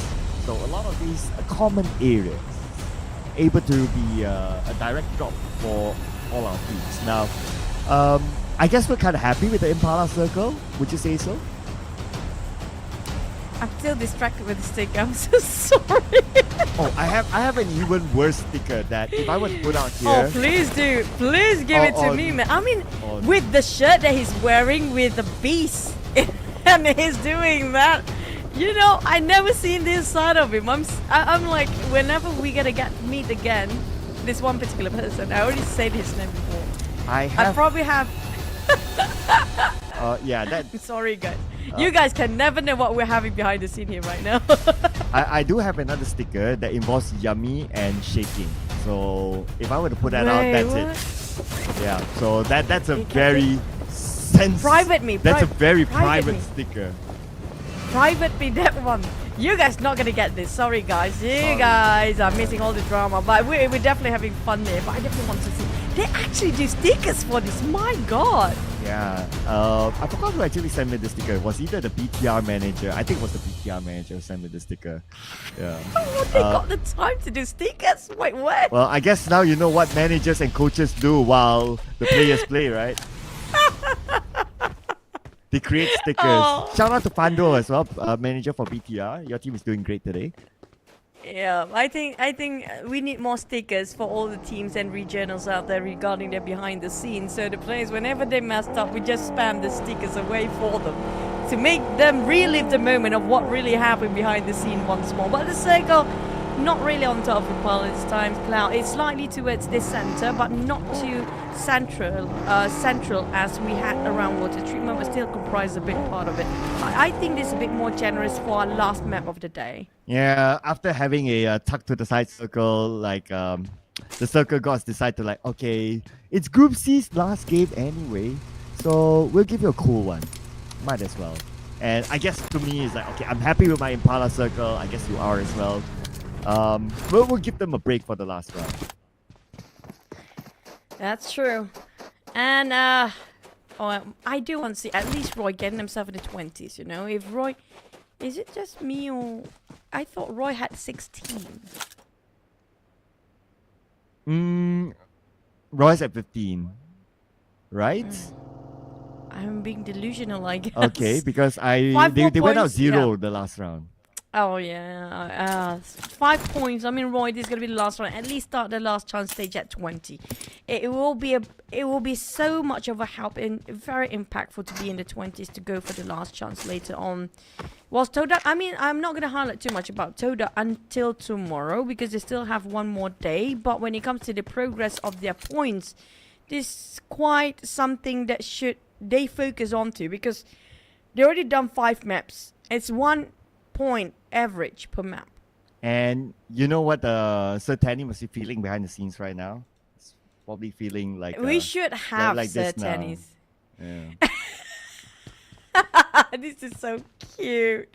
This is how we imagine Sir Tanny. He's like the gentle father figure for me. He's a very kind person, by the way.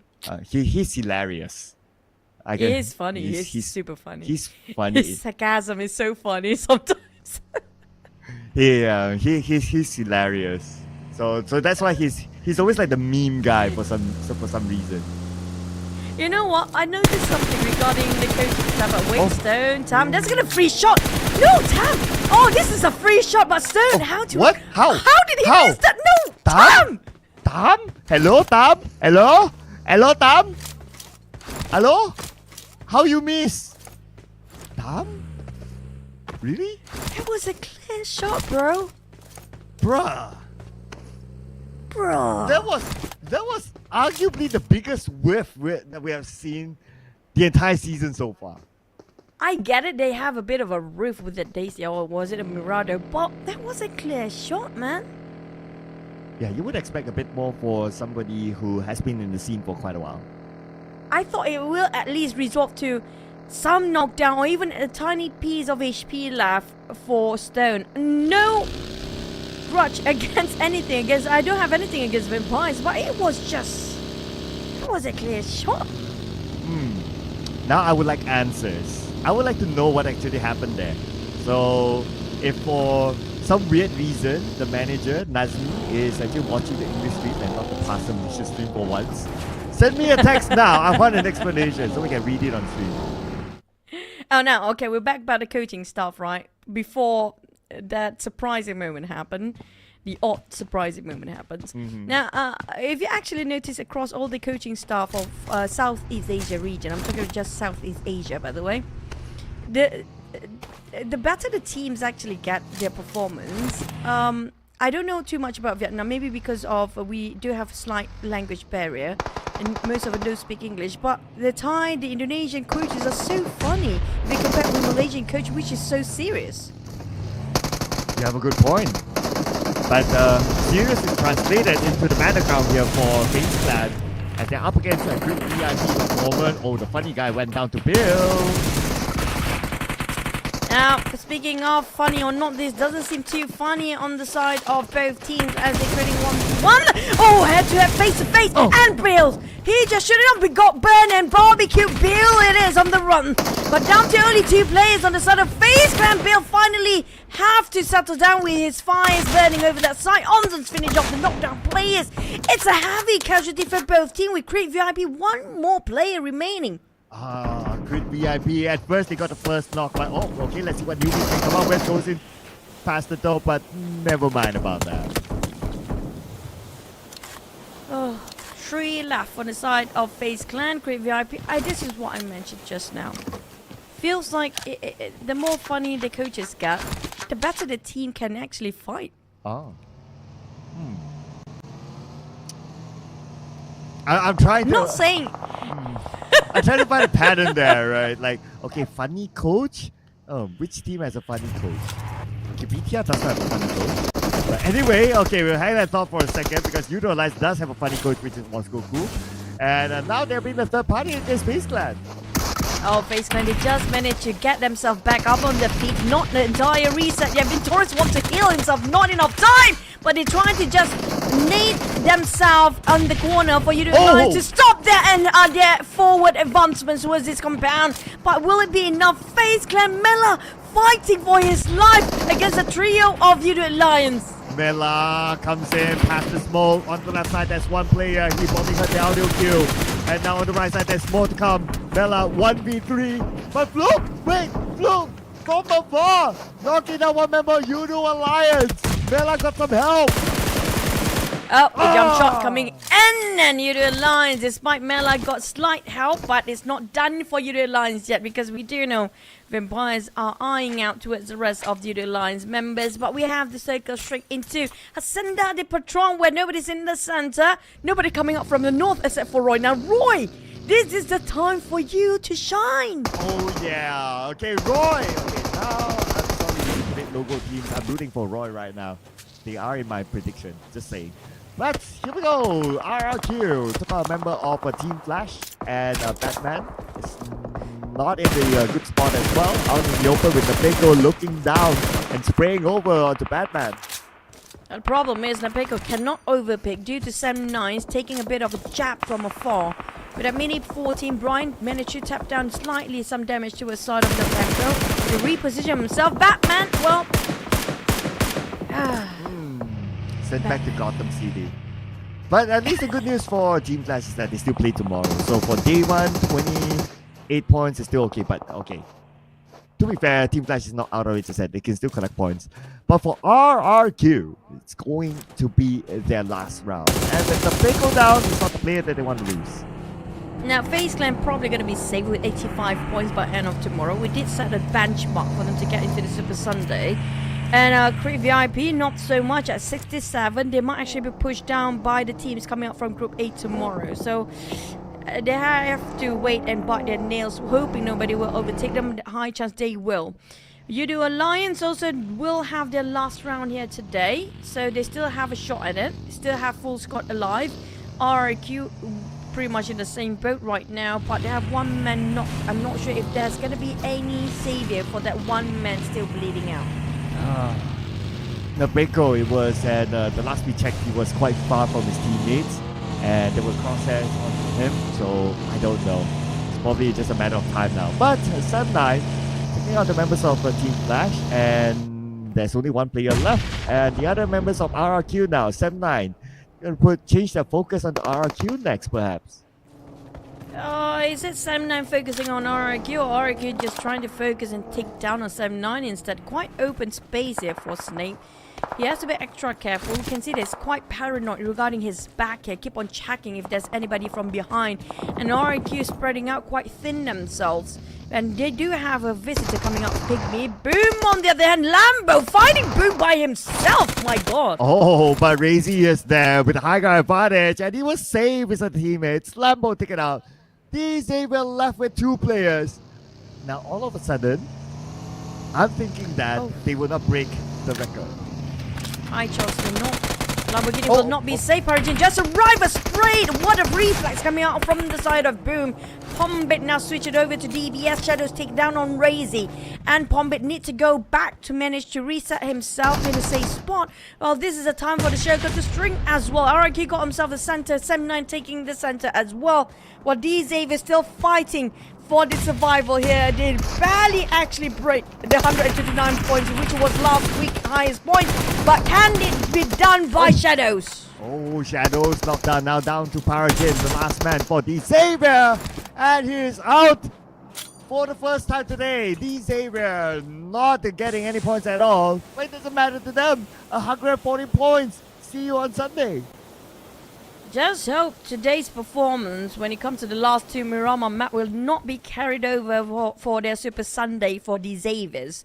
Because this must be devastating, despite they already secured themselves Super Sunday, but they never cheer, they never celebrate for the Xaviers until they actually lift the trophy. And this also given the opportunity for BTR to close up the gap for a bit, but it don't really matter at this point, really. Because I feel like BTR and FaZe Clan pretty much 100% secure for the Super Sunday. And speaking of BTR, that's where Team Flash taking them down. Yeah, Team Flash is the team that could use extra points at this moment. But okay, Gosu 1v3.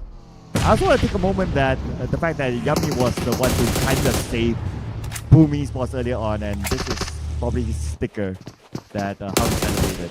But anyway, coming back to BTR from the chase, and that is how they will take out Gosu, Team Flash. See you guys again tomorrow. I'm definitely going to save all these stickers away. I'm still waiting for the one that's prohibited one for you to directly send it to me. That is haram. Oh, come on. I love haram stuff too sometimes, man. Come on. Okay, right. That is something that I can only show you in person.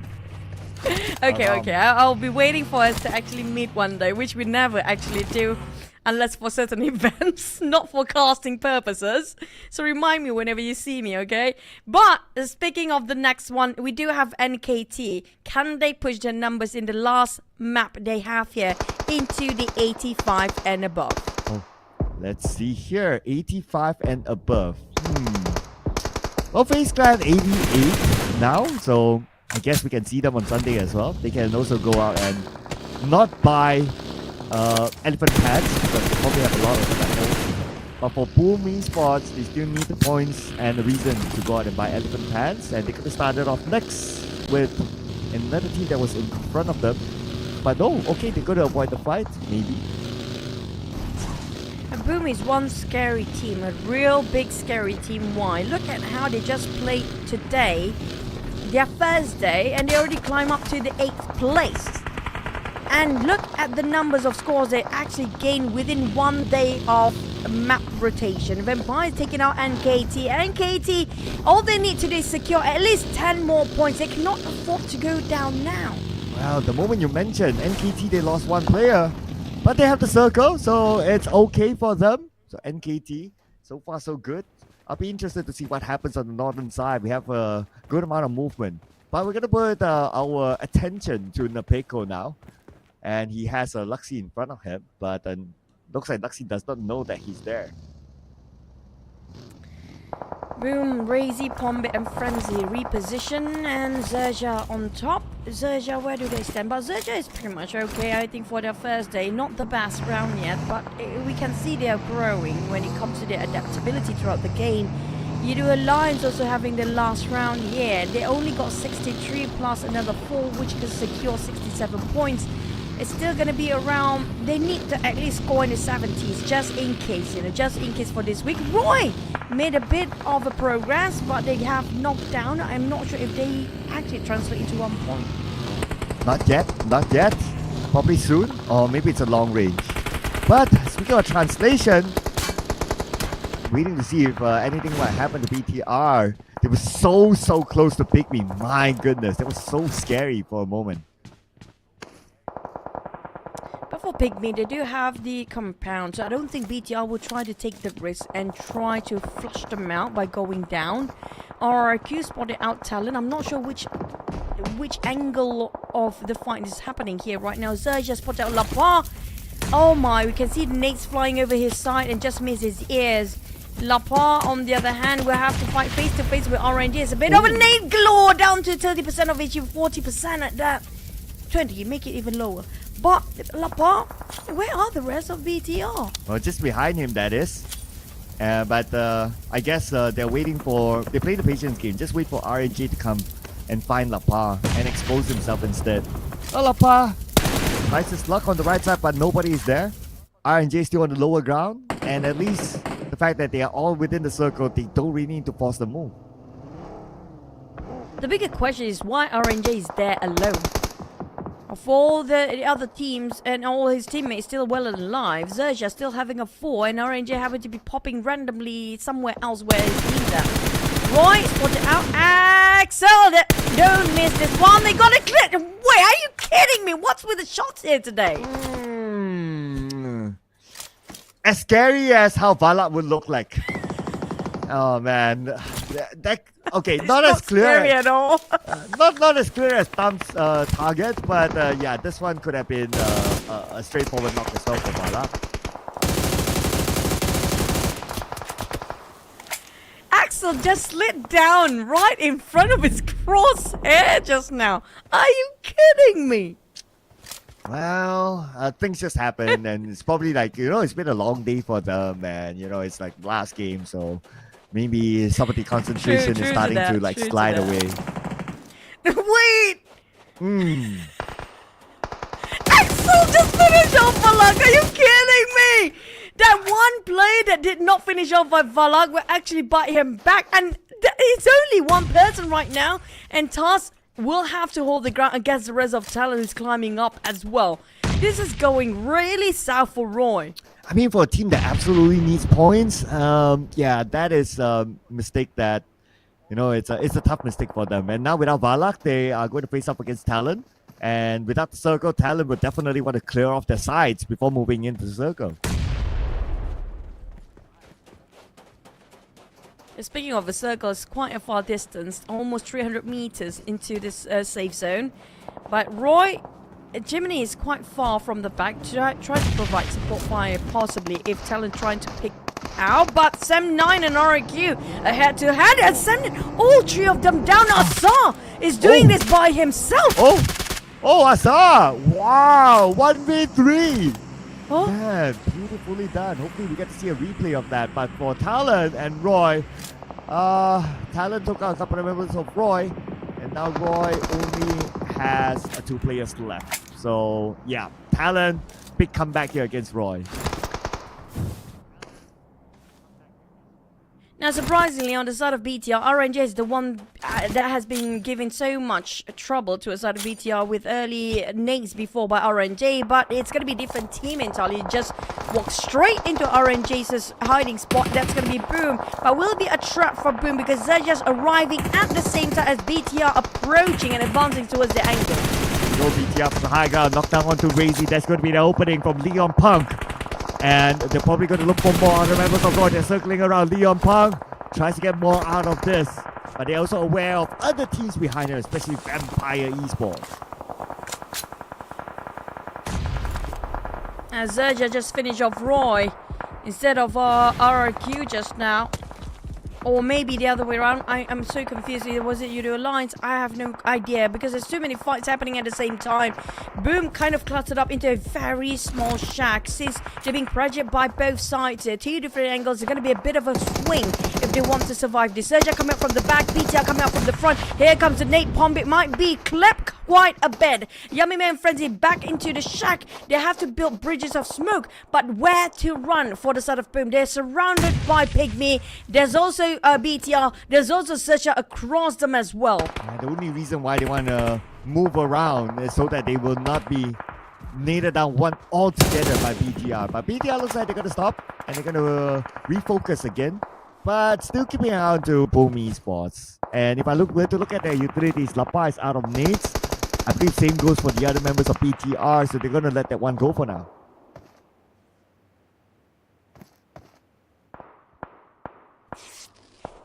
Yoru just healing up. Talon. There's also vampires, if I'm not mistaken, just on top of those mountains. If I got it wrong, sorry for that. But Yudo Alliance, yep, there's the vampires taking a bit of a compound. They might actually have a shot at winning the chicken here if the compound's still inside of the circle later on. But the circle will shift away. Will PIGMY in trouble? Yeah, not really, just slightly. But BTR's quite in the center. The small shack, BOOM still holding on, will be very high value for them to take covers. Because SERXIA will try to force the fight just to cut across to be in the safe zone. But the team that I'm most worried for now is going to be Talon. 2 players, other side of the road, and at least 3 different teams looking at them. So if Talon can somehow get out of this, it's going to be a miracle. It's kind of true. If they want to cross the road, I don't know if they have enough smokes even for Talon to cross over the other side. Here comes Axel.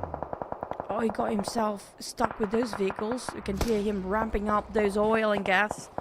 SERXIA's on there then, tossing the nade towards BOOM. Look at the nade. It's not really. Oh. It's BOOM. Pombit taking on Z. It's the other way around. Megamind down to only 20% of HP left. BOOM, if they take out SERXIA, at least the pressure is tremendously reduced to only one team to focus. That's going to be BTR. Oh, SERXIA, how are they going to get in now? One of the players down. And XERXIA on his knees as well. Miramar at the forefront against BOOM Esports. Nathan on the side of Pombit. Pombit relocates himself onto the higher ground. Frenzy knocks down Leon Punk. Looks like BOOM is leading 2 teams at the same time and they're doing well. Technically, this is one of the best teams when it comes to swinging and flexing their strength. You give them so much pressure, they still manage to swing it over and just find their flexibility and how their reflexes against all the teams at the same time trying to shut them down.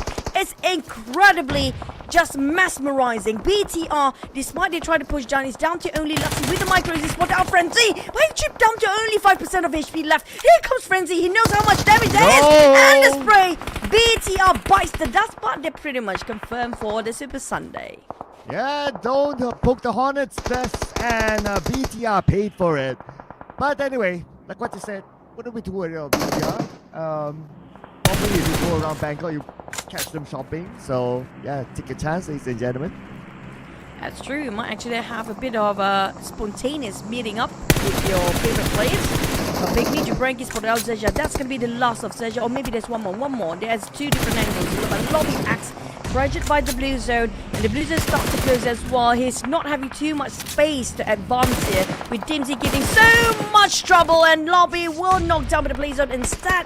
While the last player of SERXIA around the right side of the corner cannot do much regarding this. The tap coming up from Jabranki just to get the points away. Oh, lobby, there Nope. goes. Oh! Nope. Oh, okay. All right. Very, very slick of lobby there to deny the point away from the hands of PIGMY. And now PIGMY, they would have wished they got that point. I mean, it's only day 1 for them, so they would want as many points as possible to be comfortable tomorrow. But the one that actually have such a huge jump, BOOM, despite they only played the least amount of maps regarding the top 8 teams up there, they still get themselves almost 10 eliminations. We're only Frenzy, the last player alive. But when it comes to the numbers, my god, they're going to have a great start tomorrow as well. As PIGMY, on the other hand, today is going to be also their first day. I think it was their second day. Jabranki and the rest of PIGMY spreading out, trying to find SERXIA's last player. Megamind it is. Megamind, yes. Hold on to that position for the longest time. The last we saw him fight against a BOOM Esports, and he was somewhere at the forefront of the fight, but he still survived it up till now. But another team who's actually doing well this round, Vampire Esports. Let's see if they can come up big finally. Now, also, between BOOM and PIGMY, these 2 teams from Group B having such a huge jump, including Talon. Well, we don't have the streak of a red anymore, and there's a team repeating of getting those chicken, which can be NKT. We see a glimpse of Mr. Joe just next to Yudo Alliance, the other side of the hill, obviously. Jamie trying to feed off all the information. He might actually spot out UI if UI stands, but the problem is, are they already coming in? UI! Oh, man! Okay. Discipline, ladies and gentlemen. Yohai probably knows that he's not going to hit the shot that easy, and that would just awaken Adit Luke to take him down. I don't know, maybe Yohai would try to survive the next stage of circle. Now, the best that he can do is just to stay as quiet as possible. But Vampire Esports not going to stay quiet, but Luke, why? Why did he nade himself? He flipped himself just now. That self-nade, maybe because surprised by the sudden attack of the teams that's coming in straight in the line of sight for the side of Vampires, which was NKT. And now the Blues start to shrink. Vampire turning K. He needs to do some damage control against this, trying to stop NKT from advancing. Here comes the nade, dropping straight into it. Tiso, but just clip a little bit of it. At least got one knock, which is going to be triple F. And Vampires, but at least they're fighting back. Oh! Stone shot from behind. And guess who? It's Megamind! And it's Tony K got him back, but because of that, now Mr. Joe probably can beat him off! But Yudo Alliance had to be there to sort of save Tony K. 3 teams going down back to back, leaving us with only 4 teams left here, with Yudo Alliance still having a 4. PIGMY, Sam9 has a 1. Vampires down to 1. Now, Yudo Alliance is going to be meaningful chicken dinner for them, because this is going to be their last round of the day, as Vampires being eliminated. First Sam9 down to 1, last play of UI, and Yudo Alliance being spotted out by PIGMY. PIGMY, this is going to be their first day. They still have tomorrow, but Yudo Alliance, can they shoot up the numbers to be in the 80s in this last map? What I'm worried for Yudo Alliance is now that Yuhai is behind them. Could probably backstab Yudo Alliance and bring us a plot twist. Ooh, it's going to be big, because right now Yudo Alliance focusing on the PIGMY. Based on the minimap, they still don't know that Yuhai is there. And here we go. Okay, Yuhai. Oh, is he going to be the one to break Yudo Alliance's heart? He can do whatever he wants to. Nobody knows where he's at, and UI just waiting for the right time. He's still in his vehicle, knowing the fact the next circle is slightly around less than 100 meters away from him. If he needed to, he would go straight, just pushing the gas and go straight into the center. But no, he just jumps down, slightly hike up, down to only 40% of HP here. No first aid, nothing. But the blue zone is not that forgiving. It's quite open, nobody focusing on him. And now that he's proning, no sound at all. And if we look at the arrow of Yudo Alliance, they're all looking forward. Oh no. Pull the trigger, UI! Knocked out, but no! Not able to fit it on GBOP. Lucky enough for GBOP, and none of his teammates is there to fire back on the UI. But that could be a signal for PIGMY to let's go, guys! Now with one knockdown on Yudo Alliance, giving them a bit slight decapitating disable. PIGMY going in without thinking twice, back to 3v3. A 50-50 shot between these two teams. Yudo Alliance, they needed them more, but how much they are desperate to get this chicken away. Yudo Alliance, they are fighting back towards PIGMY though. As we can see here, Leon took out one member of PIGMY. Yudo Alliance, 3 players versus 2 from PIGMY. Inside we got Jabranki coming in. That's what we're going to be Billboard. Billboard fired upon Yudo Alliance. Adin Luke knocks him down to 50% health, make that 10% of health right now. Yudo Alliance on the chase. Now only you have to deal with 2 players of PIGMY at the same time, with Billboard down to only 5%, reset himself to 80% of HP. Jamie trying to give a bit of a pressure on this side, but the grenade will be cooked by Jabranki to just fight onto Oleo. If he's not being careful, he might caught in the trap. Adiklu going for the far flank, while Oleo and Leon trying to take the forefront. Jamie and also the other side, which is going to be Adiklu possibly, or Oleo trying to open up the angles, going for the flank side. Now PIGMY, if they actually score the chicken, it's going to be them clutching now against 4 players of Yudo Alliance. Here we go, Yudo Alliance. Oh, the molly was not Leon, so moving forward. And now Leon, who needs to win the fight 1v1 at least. And Leon won it! Leon won it, leaving on the PT with Billboard. Billboard on the lower ground. And Yudo Alliance definitely will not let go of this chicken dinner. I mean, he's now down to his plastic of health, and Yudo Alliance will wrap things up. And as of yesterday, just like yesterday, they scored the final chicken dinner. This time, Yudo Alliance did it again. Deja vu when it comes to the breaking of the streak of the red logo team. The green have to squeeze in the very last minute, just like exactly how they did yesterday. You mentioned Cloud and Yudo Alliance. It feels like they save up all the energy they have left of the day for this last map. Woo! All in for Yudo Alliance in this final game. Now it's all about looking for who is in the top 8 after the season jam, and while we calculate the scores for everyone, including ourselves as well, let's check out the scores from a Yudo Alliance. So they scored, wow, that's a lot of eliminations. That's 14 eliminations this round. Another high-end frag here from Yudo Alliance. Last time we saw them in the 60s. Definitely they're already almost hitting the 90s by now with the extra 20 points plus around 24 points in total they just gained. They are 100% into the Super Sunday, I assume. But when it comes to the MVP, we have to give it back to Adik. Look, it's been a while, but it is always one of the best plays for Yudo Alliance. 6 eliminations, 874 damage, 670 damage received, 29% team contribution, and of course the maximum survival time of 29 minutes 5 seconds. Yudo Alliance is our MVP in this round. And let's not forget about the other top contenders. BOOM Esports, welcome back to a consistent performance. And we also have PIGMY there as the second place finisher. And also we welcome back Vampire Esports, their best performance today. Now coming up from Group B, PIGMY and BOOM definitely have another shot at tomorrow's games. But when it comes to how they score the chicken, let's have a glimpse of the last map of today, which is going to be chicken dinner from Yudo Alliance.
And here is Yudo Alliance, 24 points, more than doubling the number of BOOM Esports.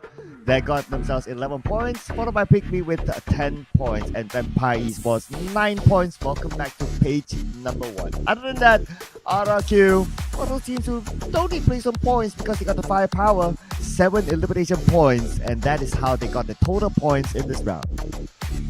Well, they have a lot of zeros at the back. Only one disabled, surprisingly. I mean, like, not really surprising. They are quite comfortable up there. All they need to focus for this grouping stage right now for the teams is going to be getting into the Super Sunday.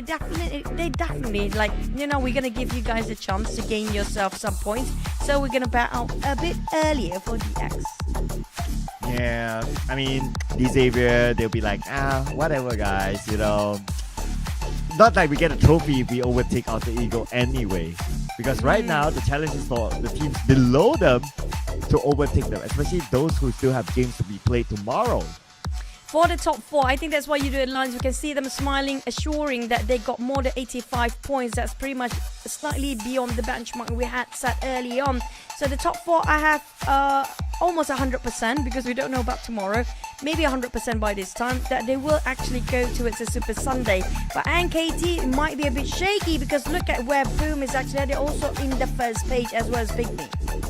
And on page number 2, so yep, I mean, without a shadow of a doubt, Roy would definitely need to play the last chance qualifiers happening on Saturday. As for TODAK, after day number 1, still the only team to only have a single digit at 7 points. A lot more to do for TODAK coming back to the drawing board. But we're going to compare 2 best players in this round. Look at Asa. Asa just now, that was a big clutch. He did so much work by himself, 1v3. Definitely the team contribution will be towards his side here, majority of it. But damage-wise, almost similar. Eliminations on the other hand, more towards IQOO, maybe from the long-range shot before. Yes, and both of them, of course, are playing significant roles for their own team, especially Asa, who came out with a great clutch against Sam9 earlier on. But top 4 gunslingers. The Yudo Alliance, obviously, most eliminations, so 2,575 total damage, followed by RRQ. 7 eliminations, that's all they got, but they got 1,840 damage out, so they did a lot of work in this round. Followed by PIGMY with the second place finish, 1,732 damage, and PMSL Esports consistent since the second half of the day. But we'll pass it back to our host at the main stage.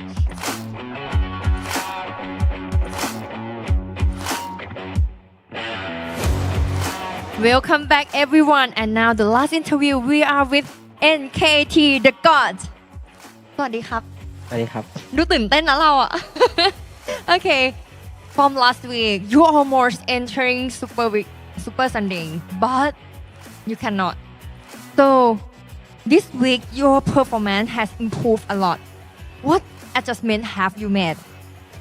ก็ในอาทิตย์ที่แล้วนะครับทีมเราไม่ได้ไปเล่นในรอบซูเปอร์ซันเดย์ขาดอีกแค่นิดเดียวแต่ฟอร์มการเล่นในอาทิตย์นี้ทีมเรามีฟอร์มการเล่นที่ดีขึ้นมากๆเราได้ปรับเปลี่ยนหรือว่าปรับปรุงแก้ไขอะไรมาบ้างครับก็น่าจะเป็นเรื่องแผนนะครับ ก็คือรอบที่แล้วเราพลาดยังไงเราก็มาแก้ใหม่ซีซั่นวีคนี้ในวีคนี้ครับ Mostly we learn from our mistake. We see from our mistake that we have been done in last week and we just eat it and improve every strategy that we can do.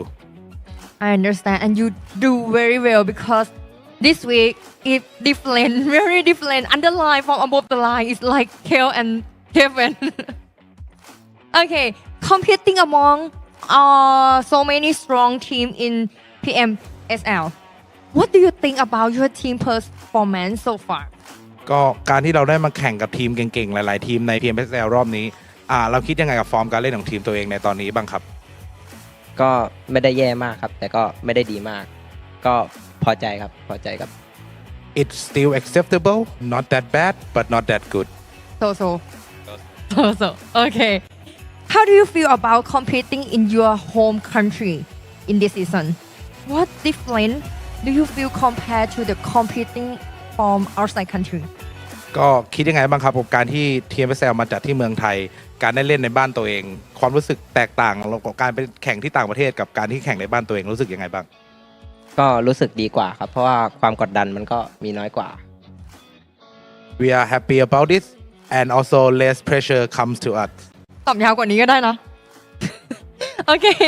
Okay for the last one any words to your fans ข้อสุดท้ายมีอะไรอยากจะบอกแฟนคลับที่เชียร์เราอยู่บ้างไหมครับก็ฝากเชียร์ NKT ต่อไปนะครับและก็ขอบคุณครับที่รอเชียร์พวกเราขอบคุณ Thank you for supporting us and don't forget ครับไม่ Okay Not really Okay I trust you Okay thank you so much for today and now it is the final pass already let's go back to the caster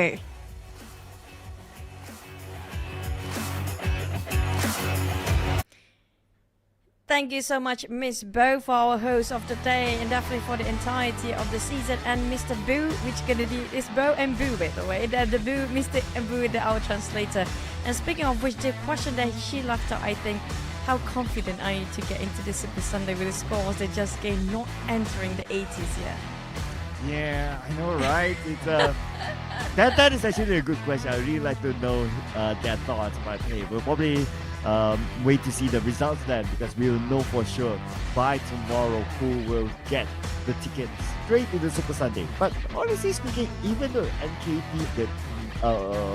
if let's say if NKT do not get the ticket directly onto Super Sunday, their points are pretty comfortable even if they have to play the last chance qualifiers.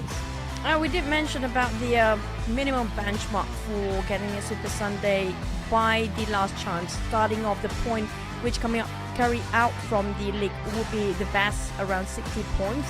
If you got more than that, definitely it's going to be a comfortable ride for these guys, just cruising through the last chance, unless they botch it in the very last minute, who knows.